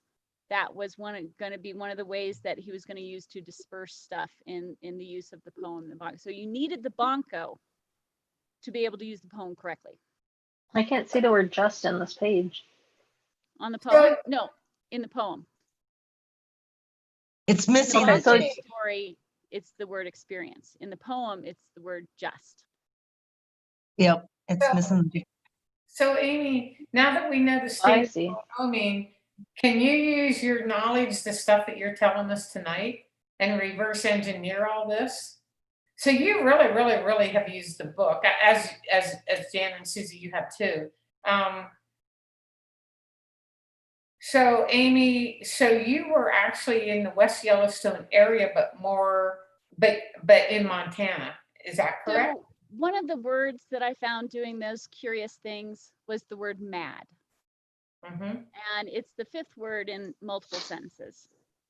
And so what I was thinking, based off of the fact that people had been within 200 feet, that it was most likely a popular area that, they had gone to, because they obviously hadn't solved the full thing yet, and they still weren't within 200 feet. So I thought New Mexico or West Yellowstone area. And because those are like the best guesses, the first out of the gate kind of guesses, Ojo Caliente, all that kind of stuff. And so, so when I saw that the word mad was doing those curious word counts, I thought if I wanted to not make it evident and not make it easy for someone to discover this word count thing, I wouldn't make the word Madison do this. I would break it up and have it be mad is on or mad ice, or sorry, mad is on or mad ice sun. And then the word arm did some curious things too. So I'm like, I would break it up Madison arm in that fashion. And so, but I still hadn't figured out the first clue, because the first clue was going to give me the methodology to solve the rest. And so my guess was that Madison arm might be the starting point. So so now you know that it's not, because that's Montana, unless you're going to start there and go into the park. Yeah, exactly. Okay. I didn't know if you would go north or Right. south from the Madison arm. Begin at where warm can water's you- hot and take it in the canyon down could have gone either way. But now that you know it's in Wyoming, can you use this to take you to a place in Wyoming? Well, it would, so if it was the Madison arm, fire hole, right? That's the, or not the fire hole, or before you get to the fire hole, take it in the canyon down. The only way for the Madison arm to work at this point would be obviously to go, south, southish into Yellowstone, but how far based off of those things, and to get to a 12 by 12 spot, not until you solve it. My guess is that so my idea of how it was going to be solved was the potential. From what I was finding, I'm like, okay, this is what I think might occur. So the Skippy story that had the 141 was going to give us information that was going to give us a cross point on a map. So if it was a book type cipher thing where you were mining words, then that story was going to give us either a location, which then gave us a cross point on a map, and the 039 somehow gave us this. Again, this was a guess. And then so that was my guess, that maybe look quickly down your quest to cease was when you realize that you've made this X on the map. And but Terry Scant with Marvel Gaze, just take the chest and go in peace. And I thought, well, potentially that's an interpretation where you look quickly down to realize you have an X on a map and get the freaking chest, Terry Scant with Marvel Gaze, get the chest. And so I thought that was a potential. So the Skippy story with 141 would have given us that cross point information. And that is a potential methodology for getting you to a 12 by 12 inch spot. Because you have to think about think about it methodology wise. If you just walk out into the middle of a wilderness and stop at some point and decide you're going to hide something there, how do you get someone to that point if you don't use GPS coordinates? How do you get them to an exact point?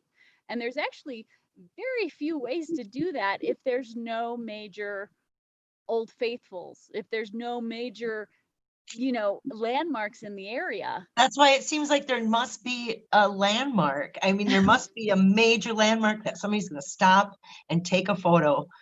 I mean, it just seems like it has to be. Because if there's not, there's only a few good methodologies to get you to a random spot in the wilderness.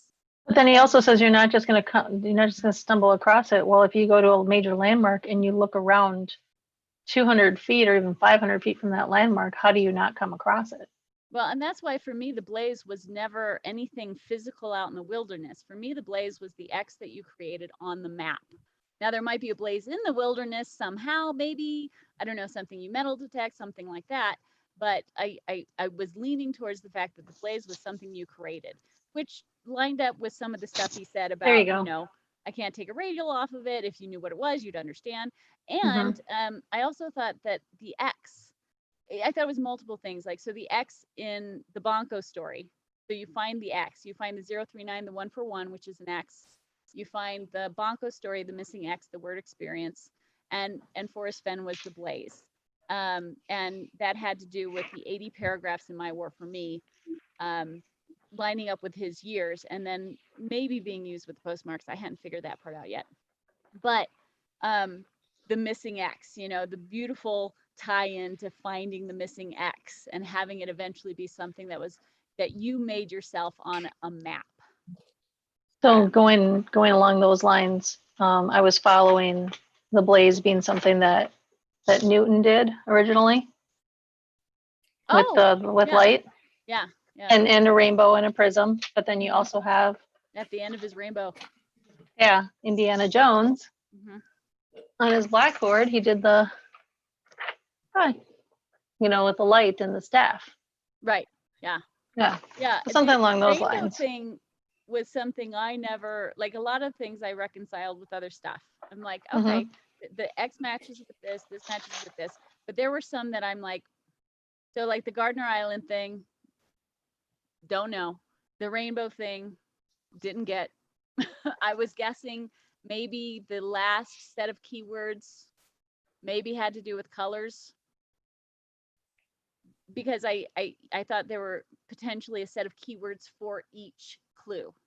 The purple postage stamp, why, the green lettering, the purple postage stamp, the red lettering, the brown, all the colors saying the word yellow.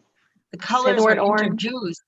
Yes, they were all introduced in some form or another in the book, the whole rainbow, So is that what we're looking, And here's some quick stuff from the chat here. Okay. GTC says, you wearing a blazer makes me want to get my green crushed velvet jacket dry cleaned. Looking forward to it. A little golf. Might call you a leprechaun though. Angelin Jolly says, confirmation bias. You just drink the ocean from Blue Planet. That must have been the vodka reference. Hooli says, 1939 found his arrowhead. Yeah, and on his old website, when he tells the story of finding the arrowhead, he talks about a rainbow. I printed it out. It's on the Wayback Machine. He talks about how, because it was raining, he didn't want to go. His father said, we should go. And there was a rainbow, and he found his arrowhead. I saw rainbows in 4 places in Yellowstone. Oh, you mean like permanent waterfall ones? The main upper and lower falls, but Lone Star Geyser, when it went off, had an amazing. It didn't. I don't think it mattered if it was sunny out or not. We have lots of pictures of that, and then Kepler Fall Cascades also had, and then the main one, Old Faithful. So. Oh, I forgot to say one thing. So I am reading your chat, and your comments are awesome. And one of them just keyed me into something. So the backwards bicycle video. One thing, it's a big commitment when you start counting words, especially if you're slightly dyslexic like I am. Then it's just a nightmare. So with the backwards bicycle video, when that came out, I'm like, okay, is it potentially backwards counting as well? Like, the antithesis of the forward counting. And I saw Davio do it.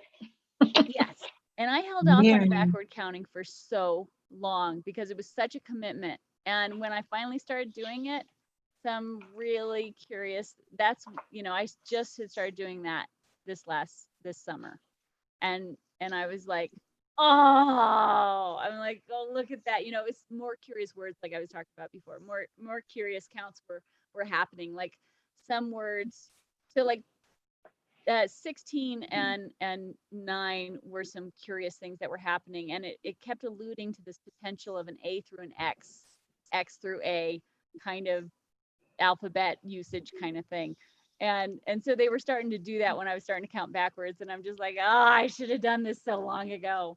So anyway, there was a chat that kind of said, let's see here, Brian Gates said the poem is a map to mirror with a map, and that just keep me into that. Capitol Hill, Yellowstone with clues. Oh, Angelina Jolie says, you are swinging the knowledge bat like a titan. I think we all are. I didn't think I was gonna. This is the talk that everybody wanted while the chase was still alive. They wanted. Yeah. What are you finding? What do you see? Yes, it's like it's what everybody wanted to do the whole time, but I have a feeling that I may have to break down and do an extensive video of page by page, of what was on each Post-it note. Holy. Do it for your own mental health. Oh my gosh. Yeah, because I really didn't want to mark up the book to begin with. So. Yeah. Going back to that Madison idea though, Amy, in the first, the treasure photographs by Addison Dottie, and Addison, you can get Madison out of that, and add, I don't know if it was add a dot or what it was, but, and then he had Alan Holt in here, which you can get, was it Edgar Allan Poe? So you can get Allan Poe, just things like that. Goldbug. Yeah, the Goldbug stuff. Page 4 was something that was really cool. He says, I love this sentence, and for the longest time it really bothered me because I thought it was a famous sentence, and it drove me crazy. Like, what movie did I see that in? Who said it?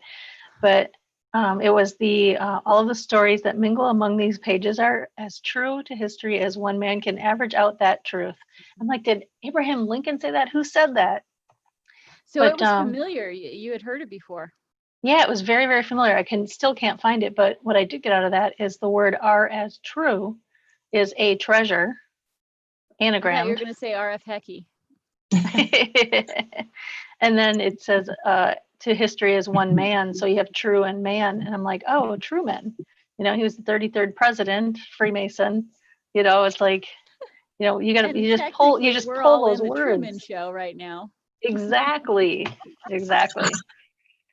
But okay, don't make me watch that movie again. Here's a really interesting one that I want to know. How many people in the chat truly believe that one of Forrest Fenn's scrapbooks was about them? And how many people in the chat room, in the Zoom room, truly believe? Like he was talking to us, you mean? Like he wrote the scrapbook because he was talking to us. Yes. Or, or like that you the said chaos and something. embroidery thing. Yeah, yeah. Yeah, or that you thought about, you know, Oh, that's Cynthia for sure. I can well, pick Forrest up. might say, oh, other people are thinking this way too, so let's get it out there. You know, it's not in a desert. You know, let's get it out there. I mean, we know some were definitely directed at people, you know, the one for K-Pro, you know, I was like, okay, yeah, you know, but I'm talking about his more cryptic ones. Right. I think a lot of people think that because they sent him an email and then all of a sudden a scrapbook came out, the timing of it, they're convinced that it was, you know, for them. I think that's Yeah. common. I mean, I And- think some of them had to be Cynthia. I mean, they had to Oh, be yeah. Cynthia, right? Like what? I was too stupid to understand it then, because I never. I know, right? They were so cryptic. It didn't help. That's I had one that I didn't know and it drove me crazy. He was telling me where to go and I never knew it. Yeah, right. And he used the word that was used was help. And that's when I just started getting into the Beatles. And I'm like, a little help from my friends, you know, just little so things you like found a that. connection, you can So just I found a grab on. connection and went, this has got to be right. This has got to be right. But I don't know. I have no idea. I don't know if that was a connection at all. Oh, going back to Susie, when you mentioned the biddies, this was kind of a compilation idea where Nemo actually found a book that I think was called Biddies or something like that, and it was about the two, Dear Abby and Ann Landers, and they're sisters, and They're gossip columnists. they're twins of all things, gossip columnists, and they're twins. And so he finds this book that actually has the name Biddy in it by probably Ann Landers or something. Anyway, I took it to the next level and was like, Dear Abby, Abbey Road, because he was talking about crossing the street. That is next level. It was next. You know, it's like, what if you think of this? What makes you think of this? But yeah, if it's Dear Abby, then when you think about it, he uses the word Abbey Road. And the bicycle, the backward bicycle, you know, that's Queen. And that's more like Davio, you know, Davio was definitely into connections that were, you know, extended from Shoot off the page. But I would not have thought that way though, if it weren't for the 6 degrees of separation. I wouldn't have gone down those roads because that's not normal hunt. That's not normal treasure hunt lingo for the hunts that we do here. But he did do a hunt that was made by him, unique to him. What is he thinking when he talks about all these famous people? A lot of famous stars, they're all connected to Kevin Bacon. There's, you know, that theory. It's a known thing. I remember the last time we were talking about Kevin Bacon, about 3 people in the chat room went, bacon. Exactly. And then you go to Bacon. Sir Francis Bacon and Shakespeare, and he talked about them too. And he talked about breakfast and having ham. Francis Bacon, a lot of cryptic stuff with him and Shakespeare. Yeah, and then you have Pink Floyd, because he had the pig. And K-Pro says, Cynthia, I want to head over to your place. Be there in 5. We can share secrets. If you get a knock at the door, we know what's happening. She can't get in. The guard won't let her through. Oh, that's right. Gated. That's right. Very good. Las Vegas is full of like almost every community is gated. Yeah, it's my sister lives there too. Well, Henderson, which is just Henderson. Yes. Yeah. That's where my brother lived. For a while. I was actually going to Vegas a lot when he lived there a few years back. Is that something? Brad's uncle lived in Henderson, so it's kind of crazy. 3 out of 4 have Henderson connections. That's weird. I'm looking forward to visiting Cynthia.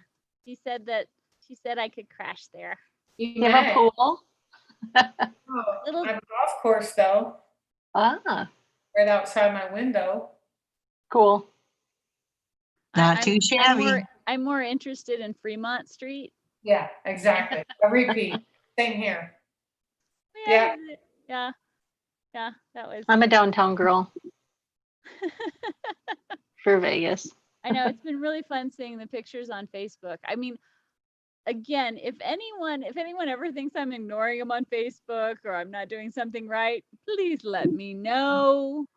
I still don't know how the stupid thing works. I still like Cynthia sent me an invitation to the bridge thing. I still can't find it anywhere in any of my stuff. Nowhere. I don't know where it is. Somebody had sent me messages and they were hidden in a separate tab.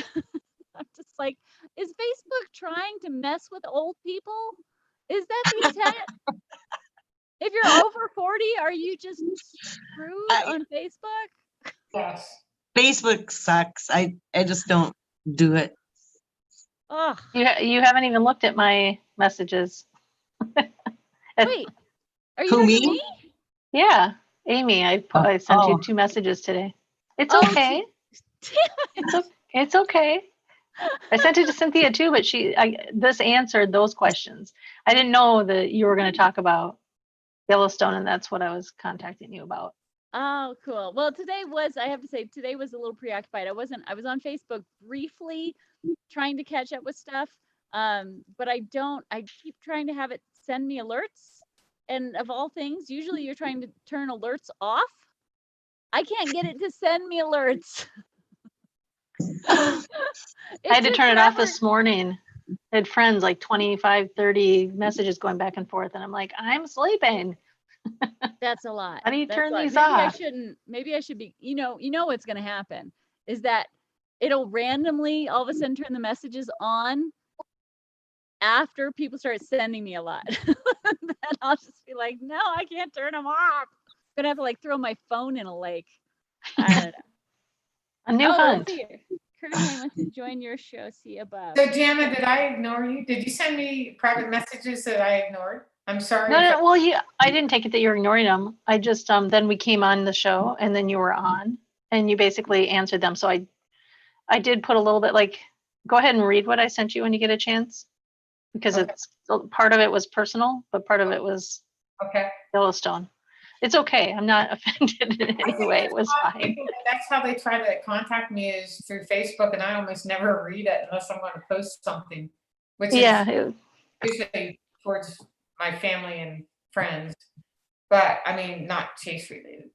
Well, yeah, it was coincidence. It was just coincidence that you came on today. I'll check it out. Well, I apologize for ignoring you. We're good. I know, yeah. So I pre-apologize. I actually had somebody send me Instagram stuff. I've had 5 different finders, and I always feel so bad, and mainly I tell them, go to Josh Gates. I am nobody. I can't make you any money. Nothing. I'm like, go to the big guns, and and if you are the finder, Forrest Fenn knows Josh Gates, they'll hook you up. But I liked Josh more when he was, when people didn't really know about him, and it was kind of fun to like a guilty pleasure to watch him. And then when everybody was watching him, then it wasn't, I don't know. Popular. Well, so insider information, I know someone who worked with him, and they were saying how he's kind of a big man on campus kind of guy. I'm like, interesting. Hey, K-Pro says that they're doing a special show tomorrow. Okay. I don't know. She's responding. She's in chat and said, and she's responding to that. All I saw is I can't, but we're doing a special show tomorrow, and I'm like, ooh, everybody, there's some breaking news. Da, da, da, da. I'm sorry, I don't have the chat up on mine, so if anybody says anything, I can't read it. I'm trying. Oops. Sorry. Oops. Hold on. Cynthia, I'm just reading notes for the skylight. I'm just reading right off my notes. I had skylight geyser in Shoshone. Is it Shoshone Basin? Skylight or Sunshine Basin? It says Shoshone. So there's skylight. intro. well, I'm not sure about your notes, but so I had a Skylight Country, which is outside of Cody, Hart Mountain and that area. And then to the west of that is Sunlight Basin and Sunlight Creek, which is It looks like the same as what you're saying. I don't know. yeah, it looks like Skylight Geyser. I had that with also scrapbook 99.5, which was an interesting scrapbook in general too. And I had meteor shower and check if Kepler dated letters. Oh, that's my own little Kepler Cascades. Even though Kepler was named after a kid that visited that Cascades, Johannes Kepler was one of the famous astronomers. And when he said canopy of stars, I just wanted to, pull my hair out because I'm like, okay, is it the stars, up in the sky, or is it stars like movie stars? And I was really hooked. I learned so much about Johannes Kepler that I actually want to go Johannes to. Kepler is amazing. Yeah, I actually want to go to. Oh, where's he from? We're talking about going there now. You mean in Europe? In Europe. We're talking about going to where he was from. Cool.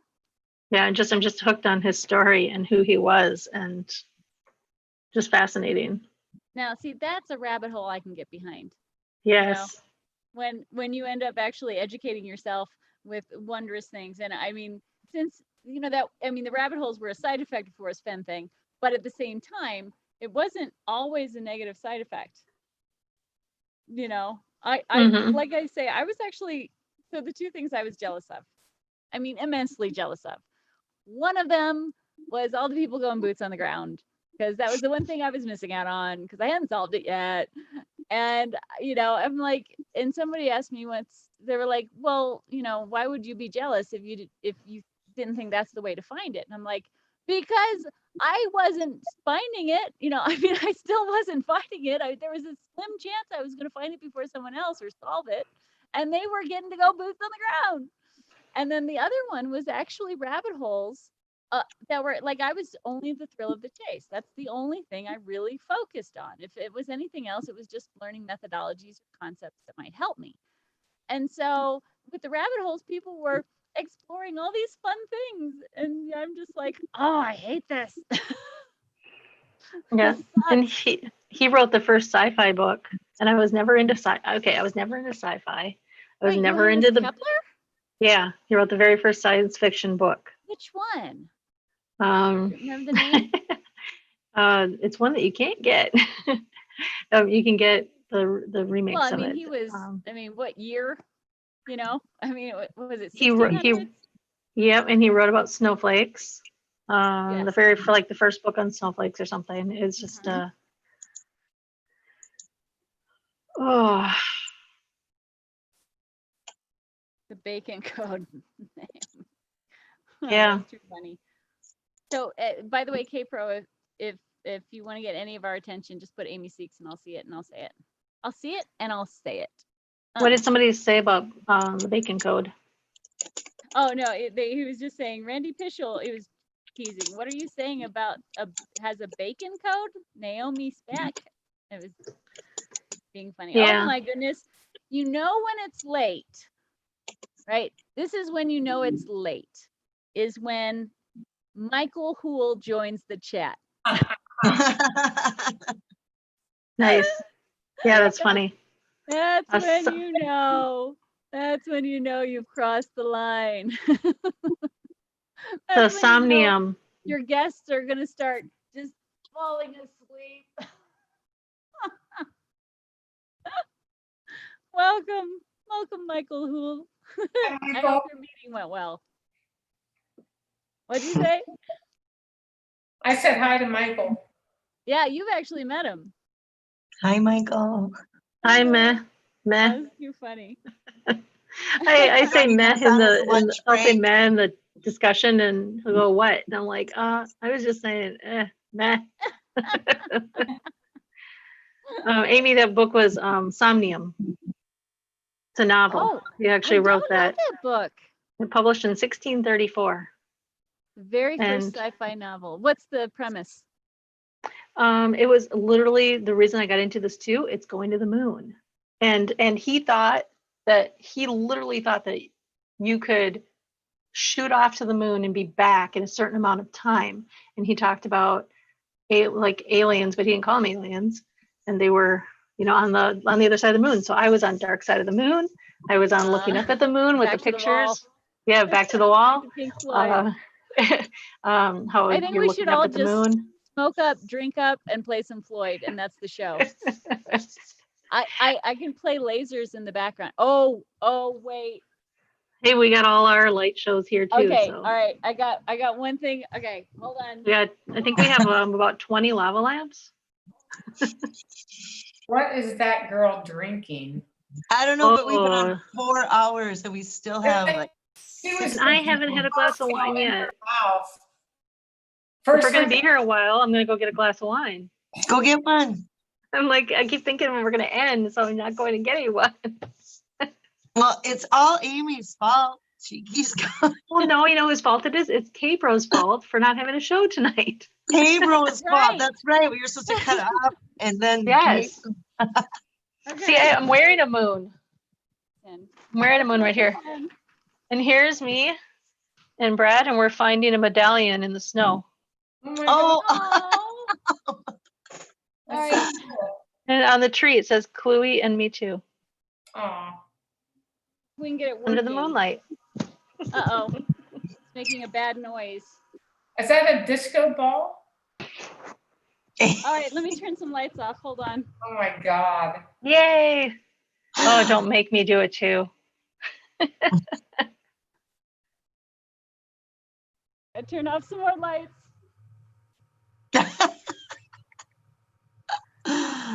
I'm gonna have to bring this down and get my glass of wine and turn on my lava lamps. Yeah. We're really getting this party started. Susie, what time zone are you in? Susie, what time zone are you in? I'm in Central time zone. It is now 12:38 That's what I want. a.m. And Jana, you're also Central Time, right? Yes. We're only about, I don't know, 50 miles apart maybe. Right? Oh my gosh. Has different settings. Yes. It looks like the moon. There we go. So you just have one of those just sitting there? I mean, I like to party. I like to get down.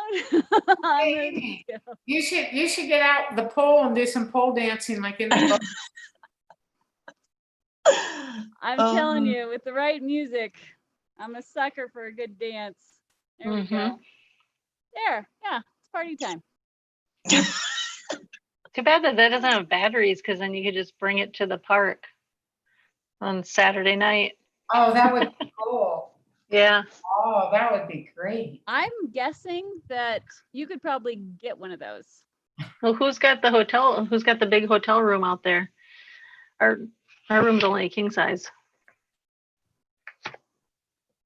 I think know. I think Greg was getting the big room. I can't remember who said they got a big room, like 3 beds. They can have the party. Oh, the that's dude. right. Where? Yeah. What hotel?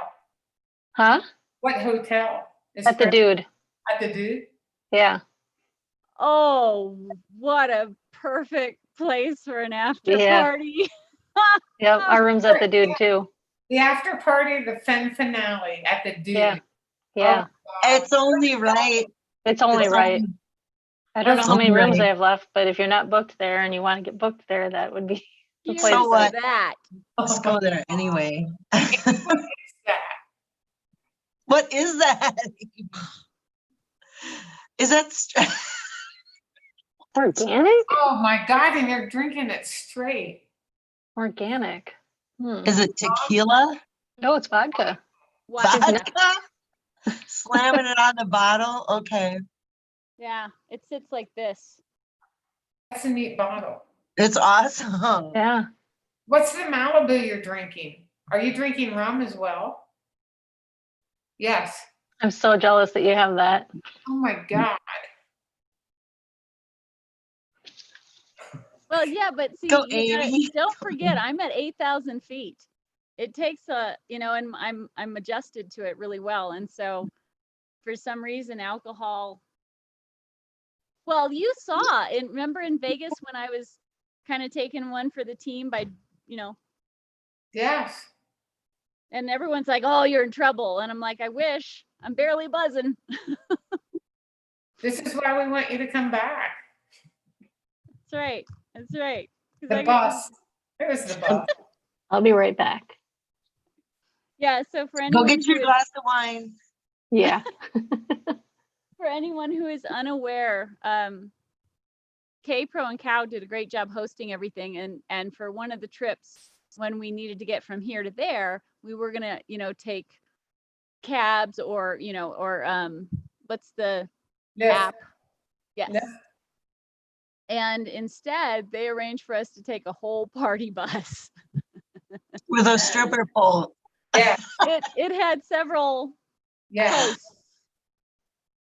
It had several posts in it, and you know, the joke was is that I was drunk, and that's why I was dancing. But no, I've been a lover of dance for a long time. You know, I've done ballroom and I've done salsa and I've done all of those just because I love it so much. And so the song "Dance for Me, Dance for Me, Dance for Me," yeah, yeah, yeah, that came on, and I had There's to dance. no, right. There's no stopping it. I had to dance. And lucky for me, somebody had to record. So Oh, well. Lucky for you, your friends are K-Pro and Cow, aren't they?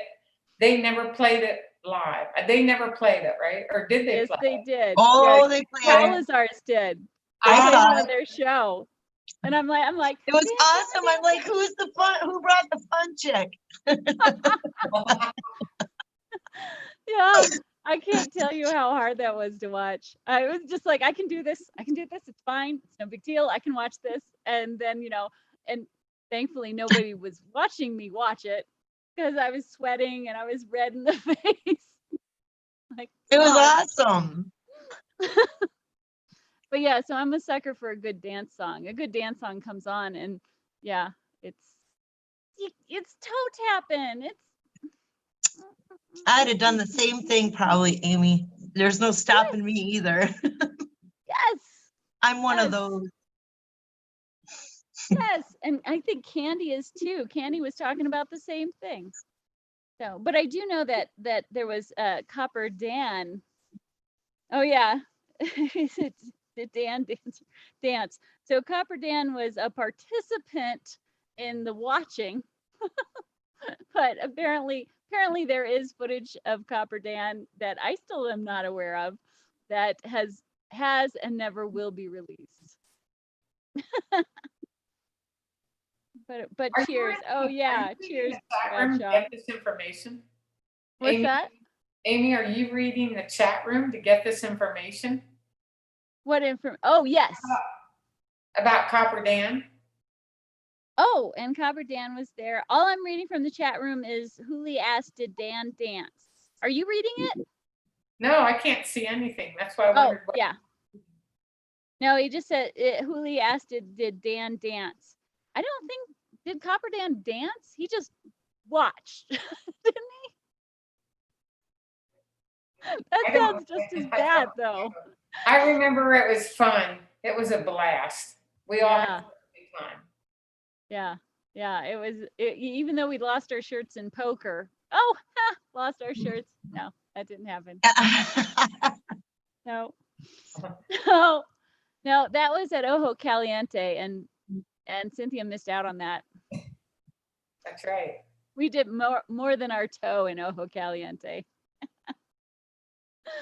No, it was actually that was at Function in the Junction, and I don't I think K-Pro sent him the picture, and FORREST FENN said something like, "I wouldn't trust a single one of you," or something like that.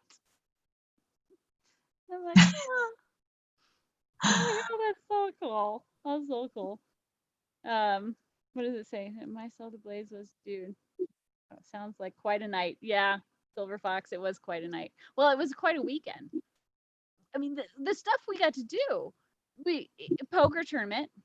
I almost got to see a magic show, but free tickets to that huge Ferris wheel, a party bus, Oh, dancing our way down Fremont Street, did you drinking our escape way room? down Fremont Street.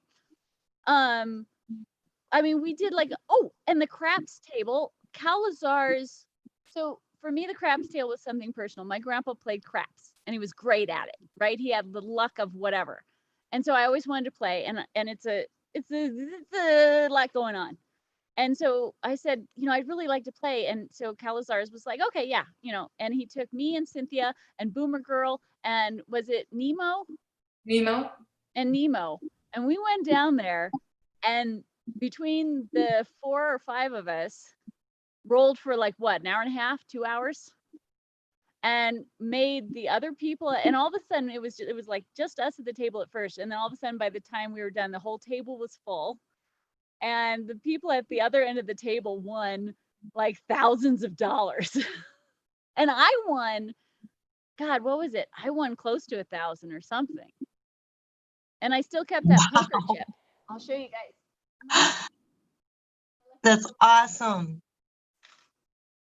Oh, Jana's got her lights going. Oh my gosh. So cool. Wow. So this How is much is that worth? How much is that, Tim? $25. That's an awesome souvenir. So that goes up there with my Benny stuff. So yeah, if you guys, if there's hopefully another Vegas meetup, and hopefully things have calmed down enough, we can go.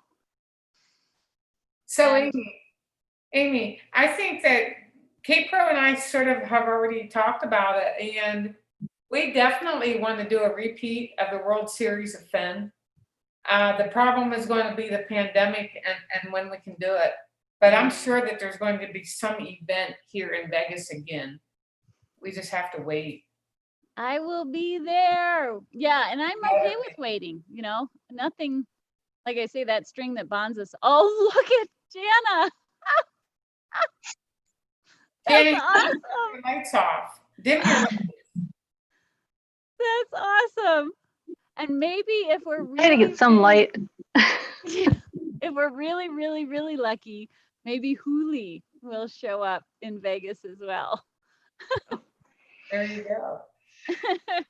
I've been debating, we're still on the fence about West Yellowstone, even though we have a lot of the plans made. Brad doesn't have good health in general. And so then it's like, okay, well, do I come out?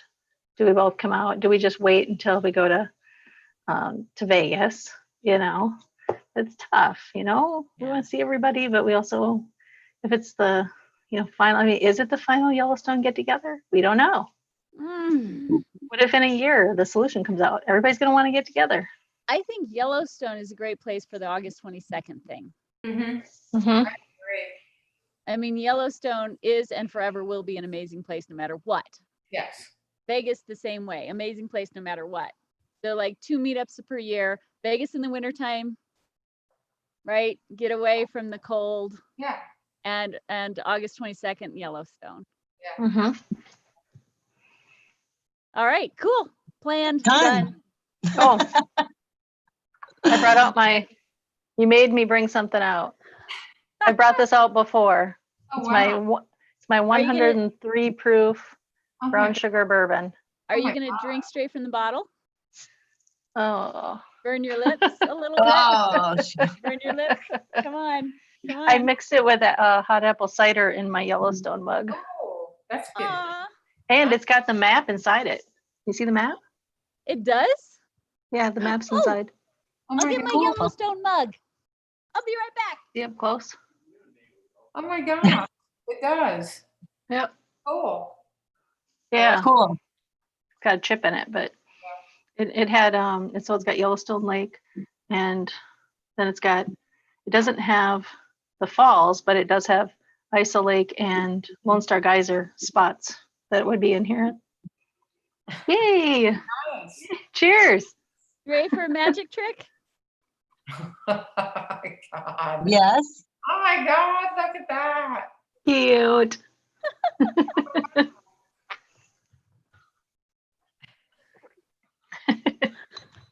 All right, I'll do just a little quick one. Okay, Ugh. me too. Me too. Cheers to the meetups in the future. Water. Woo, water. Yeah, at some point you gotta start drinking water. You're probably tricking us. There's probably water in there. Aha! I have water somewhere. Oh yeah, I should drink water. Burns the lips, but it makes them plump. It doesn't burn my lips. I just my esophagus. Cheers, everybody in the chat. Yes, cheers everybody in the chat. Bobby D says that Capo remembers the party bus differently than I do.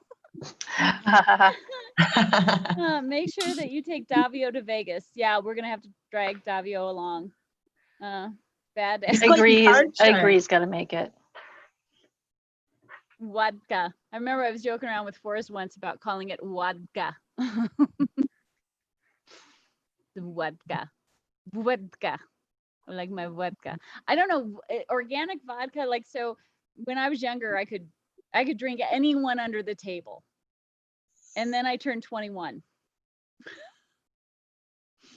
And then all of a sudden I got sick when I would drink. And I'm just like, what cruel fate is this? And so then I started drinking organic vodka. Somebody gave me Rain vodka. And I didn't have the same, like hangover kind of stuff. So I started drinking organic alcohols and noticed a huge difference. And so now I'm like, I'm back on top, baby. Wow. I may have to try that. Yeah, I mean, and the one I started off on was Rain vodka, and then and there's some organic rums out there. There's organic vodkas. The only problem is they're more expensive. They're organic gins, but they're more expensive, so you want to drink less because of that. I'm gonna have another sip. I've reached that point. I've reached that point, right, where I'm like, if one is good, more must be better. Did you start out with a full bottle? No. Like not tonight. I mean, not a week ago. I mean, like tonight. No. I have. You should see. I have off to the side here. I have a 8-foot long bar, and underneath it is where I keep all my alcohol. And I like to keep it well stocked. So that allows me, because I like variety. I like being able to choose what I want and when. And so that way I can make whatever drink I want when I want to. Good plan, Amy. You have to be prepared. Oh my God. We're 7 minutes from 5 hours, Amy. I'm so sorry, guys. Doesn't feel like it. I'm It so really sorry. doesn't. I It takes didn't me a mean while to- sometimes It's to. awesome, but I don't know if I can take it much longer. But I it's know, been well- great. It's been like this. It's like everything we want to talk about, but never got to talk about. Plus a little fun we at need the end. more shows like this that are, Yeah. I mean, we Get were it more out of our serious in the system. beginning. We had treasure updates, we had info updates, and then we had, okay, what's this, what's that? And then there was, okay, now let's start drinking. Holly, do you have a liquor cabinet hidden somewhere in where you are? No, yeah, She- feel free. I don't want to keep anyone. Don't drop off whenever you like. I don't want to keep Right. anyone hostage. Please. Even Okay. well, yeah. This much Um, left. Plancha. Do we still want to talk Chase stuff? I could throw out Always. stuff. I Or got we stuff to could throw out. Do what happened at the end of the K-Pro Cow show, where they just happened to talk old 80s movies, and all of a sudden, like for the next 20 minutes, it was just 80s movies. And I mean, my God, I was very impressed. And it's nice to have peers that all get that, you know? I managed a movie theater and a video store when they Oh. switched over from VHS to DVD. And so I saw a lot of movies, a lot of free movies in the 80s to early 90s. Yeah, that's awesome. I remember how much I was like, you couldn't have, like, going to the movies cost money.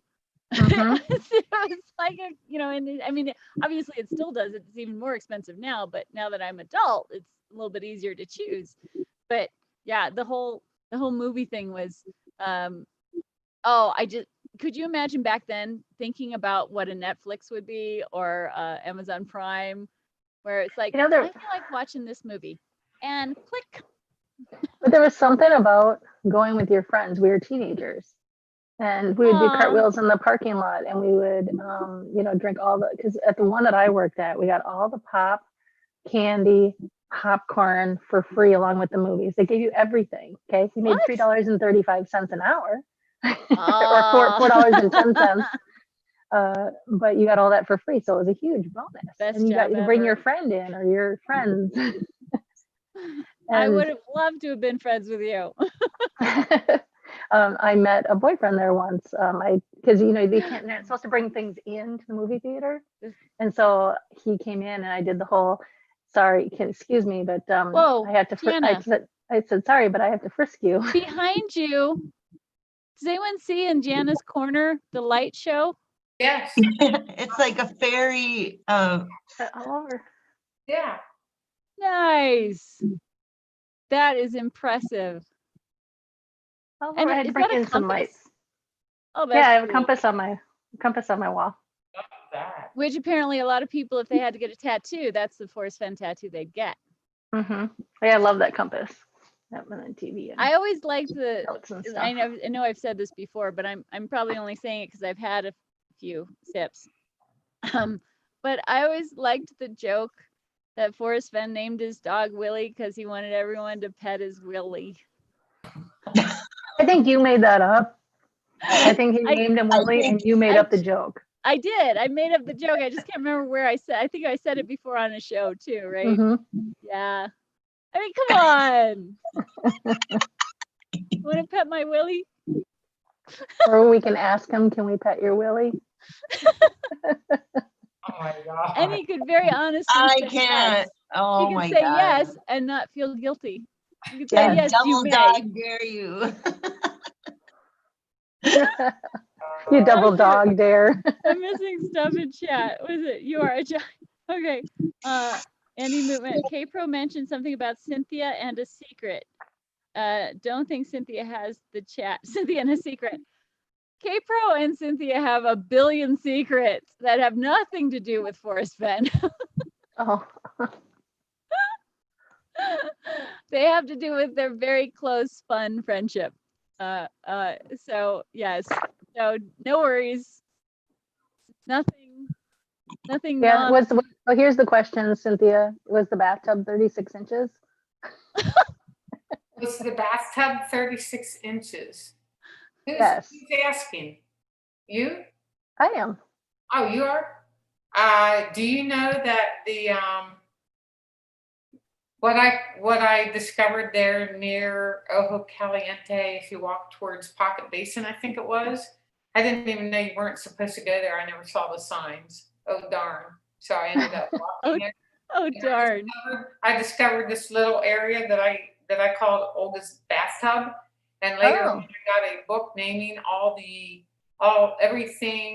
every thermal thing inside Yellowstone National Park, and it was actually called the Baby's Bathtub. That was its official name. And believe it or not, I recall that I did measure it, and I think it was something close to 36 inches, but I don't know.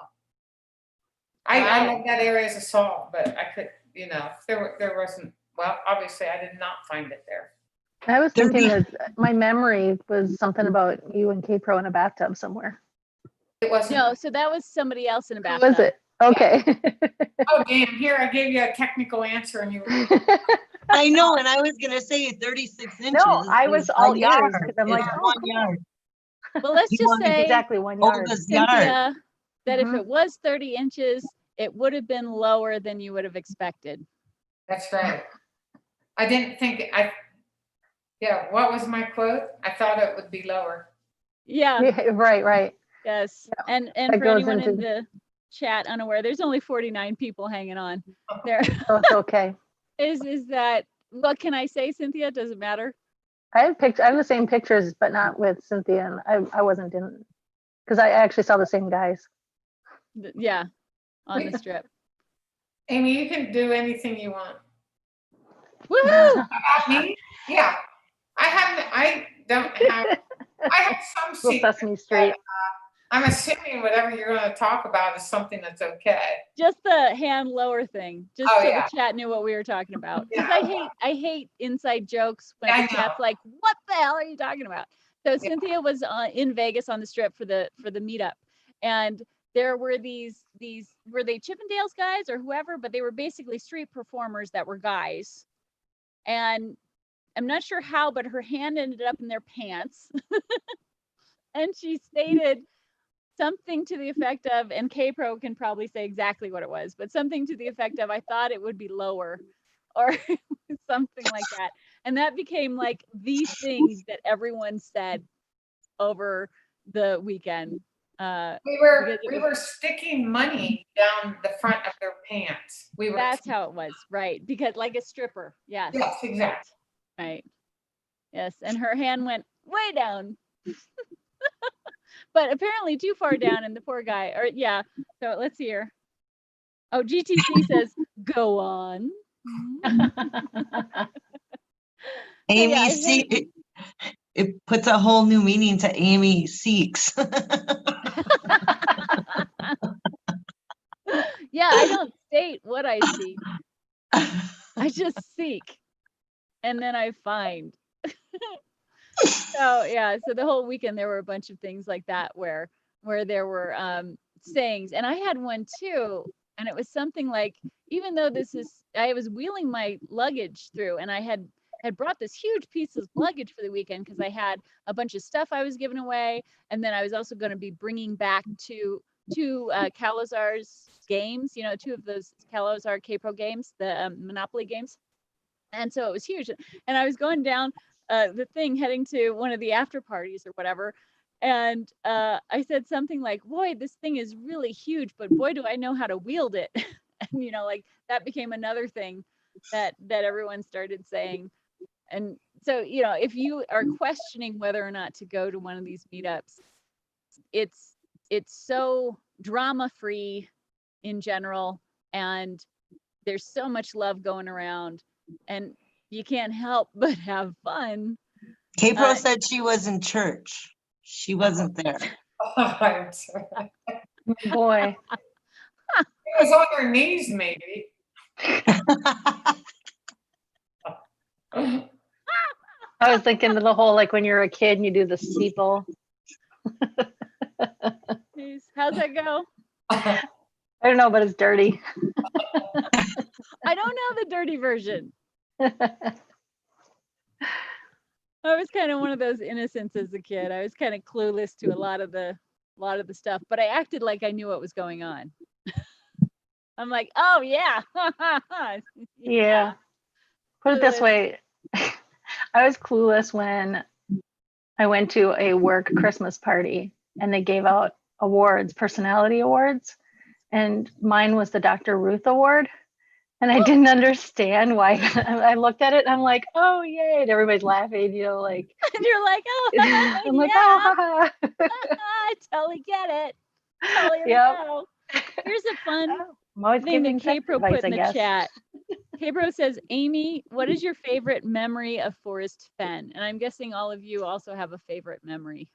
You don't have to meet him to have a favorite memory of him. Silence. You go first. It says Amy. Back to you.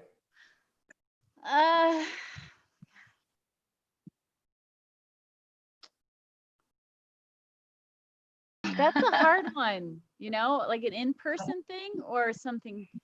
Anything. I don't know. I think I'd have to think about that for a while. Oh, I know what it is. Okay. And don't get me wrong, it probably means nothing, but it was fun for me. So when I was helping Dale with the video stuff, And again, I ended up being no help. Just so you know, Dale, I know that I was absolutely helpless. My apologies. And I've apologized to him several times. But we had gone out to lunch prior to that. And on the way back, Dale said something about the word experience. And for me, you know, when he says the in a word, yes, you know, is the blaze a single object, in a word, yes, there was potential wordplay for that X, the word, the X in experience in the Bonko story. Anyway, so I said, so he's driving, Forrest is driving back to his house where we're going to film him and I'm going to help, or I wasn't helpful. And Dale said something about, you know, something experience. And I said, and the X in experience is key. And Forrest hit the curb and then we almost hit someone in the thingy. And I'm just like, shit. So I was like, and I mean, you know, obviously it very much could have been coincidence or whatever. But I was just like, that was unexpected. I'm sorry. You know, I'm just gonna shut. There is not 3 X's in experience. Just one. Just one. But yeah, so I said, and the exit experience is key, and then all of a sudden, boom, we hit the curb and almost jut into traffic right before his house. And so I think that was my favorite moment. That was my favorite moment. That's a good one. Because it was just like, it was fun to think for a moment that maybe what I said had that impact. You know, it's a fun fantasy. That's all it is. But you know, I think it was really neat to do, you know, as some people, whoever has got, you know, Candy's gotten, so many people have gotten to meet him and done what I would call the Forrest Fenn amusement park ride. The Jackie bottle, the Jackie, you know, bottle, the getting to see the peace pipe, Sitting Bull's peace pipe. You know, it's like there are certain things that people just love getting to see, and he's been so kind to show searchers those kinds of things. I mean, there's tons of searchers he showed that we don't even actually know about because they don't, you know, spread it around. And so, you know, at the same time, I feel awful if you haven't gotten to do that, because it's like, oh, it's not fair that only a few people have gotten to do it. But that's why I think it's important to talk about it, to share that. You know, it's like, this is what it was like, you know, da da da da. And the one thing I noticed about the Jackie bottle, it was delicious. Like, it was good. I'm like, that's good brandy. I'm like, I didn't know with that many people trying it. I thought. Oh, okay. Because I'm like, doesn't it go empty? I thought that he actually didn't have anybody try it. I mean, I know that you guys pretended. Some people did because they're not drinkers. A little sip. And then imagine, the whole thing was to imagine yourself back, you know, in that time of Jackie having it and stuff like that. So, yeah. So, Amy, how often do you think he added brandy to that bottle? Often. He had to add to it because everybody that was ever in there took sips from that bottle. So, well, And the still, brandy there's was still delicious. the essence of the original. No matter how many times he Oh, yes. refills it, there's still something that's still there, you know? Oh, well, let It's- alone the fact that it Yeah. became something that connected us all, right? Amy, I was just Whether going you to drank from it or say, he's not. connecting us all into the 6 degrees It's of all a separation. story. All in the He's telling bottle. us- It's all in the telling us a bottle. story. Yeah. Yeah. So I have no idea if, like, I can't even say if he refilled it. I'm assuming he did Mhm. at a certain point. I'm assuming he didn't for a long time. But then when he realized the experience that was being had by people by getting to do that, then maybe he started making that a part of the experience, you know, as something important that people wanted to be a part of. And I think that's a wonderful thing. Whether it was a fib or not about, you know, whether it was the actual brandy, it was the actual bottle that her lips Right. touched. yes, Exactly. that's what I took it as, and what I felt the experience was. I didn't This was care, a, I didn't care if it was the original brandy in the bottle. The point was, it was her bottle. right. Yeah, In history.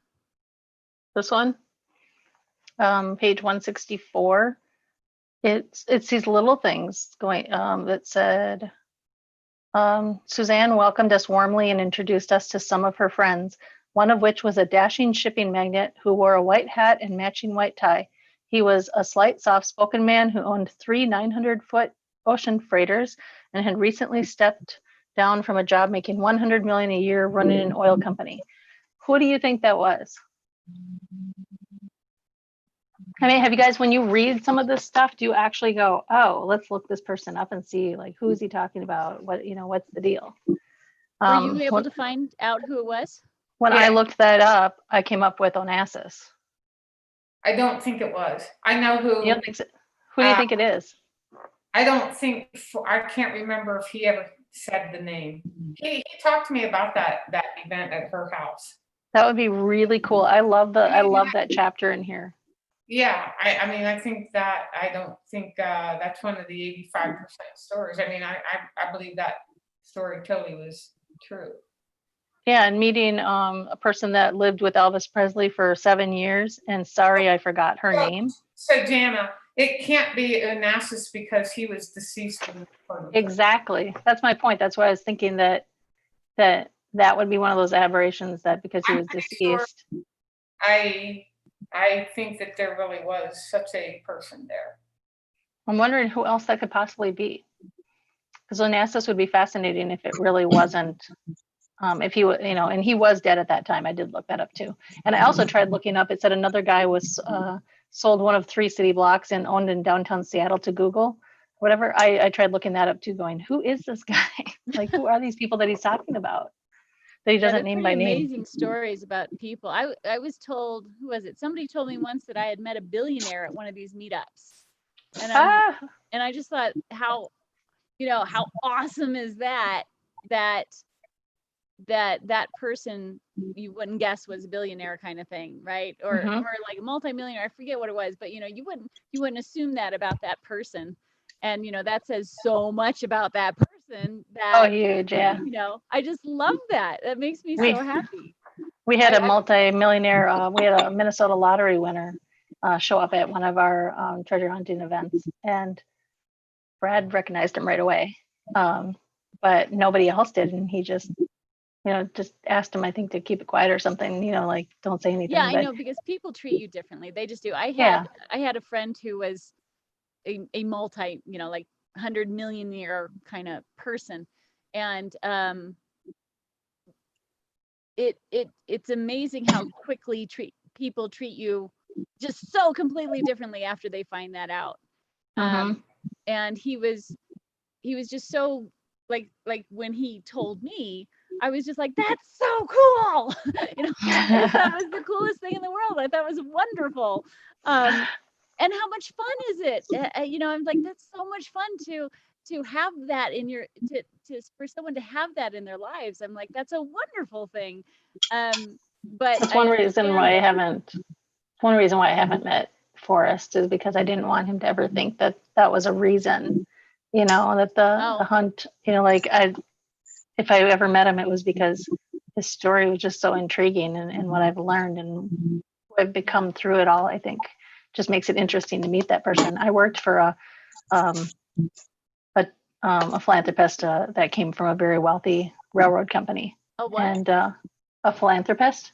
Oh, philanthropist. Yeah, who came from a very wealthy railroad company. And he would wear the same shoes, the same sweater, the same jeans, day in and day out. Like, can I fix That's that like hole? Bill Gates, who would darn his socks. Almost the exact same sweater as Bill Gates, actually. The V sweater. Yes. Yeah. Yeah, and the person can go get or wear anything. And then my grandma, we lived right next door to a man who, he walked everywhere he went. He had one kid bring him groceries to his house, once a week from the grocery store, but he walked to church and everything, and he was really quiet. I mean, he had nothing. You went into his house and there was nothing there. He did, when he died, he had, this was back in the 80s. So imagine no internet or anything. And somehow he was able to get silk jammies from Europe, and when he died, he left, over $250,000 to the Catholic Church. He had no family. And, he walked everywhere and he didn't do it. He didn't go anywhere. He didn't do anything. And you never know. Yeah. Yeah. And I totally get why you don't say anything, because you will be treated differently by Yeah. most of the people who meet you. They will see Mhm. you as potential. Yeah. What can this person do for me? I've had people come up to me sometimes thinking I was rich and seeing me, and I'm like, oh, I'm sorry. I'm like, I mean, I'm doing okay, but like I'm eating a lot of spaghetti right now. So Hey, don't knock spaghetti. I'm just saying, I'd rather be having steak. Mhm. So but I was wearing a fake ring at the time with a big Oh, stone no. on it, because those are fun. Mhm. So apparently that person was not a gemologist. Yeah. Well, I mean, it kind of just cracked me up. I'm like, I'm just so sorry.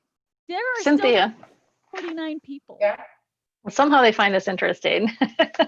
Oh, Cynthia, if you ever think of who that person is, I'm curious of who else it would be. Even though Onassis had died, it just fit his profile so well, and I don't know who else it could be. So I'm curious who else it could be. What about stories? I mean, Cynthia, do you have like obviously anytime you meet up with Forrest, he tells stories. And one thing that drove me nuts is that I wanted to record them, because I'm like, I'm not going to remember these. Yeah. And they're not in your scrapbooks. And I mean, have you ever thought about writing some of the stories down that Forrest has talked about that aren't in scrapbooks, just for posterity or anything? Or No. The only thing that I ever, the only good stories that Forrest never released, that I was lucky enough that he allowed me to record, was that conversation he had with Sandy and me last, when he told us his closet stories of towels. yeah, I can't remember what the time frame now was of that. It was like last November or December, I think. it seems like it was a And so- lifetime ago. So it seems like it was a long time ago. My God, it's August. It was a long time ago. So that was such a joy to get to hear him talk about those days, because that was a long time ago when he, first came to Santa Fe, and to hear him tell us those stories, that was really, really neat. Yeah, something that And I still wasn't have- treasure related. Yeah, and yeah, for sure, it wasn't treasure related. And I still have those recordings. He has given me permission to still go ahead and make more videos of those if I want to. I mean, since the chest was found. Yeah. And I just am not inspired to. Not right now. I just am not inspired to release that. I don't know. It's almost like, okay, that's the only private thing I have left.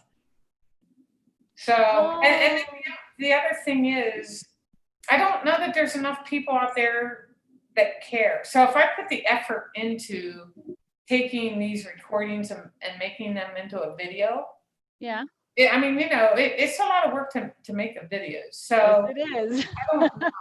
It's a like, lot of work, people. It's a lot of work. I don't know that there is an audience for them. I think, I mean, if it came out right now, I think there's a huge audience for it. I think it would be more of a slow burn than a fast burn, as if the treasure chest was still out there. But I think, I mean, there's 49 people watching, right? I think there's, I think there's still an audience for it, but not the same, right? More of the diehards. So maybe what I'll do, once I get settled and once the Yellowstone event's over, and then the search season will soon be over. Not that it matters. It'll be fall and winter. Yeah, maybe I will be inspired to do something with them, because people just want to be able to hear his voice too. Just hear him tell a story. And so I should not be selfish. I should actually put it out there so other people can enjoy that. So maybe. But I also agree, you do have to wait till you're inspired, because that's when you can do your best job, because it's a creative thing that you're doing. And that's when you produce something that people go, oh, I feel the emotion. I really like the way this is done, all that kind of stuff. It does help. But yeah, for any of you out there who, if you haven't edited videos or, any of that kind of stuff, it's shockingly a lot of tedious, not fun work, Yeah, a lot of sitting on your butt editing, a lot of not hiking. Yeah, right. Some of the good stuff, the fun part, the boots on the ground. It does not involve that. So, Yeah. yeah, maybe. If okay, so I think it was K-Pro was saying there's a lot of Amy Seeks questions. Fake ring, what about real ring? What year was the oil guy that Jana is looking for? What year? I don't know what that means. When was the Suzanne Summers birthday party? let's see Well, if I it was a says. guest at that party. Like Let's see. 2016, 15. We already know that Onassis definitely was passed away by then, because that was in the 70s, I think, when he passed away. And Huli says, I respect your privacy, Cynthia, but I love your videos. Always appreciate what you share. Thank you, Huli. This was wasn't the book put out in 2017? But we don't know when it was. The scrapbook. That's true. He did a scrapbook. It's one of the early scrapbooks. Oh. About the party. It's the same thing that's in the book, but it started as a scrapbook. And Bobby D asks That makes sense. What my handles were when I was a dark horse in the chat rooms. And I have to say, I rarely chatted, but I did chat, and I will never tell. Why? He says, I'll tell you. He said, tell me yours and I'll tell you mine. I don't know. I think it's one of the few things I have left. Yeah. So, well, okay, so this is one of the reasons why. On 3 or 4 different occasions, people started thinking I was Forrest Fenn. And so then I'd switch my name again. And so, yeah, so I'm like, I don't want to go into, because, and I know other people who this has happened to, they're like, I think this person is Forrest Fenn. And you're like, oh, I'm so going to disappoint you here. I am so not Forrest Fenn. I'm so sorry that you think I am. I'm like, and so I would just disappear. And then I would, come back as, a different name. And then inevitably it would happen again, and it's like, I'm like, no. So yeah, that's why, yeah, I don't want to, yeah. I think that was the last one that had Amy Seeks on it. Yeah, that was the last one. So wait, do you guys still anyone else see 49 people still here? I want to know who the 49 diehards are. You can look at the list. Well, you have access. Can I see just a list of people? Like, I just see everyone in the chat, but there's not 49 names. You know what I mean? The 49 different names, is there? Let's see. And how would you count? Holly knows. No, Holly. You can't see the lurkers unless they say something. No, you can see a list of people. Let me find the list. Oh, somewhere? Like on something I should be able to see? Yeah, how do I find this group? I'm not on the Facebook or on the YouTube. Okay, I'm trying to see. It's in the upper right corner. Oh, participants.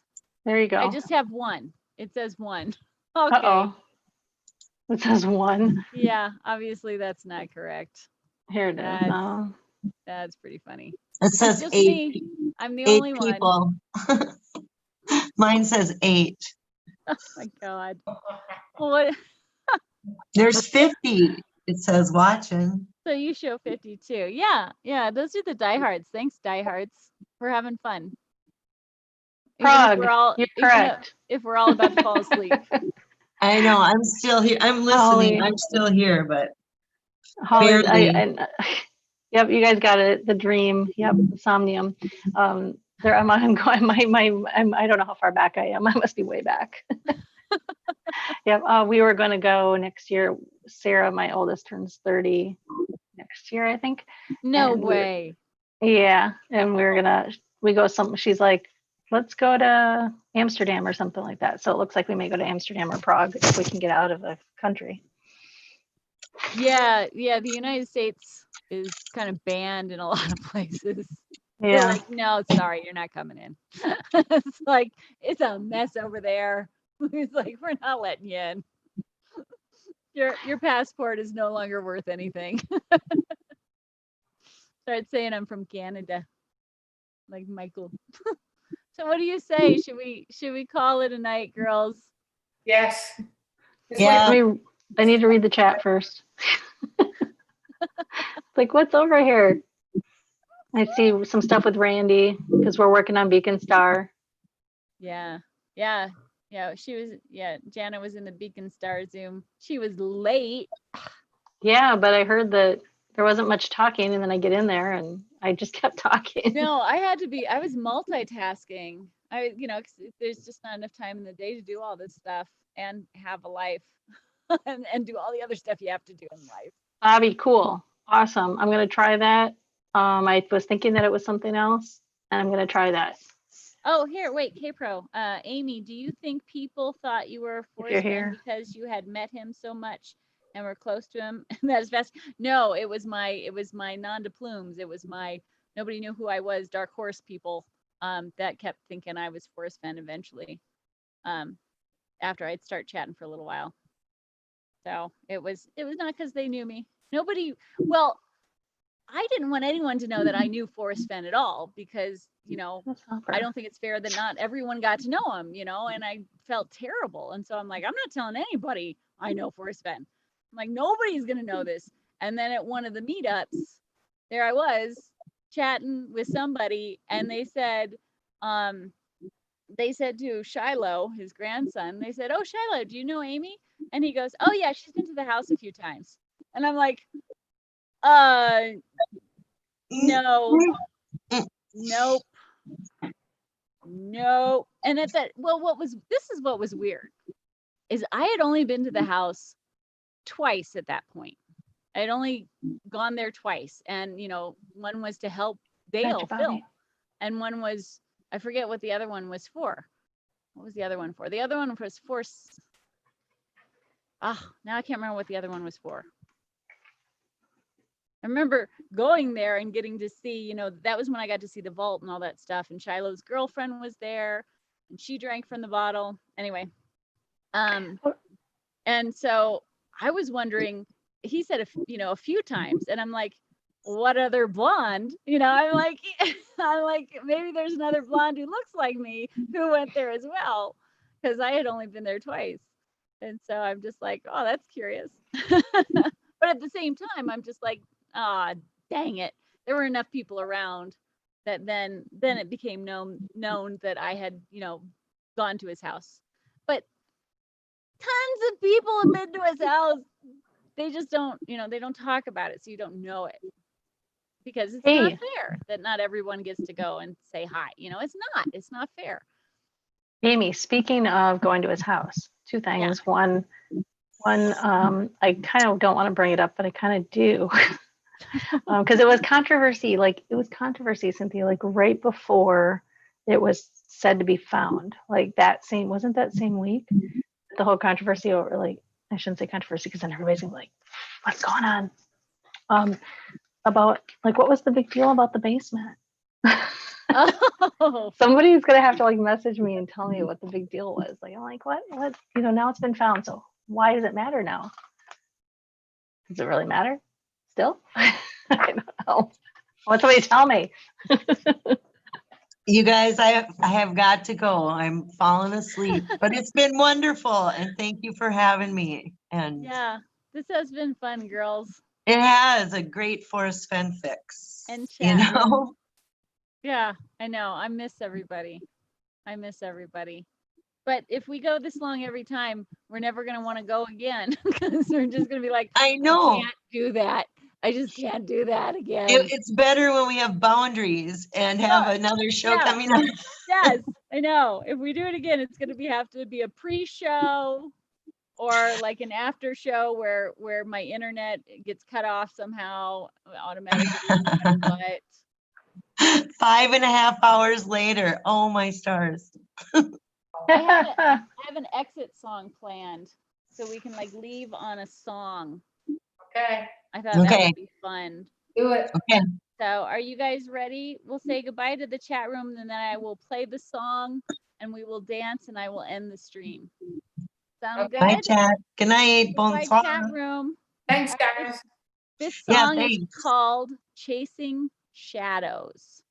Oh. Oh, whatever happened to Shadow, by the way? I don't know. Shadowcaster? Yeah. He's That one of the was guys that Amy, dropped that out. was one of her aliases. That one was not actually one of my aliases. All right, here we go. Let's see here. Chasing Shadows. Let's see if I can play it. Let me know if you guys can hear it. Let's see here.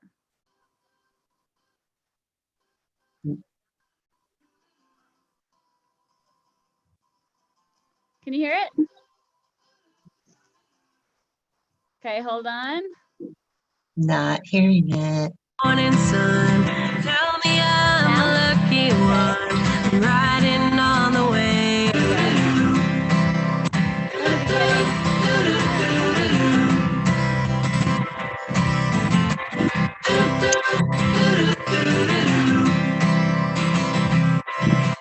Walk me in the morning sun, tell me I'm a lucky one. I'm riding on the wave of an ocean that I could be brave. Is there anything good on the radio?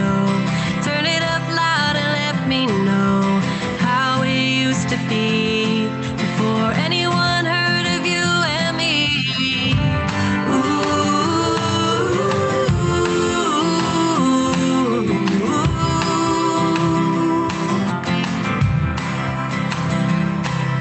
I'm feeling good, I'm feeling great.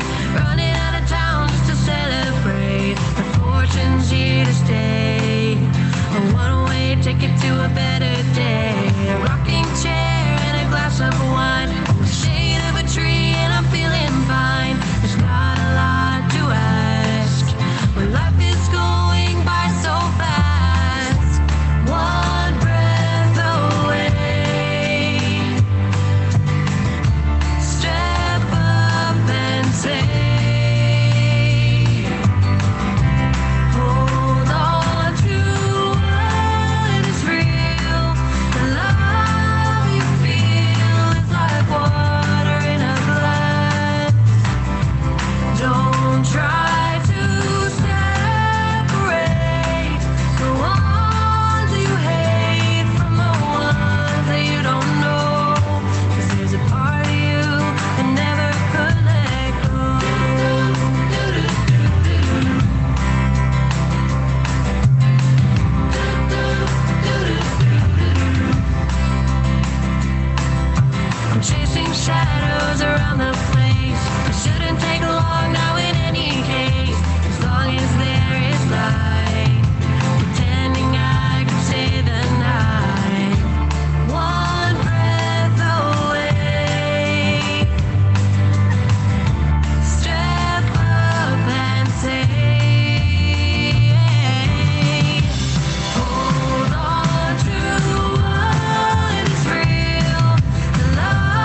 everybody.